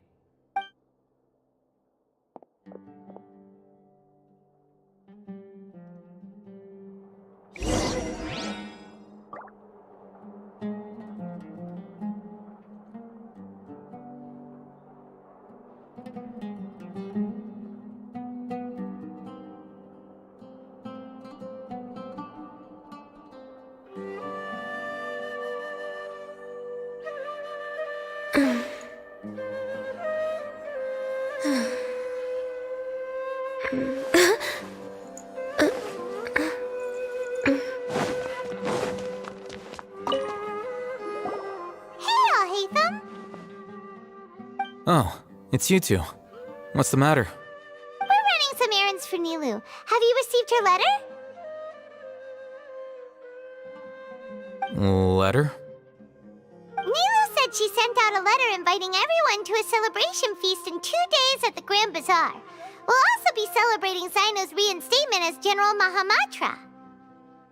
If she addressed the letter to all Hatham of the Academia, then the letter should have gone to my office.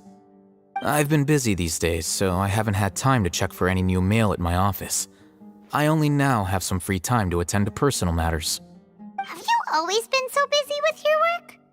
Of course not.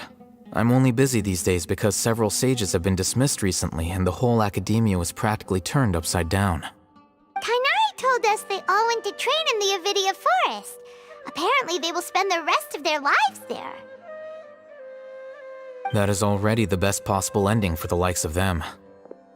4 of the 6 great sages were possessed by their desire for power and attempted to create a new god. In order to pull it off, they even imprisoned the other 2 rational sages. To imagine such things could take place in the academia. Yeah, you're right. Huh. Feels kind of strange to hear them called that after all this time. But then again, the 6 great schools sounded pretty impressive too. Yes, at least that's how they're supposed to sound. It's said that when the academia was first founded, the Dendro Archon herself established the 6 great schools, each representing one of the 6 different types of wisdom. Numerous Darshans have sprung up and faded. Only the 6 Darshans attaching themselves to the 6 great schools have stood the test of time and obtained permanent seats in the academia. Now, the 6 Darshans are nearly synonymous with the 6 great schools, and the leaders selected for the schools are the 6 great sages. Among the 6 great sages, there is one central leader, the Grand Sage. Unfortunately, only the sages from Vahumana and Amorta remain now. They were imprisoned for opposing Azar, and were only rescued after Azar's downfall. So who's managing things in the other 4 schools now? Do they need to find someone new? Yes. Normally, new sages are selected based on a strict set of criteria. Oh, didn't you just say something about becoming a sage? If they pick you, then we'd have a huge connection in Sumeru.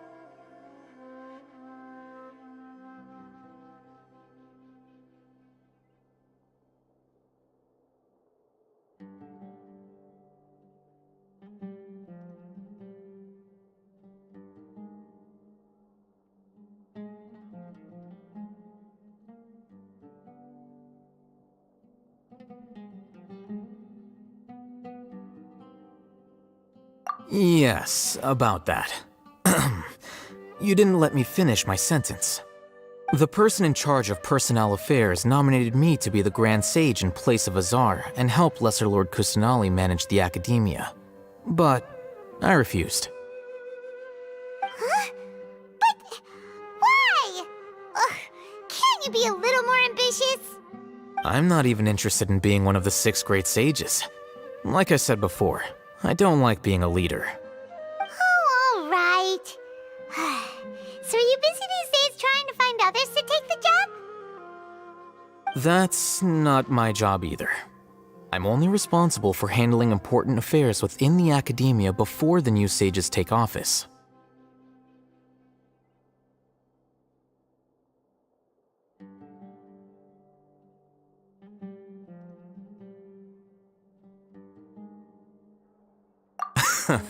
And the first thing I'll do is reject Kasharawar's application for funding. By the way, who was that other person just now? Is he your friend? Do we look like friends? Paimon doesn't know. That's why Paimon's asking. His name is Kaveh, my roommate. You could say he's the representative for Ksharawar scholars.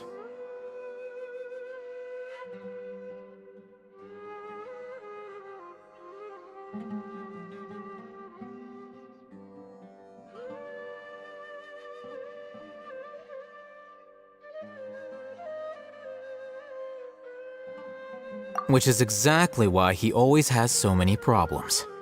So everything that's happened recently must be a huge change for the people of Sumeru. Such is the work of the Academia Scribe. Well, anyway, no matter how busy you are, since you are our planner, remember to attend the celebration feast in 2 days. Alright, I'll see you there.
Next on the agenda.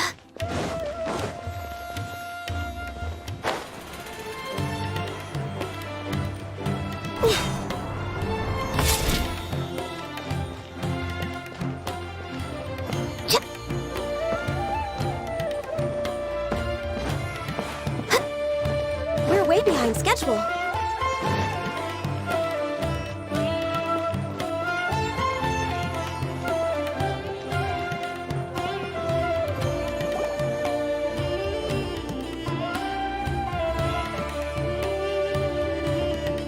This is Port Ormos.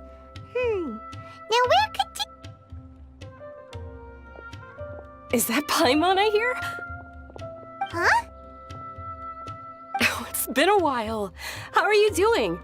Dunyarzad! It's been so long since we've seen you!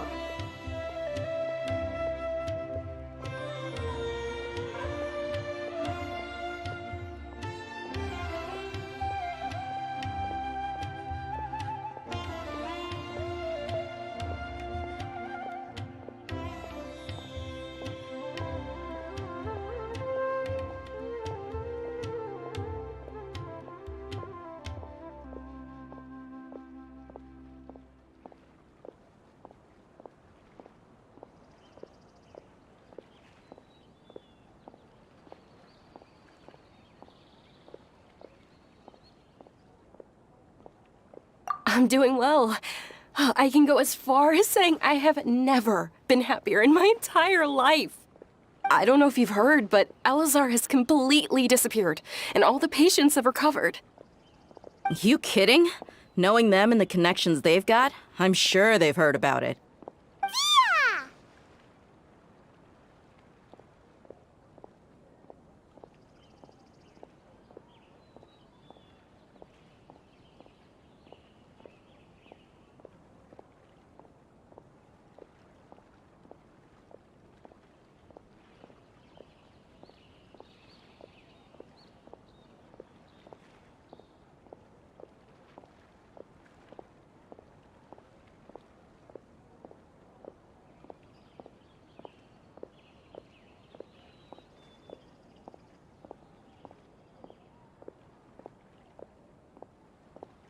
That's right.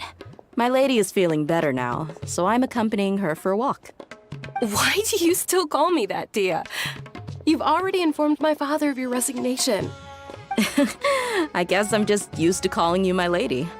Old habits die hard. Resignation? You mean you're quitting?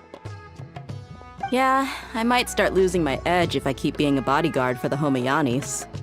You know that my parents and I are fond of you, and that we appreciate you very much. It wouldn't be a problem if you wish to continue to be our bodyguard. I'm not a woman that's easily persuaded. You should know that by now, my lady. When I took this job, I had already decided that I'd quit as soon as you recovered.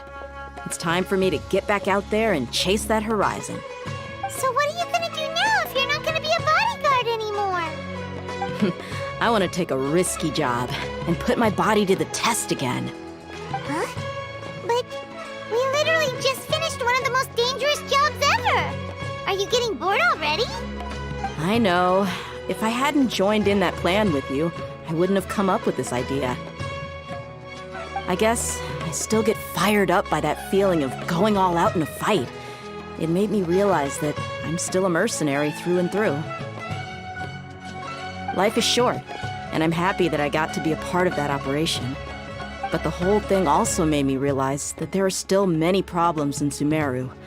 And as a desert dweller, I'm still not completely ready to settle down on this side of the wall. Well, I remember a friend had someone bring you a message. You mean I'll hate them? I didn't expect him to still remember that. I thought he was joking. We just came from talking with Alhaitham at the Academia. Did he tell you that he suggested that I come work at the Academia? What? I heard that Azar and his cronies fell from power, and Alhaitham told me that now was a good time to find a job in the Academia, but only if I wanted to. Whoa. Paimon can't see you being anything other than a mercenary. Me neither. But I think Dia would look great dressed up as a scholar. Ugh, forget about it.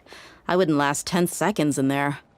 Alhaitham probably just liked the way I worked and knew I'm good in a fight, so he suggested I find some work in the Academia. But you know, if you take him up on the offer, Sino might actually agree and let you become a Matra. Because you're super amazing. The Matra have all the talent they need as long as they have Sino. I prefer to be free to live however I choose. In fact, I chose this job from the very start because I knew it'd be right up my alley. Even if being a mercenary means facing all kinds of danger. A lion has to return to the wild sooner or later. If anything, being your bodyguard has been unfamiliar territory for me.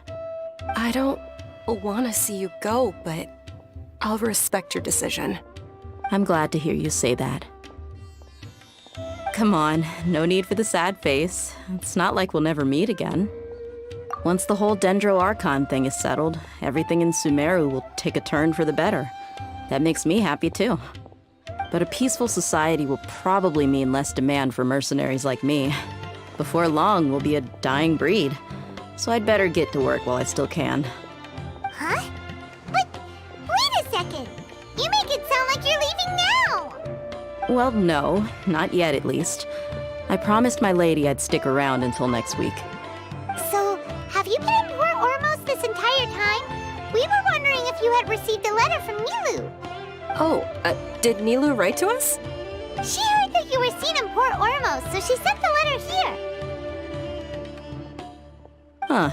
It was probably sent to the inn that we're staying at. My lady has been very energetic lately and keeps taking me on hikes, staying out even into the night. By the time we get back, the receptionist is usually off napping on the job. Right, and we tend to leave quite early in the morning, so the old man on duty is also usually dozing off. So what it really sounds like is that the person on duty is always asleep. I bet the letter's at the reception desk. I'll go check later. No wonder there wasn't a reply. You never received the letter. Good thing Nilu asked us to come and check on that. Sorry to make you two come all the way out here. It must be something important for Nilu to specifically write to us like that. Yes, she said they were preparing a victory feast in the Grand Bazaar, and will also be celebrating Sino's reinstatement as General Mahamatra. She was hoping you could come. Great! I'll be sure to attend. Count me in too. But is there some sort of dress code or anything for the feast? Can I just show up looking like this? Since it's being organized by Nilu, I don't think she'll be too picky about that. If anything, I think she wants to see us as our most natural selves. All right, then this is how I'll show up. The feast will be held in 2 days, so don't forget. Sure. Thank you so much for letting us know. We'll see you there. Oh, by the way, do you happen to know where Sino and Raman are? The General Mahamatra always comes and goes without a trace. Normally no one knows his whereabouts. Oh. But last time we met, he mentioned that he had something to do in Aru village. You can try your luck there. As for Raman, your guess is as good as mine. I only remember he said that he had something to discuss with Sino. You can ask Sino when you meet him. Don't mention it. You'd better get going. All right, on to our next stop.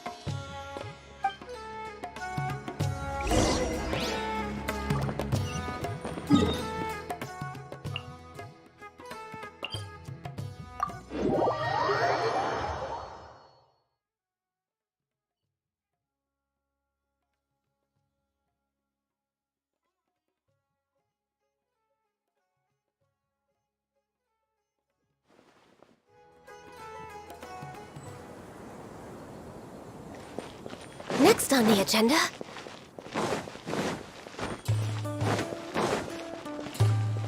We're way behind schedule.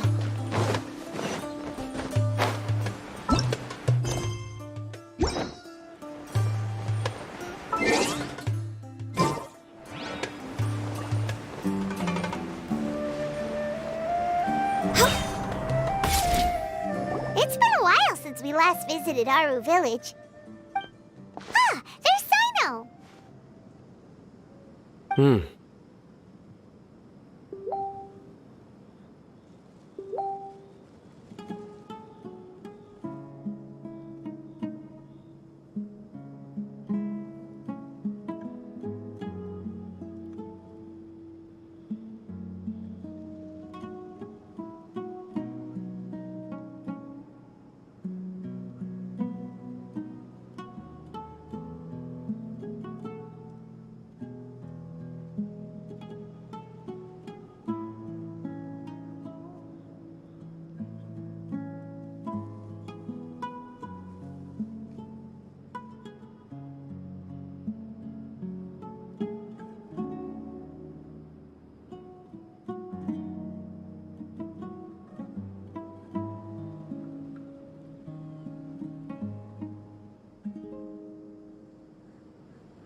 What brings you here?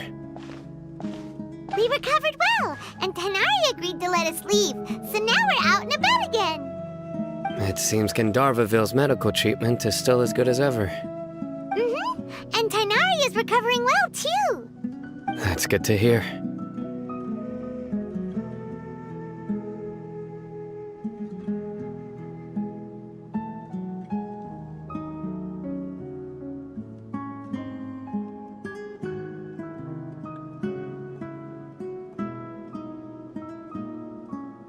Yeah, you're lost consciousness, right? Thanks for that. You're welcome. Tainari has excellent medical skills, and Kale is quite attentive. It was the best place for you. But why are you just standing here like a dead tree? I'm meeting some people. Oh, you mean Candace? I've already talked with Candace and the village chief.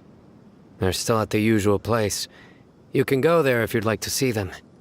But you know one of the people I'm meeting as well. Oh, by King Deshret's blessing, my friend suddenly appears in the desert. Don't tell me you've run into trouble and need us to help now. Raman! And... huh? Sataria?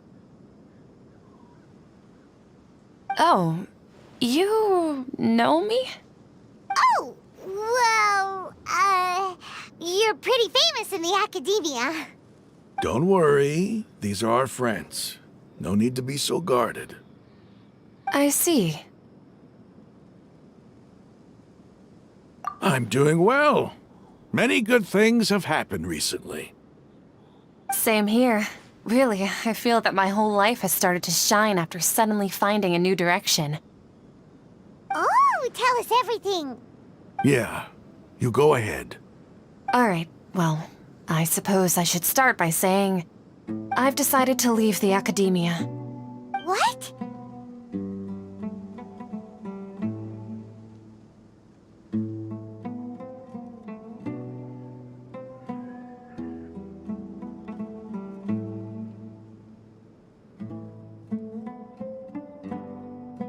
It's not that I've given up on being a scholar.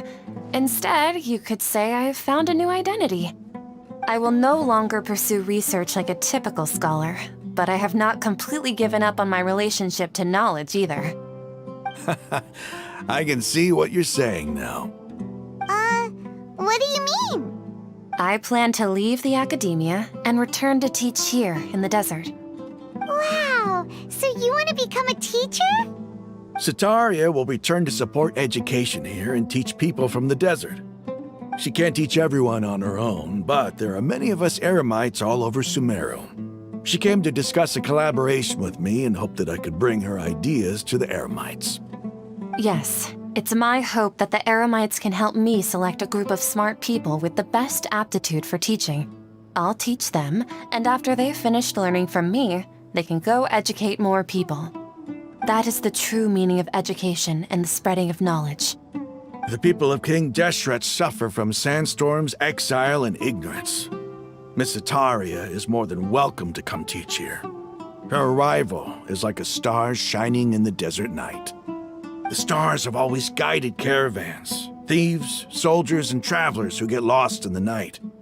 They lead those in the dark out of trouble and back to safety. Oh, please, where's all of this coming from? I'm starting to feel a little embarrassed. You deserve these compliments. Mercenaries are accustomed to danger and don't fear death, which is why we recognize extraordinary actions that common people would easily overlook. Sataria's idea will bring much good to many people. At first, I feared it was destined to fail. Everyone knows that the academia doesn't allow scholars to teach in the desert without permission. As you know, all knowledge is under their surveillance and control, and very few desert dwellers are as lucky as me. But what I heard at that time has been haunting my heart, as if there were lightning bolts constantly bombarding my soul. Sataria, you tread a treacherous path, and the longer you ignore it, the tighter the academia's grasp on you will become. Sataria, why haven't you gone home? Never forget that the desert that belongs to you lies elsewhere. Miss. These words sparked something in me, and I knew that I had to bring something back to my people after going home. I gathered up the courage to approach the Grand Sage, only to find that he was no longer at the academia. Lord Sino told me that Azar didn't belong there anymore. Azar has received much-needed punishment. Though, if you ask me, it may have been too light. You probably have already heard.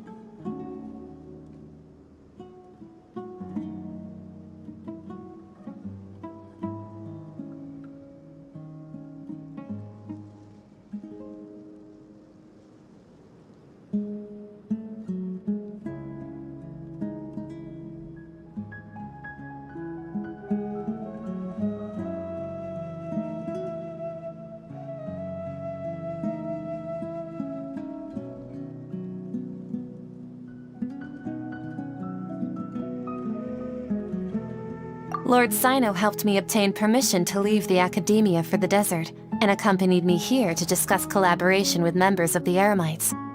My plan was able to go smoothly thanks to him and Rahman. You're all doing so much for the desert. Aside from that, I also have some other business to discuss with Sino. Lesser Lord Kusanali has allocated many resources to support and develop the desert. I've done some business for her, and part of it required the assistance of the Eremites.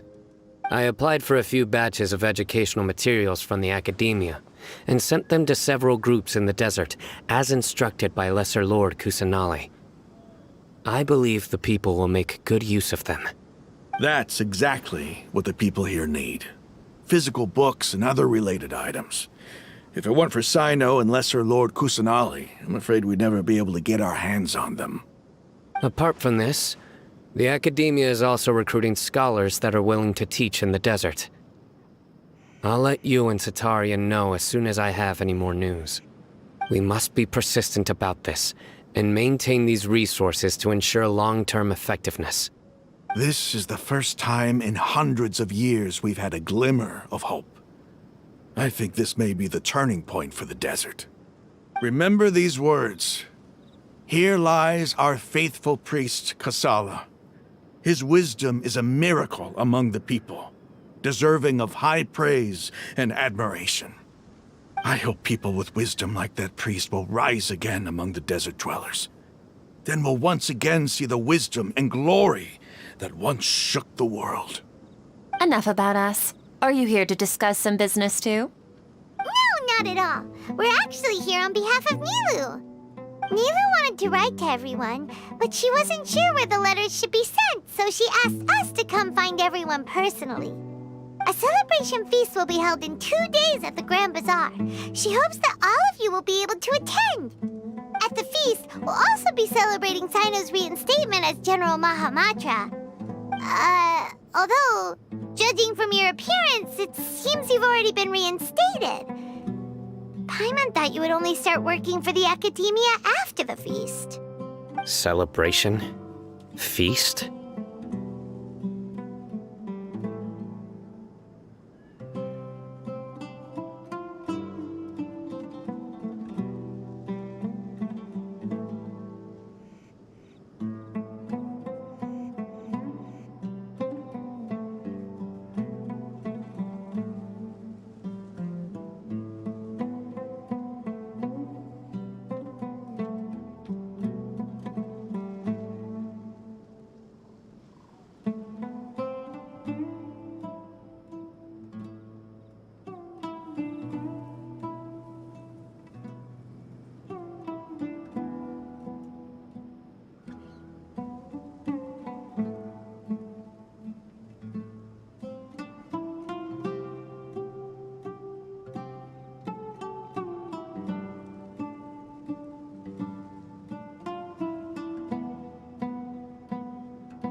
It's the first I've heard of it. Tighnari was right. He really didn't know. This feast is for you, Sino. Sounds to me like you'll have to be there. It's rare to see that kind of expression from Lord Sino. You must not like feasts very much. No, not really. But I'll go.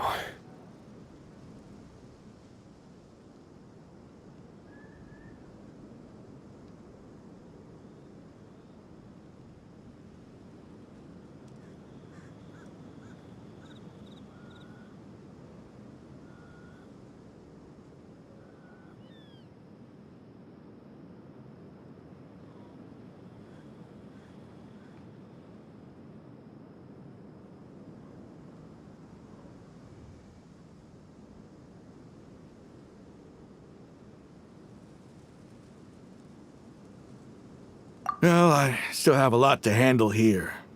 Besides, I need to look after Miss Sataria in the desert, so I'll have to pass.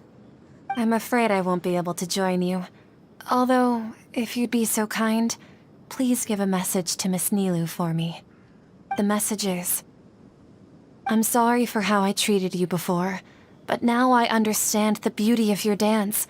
It's like a light shining in the sky. You and the art you symbolize are not only beautiful, but also lively and powerful, so much so that it was prohibited. Please keep dancing, and someday I'll be able to appreciate your art in person. Okay, we've got all that down.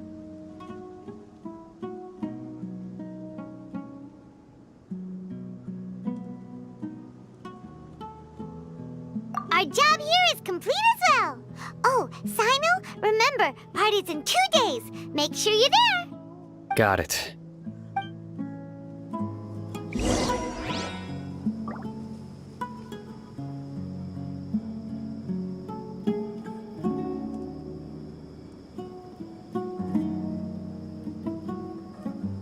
Unauthorized personnel are prohibited from entering. The numbers are correct.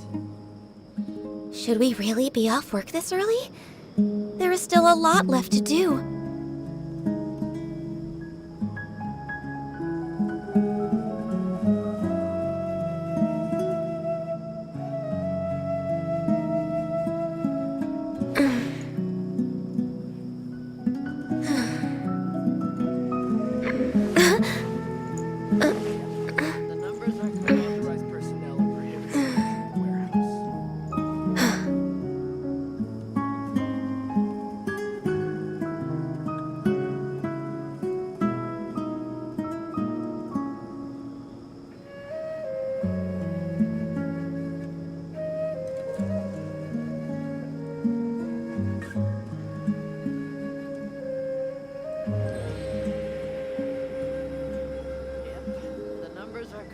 Unauthorized personnel are prohibited from entering the warehouse.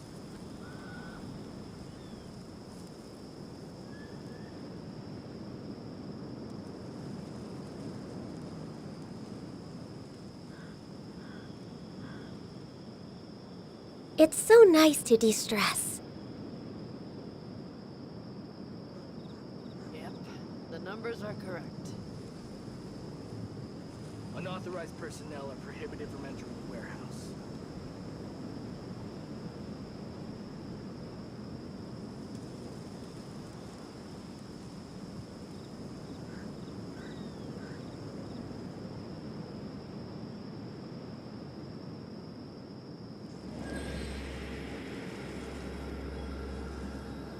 Unauthorized personnel are prohibited from entering the warehouse.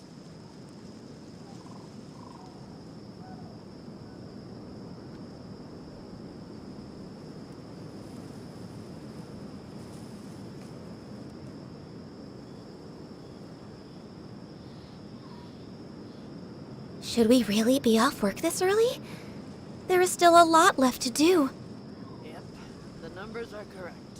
Unauthorized personnel are prohibited from entering the warehouse.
Everybody's already here.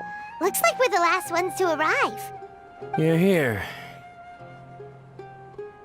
Ah, there you are.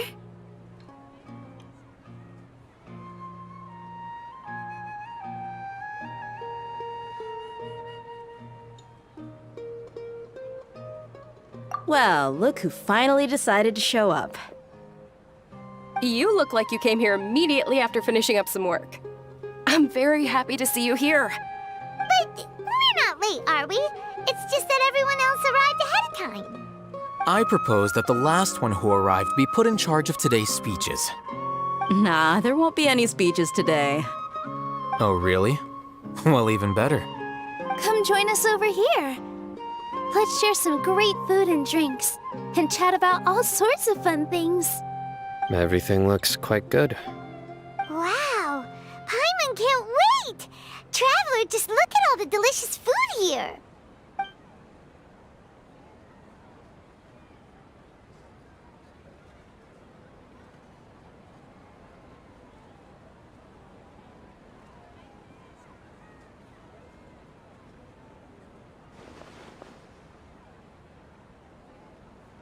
Whoa! It's so delicious! Oh, this grilled meat tastes amazing! The food was specially prepared for you by everyone in the Grand Bazaar. And we have gifts that were sent by the residents of Sumeru City when they heard we were holding a feast. Everyone that came said that you saved Sumeru, and wanted me to thank you all on their behalf.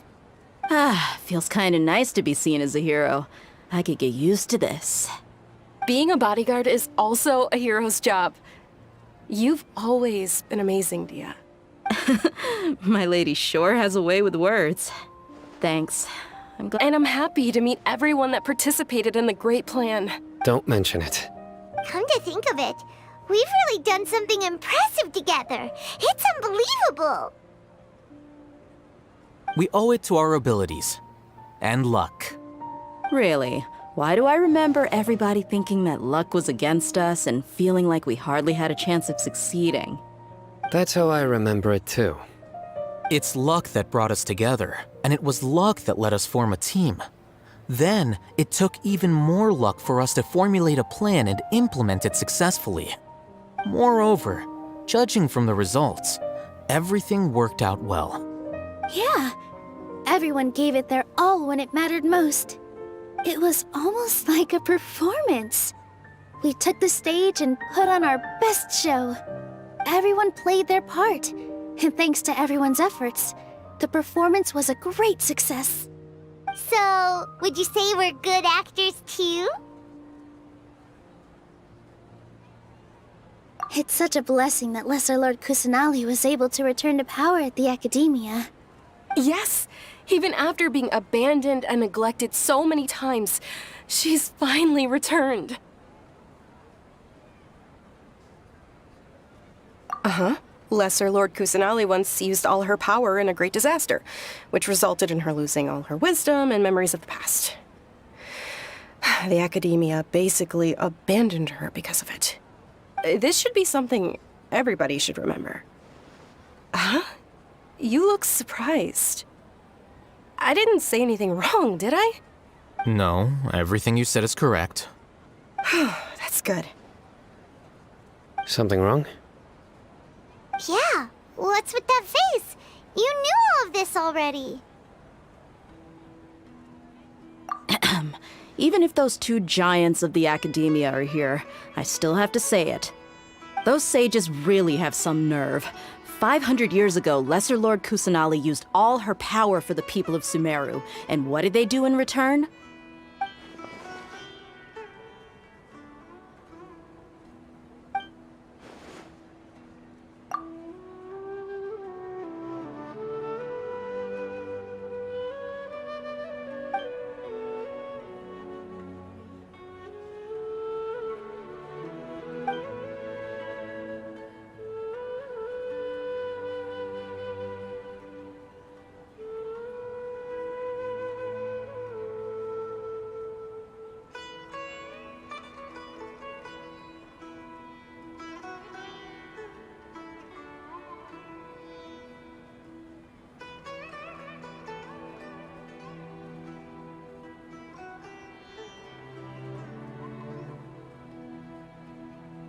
If you bite the hand that feeds you, don't act surprised when it turns into a knuckle sandwich, right, Sino?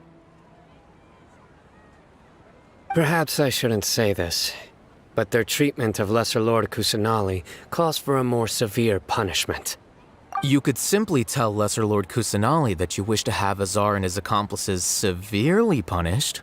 I respect our deity's decision, and won't interfere in any way. While we're on this topic, why didn't you accept the Academia's invitation to become the Grand Sage? Are you trying to say that I'm fit to be a sage? Not at all. But every person handling the selection process has said that you are the most suitable candidate to lead the Academia right now. Why? Because he dethroned Azar from power? Could you try to put it another way? This is a good thing, yet you're making it sound like I overthrew Azar for my own personal gain. But seriously, though, I always wondered if you had some personal motives behind it. I did have my own motive, but it had nothing to do with being a sage. If the rules of our nation were suddenly cast by the wayside, then it wouldn't be long until chaos ensued. I had no intention of letting their dreams disrupt my life. By that, you mean your life working as the Academia's scribe. Precisely. Wait, is that all? So, that's the only reason why you joined us and came up with all those plans? It's reason enough. You've certainly got quite the personality. You flatter me. All right then. How about you? You've already resumed work as the General Mahamatra, right? That's right. Will you be happy with that life? It's not about being happy. There are merely a lot of things that I must do. Even so, keep your spirits up and try to be happy, okay? And try to smile more every day, just like I'm doing now. Thank you. I'll keep that in mind.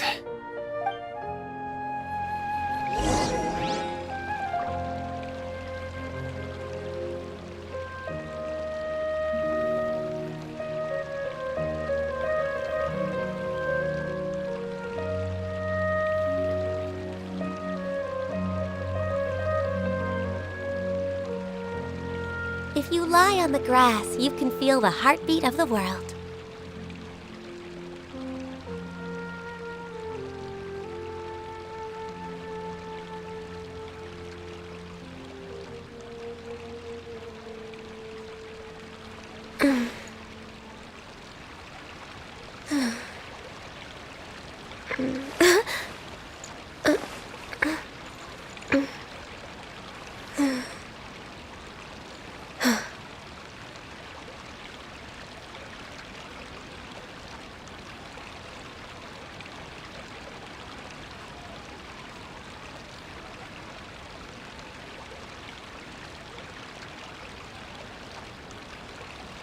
It's so nice to de-stress.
If you lie on the grass, you can feel the heartbeat of the world.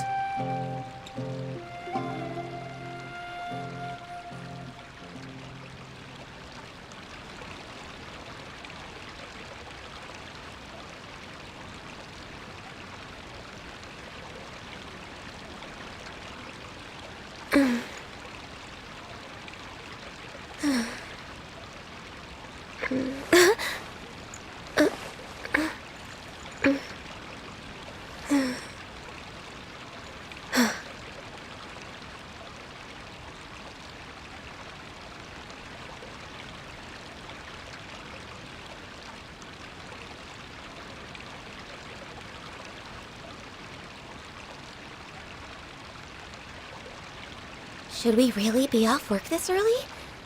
There is still a lot left to do.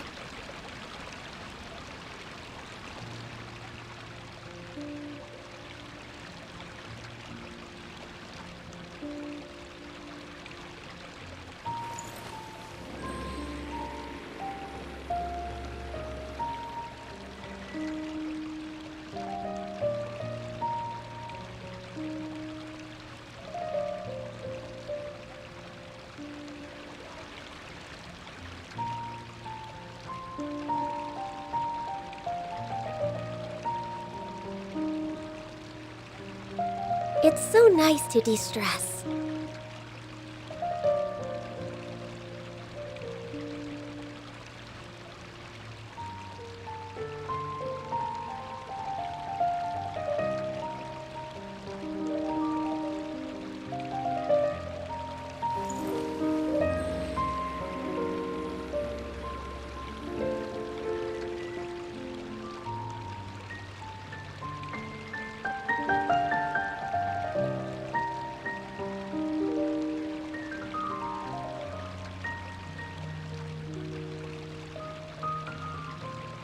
If you lie on the grass, you can feel the heartbeat of the world.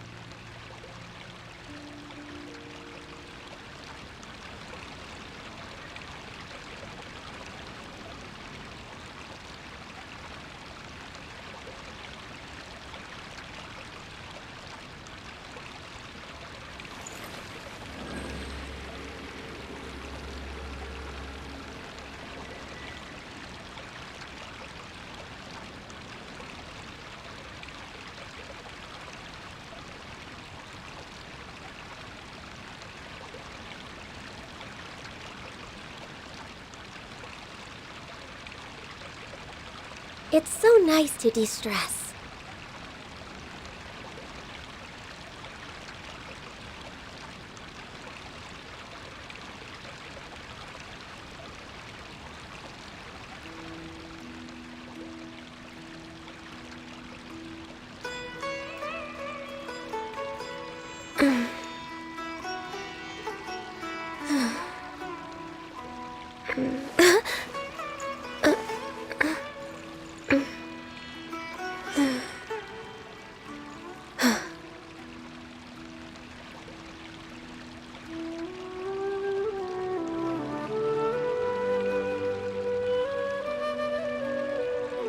Should we really be off work this early? There is still a lot left to do.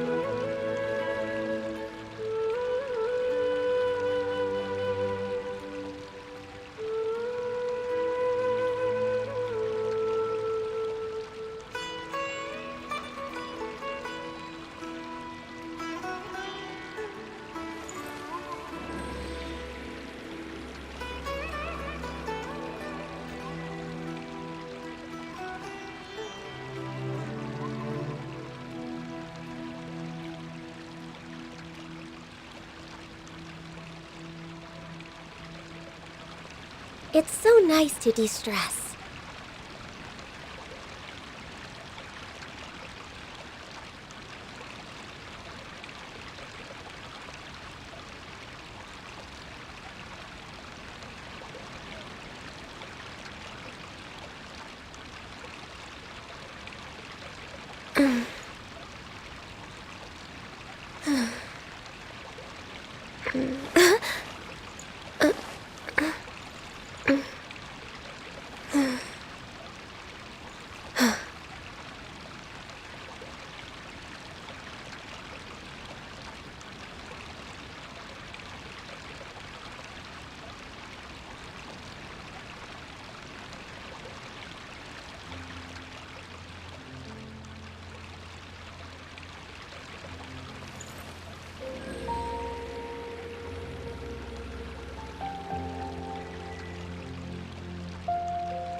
Should we really be off work this early? There is still a lot left to do.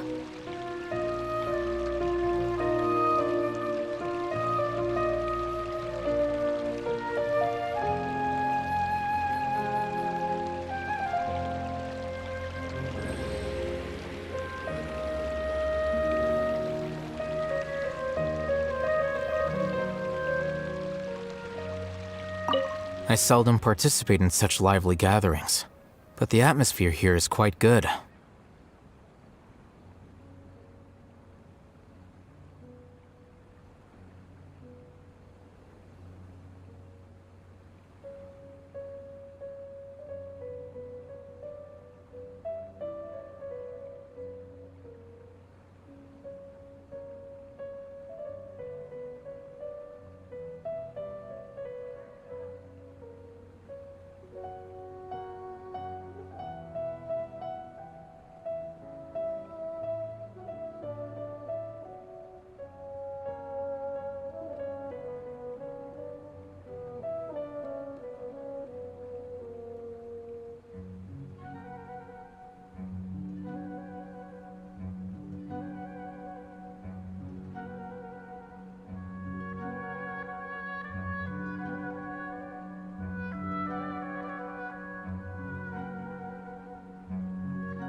No.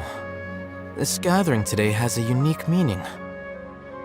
The Grand Bazaar is lively because the people here feel happiness from the bottom of their hearts, unlike the farces at the Academia. That happiness is an emotion that'll be forever alien to those bookworms who have driven themselves insane by studying. I seem to have taken both keys when I left the house.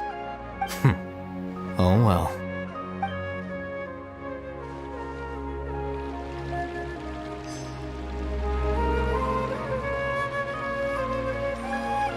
Ah, there you are, traveler. Well, how is it? Are you enjoying the feast today? If there's anything you're unhappy with, just let me know. I'll be sure to take note of it.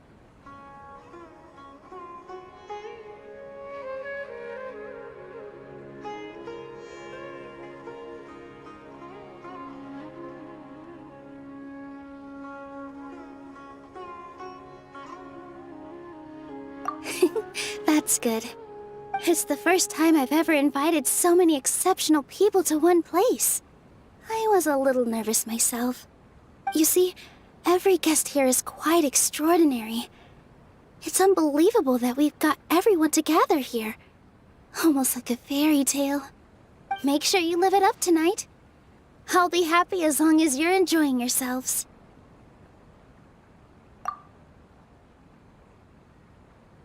I'm honored to have her think of me this way. If I have a chance in the future, I would really like to invite her to one of my performances. I can't explain why, but I just feel elated right now. Thank you.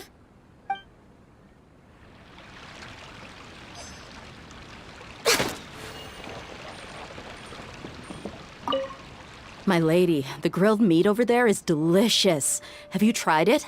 Yes, I also tried some fruit just now. Oh, they're very sweet. What an amazing place to relax. No wonder everybody likes to rest at the Grand Bazaar. You said it. Oh, look who else is here. Hello. Oh, I'm so happy Nilu invited us. Hey, less of that polite chit-chat and more eating and drinking. The feast is about having fun, not stuffy formalities.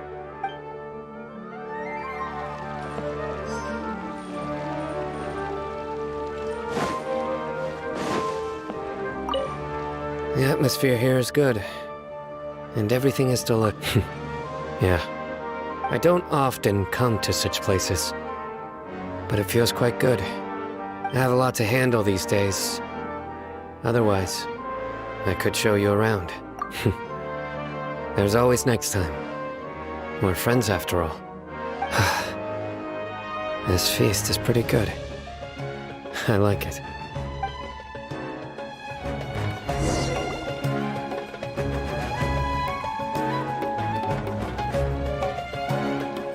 Hey, what's wrong? Your head is starting to droop.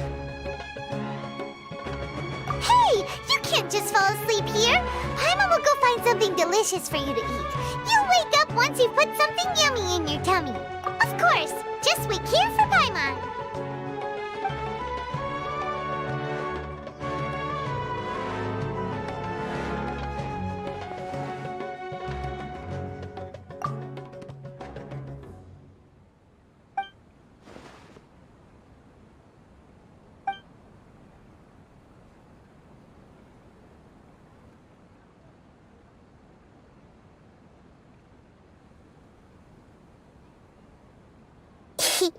It's me.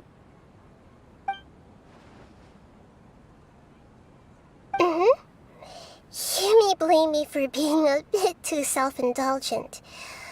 I was thinking about Talk. The connection between us is amazing. It's like flora and the fence it grows upon. I heard there's an amazing celebration feast today at the Grand Bazaar. I wanted to have a... Lately, I've been so busy dealing with all the fallout from recent events, so I really haven't had any free time.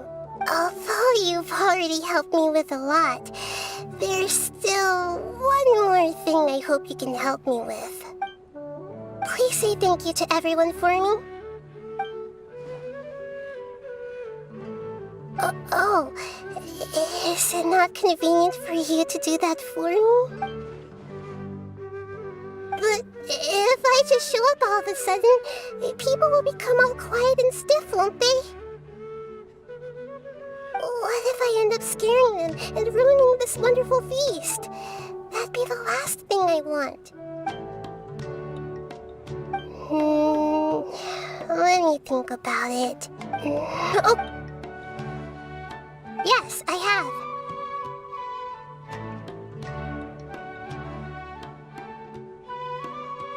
You said I should go thank everyone as myself, right?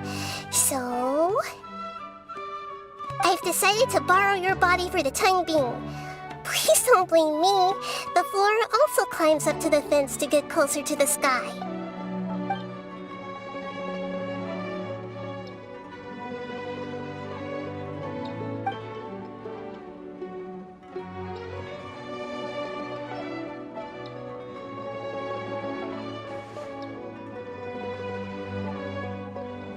Everyone!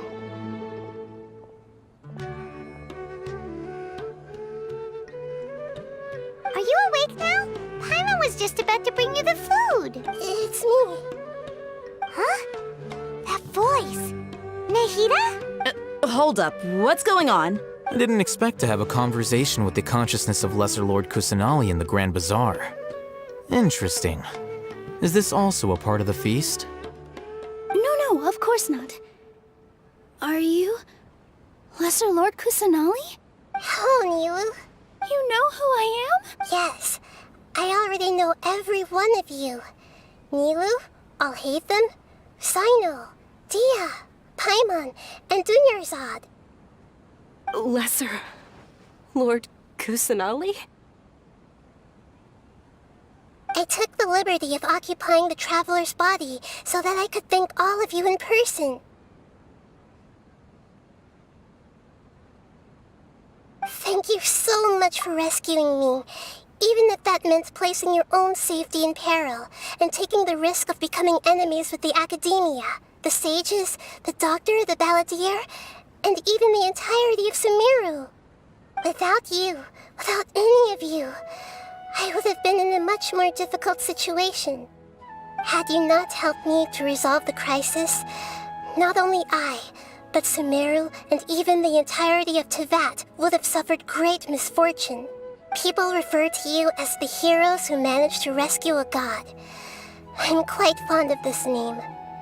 It not only explains your identities, but also bears witness to your relationship with me. Please, allow me to present to you my most sincere gratitude. Lesser Lord Kusanali, you have done so much for Sumeru, and I... Dunyarzad, the suffering you endured during your illness is also proof of you being with me and praying for me. Thank you. You don't need to be so ceremonious.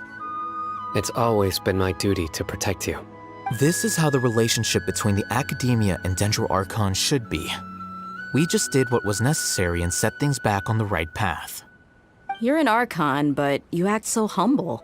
You really don't need to be so polite with us. I'm honored to have been able to take part in this plan. I hope to... Thank you, all of you. Thank you so much.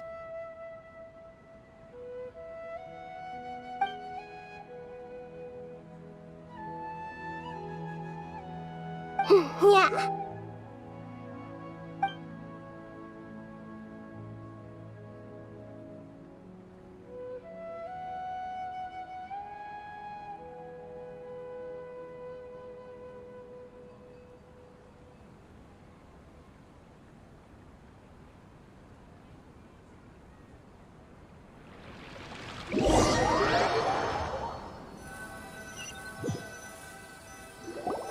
Are you awake? Did you rest well?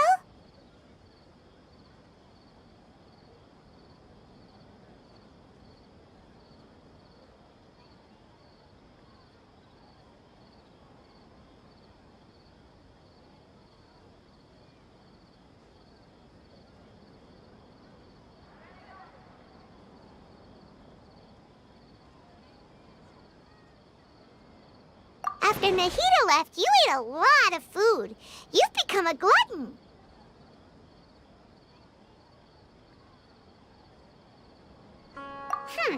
That just means means you still have a lot to learn from Master Paimon, the Sage of Gluttony! Alright, since you're awake now, should we go and have a chat with Nahida? She should be in the academia right about now. If you have any questions, now's your chance to ask.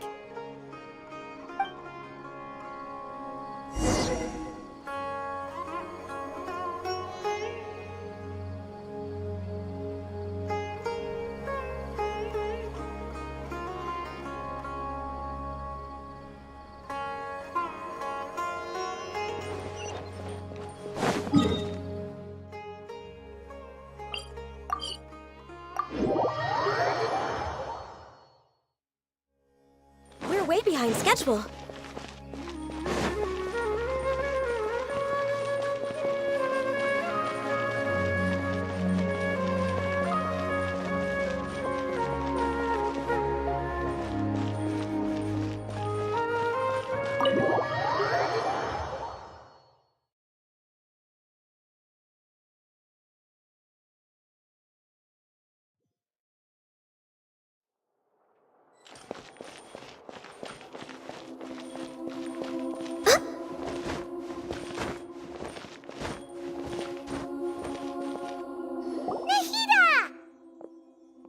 Hello, Traveler and Paimon.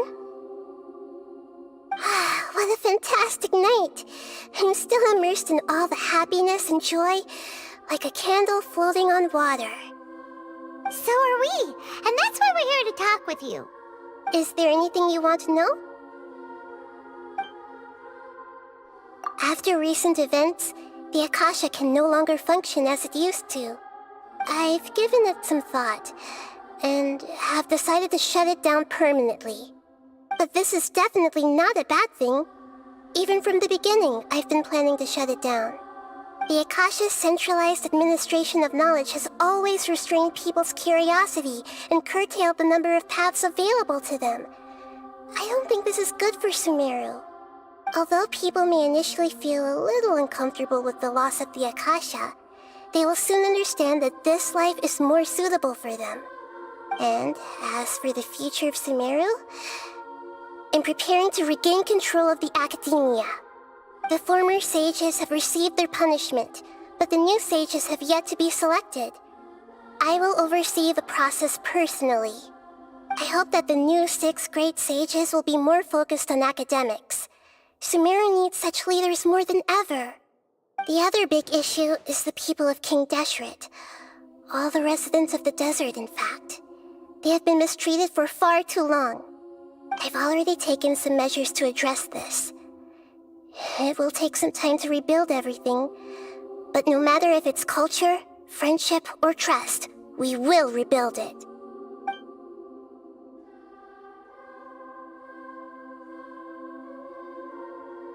You mean, what happened after the doctor put you to sleep?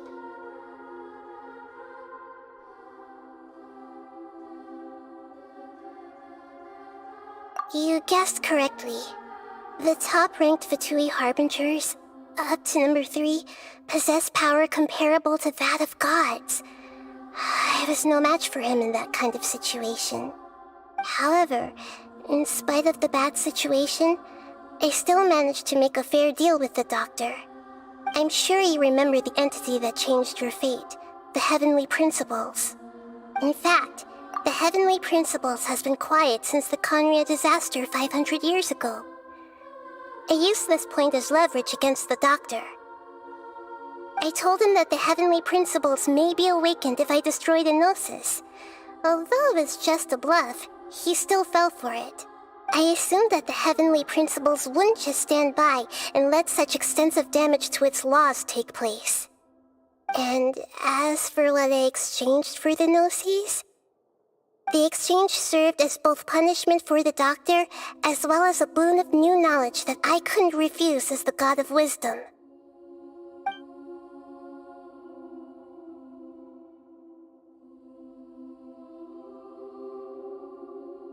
He's still in a coma.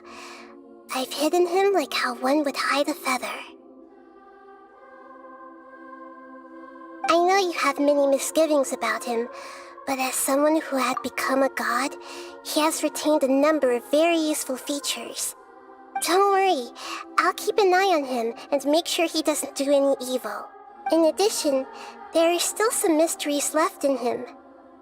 Some things may be very clear from my perspective, but he is still yet to understand. His future will be determined by fate. Is that where you're headed next? Fontaine, the Nation of Justice? As far as I know, that nation operates on a judicial system. Does their Archon personally judge people? No, there's a Chief Justice in Fontaine. Generally speaking, the Hydra Archon, Focalor, won't preside over individual trials. However, even then, Focalor will still make herself present at just about every trial. It seems that she just likes to immerse herself in that sort of atmosphere. As Archon, she still reserves the right to influence the final verdict. Anyway, let's just say she's got, a very unique personality. Are you sure? Isn't there something else you haven't asked about yet? Huh? You mean... About your brother. While you were resting at Gandharvaville, I took some time to perform an Irminsul search for information on your brother.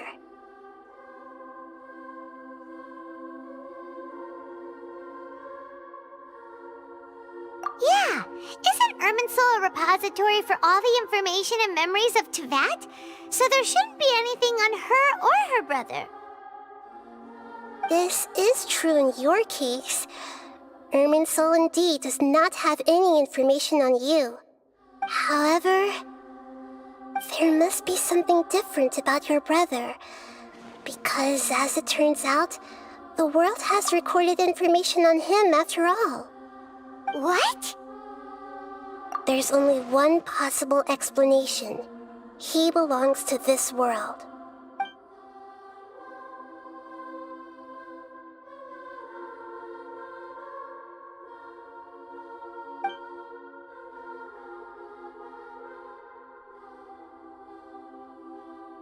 But nothing about this makes any sense! Wasn't this your first trip to Teyvat? According to the records I was able to access, your sibling suddenly appeared in Conria. After the Conria disaster, he began his journey through the 7 nations of Teyvat. But just as his journey was about to reach its conclusion, the Irminsul records on him suddenly become fuzzy. What do you mean, fuzzy? Did something happen to him? All I know for sure is that somebody, for reasons only they can know, is deliberately obfuscating his fate. And whoever it is, if they can do that, who knows what else they're capable of. But even that wouldn't explain how he somehow comes from this world. Something else I noticed was that according to these records, the Fatui have not classified your sibling as one of the Descenders. What's a Descender? Paimon's never heard of it. Look, I'm sure you must be curious about the information I received from the Fatui in return for my gnosis, right? A very important part of the intel was about this world's Descenders. External beings, ones that don't belong to this world. Traveler, you are Teyvat's 4th Descender.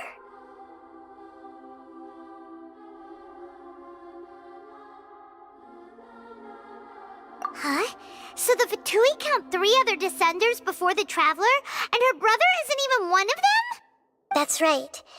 My current hypothesis is that the first Descender was likely what we now call the Heavenly Principles.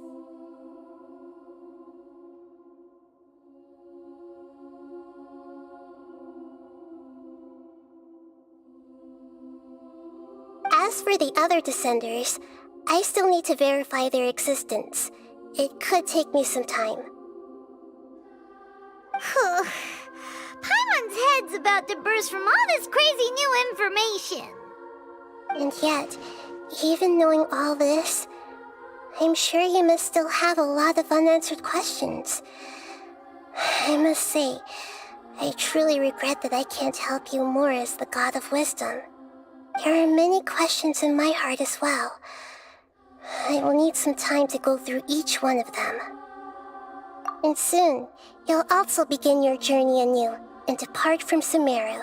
I'm very interested in your future. It's a journey that can't be observed or recorded by this world. If fate is the ultimate knowledge, then your future will be the ultimate fate. Paimon's sure glad we got to meet you, Nahida. The pleasure is all mine. I can't thank you enough. Alright, that's enough talk for today. If you ever miss me, just close your eyes, and maybe I'll appear in your dreams.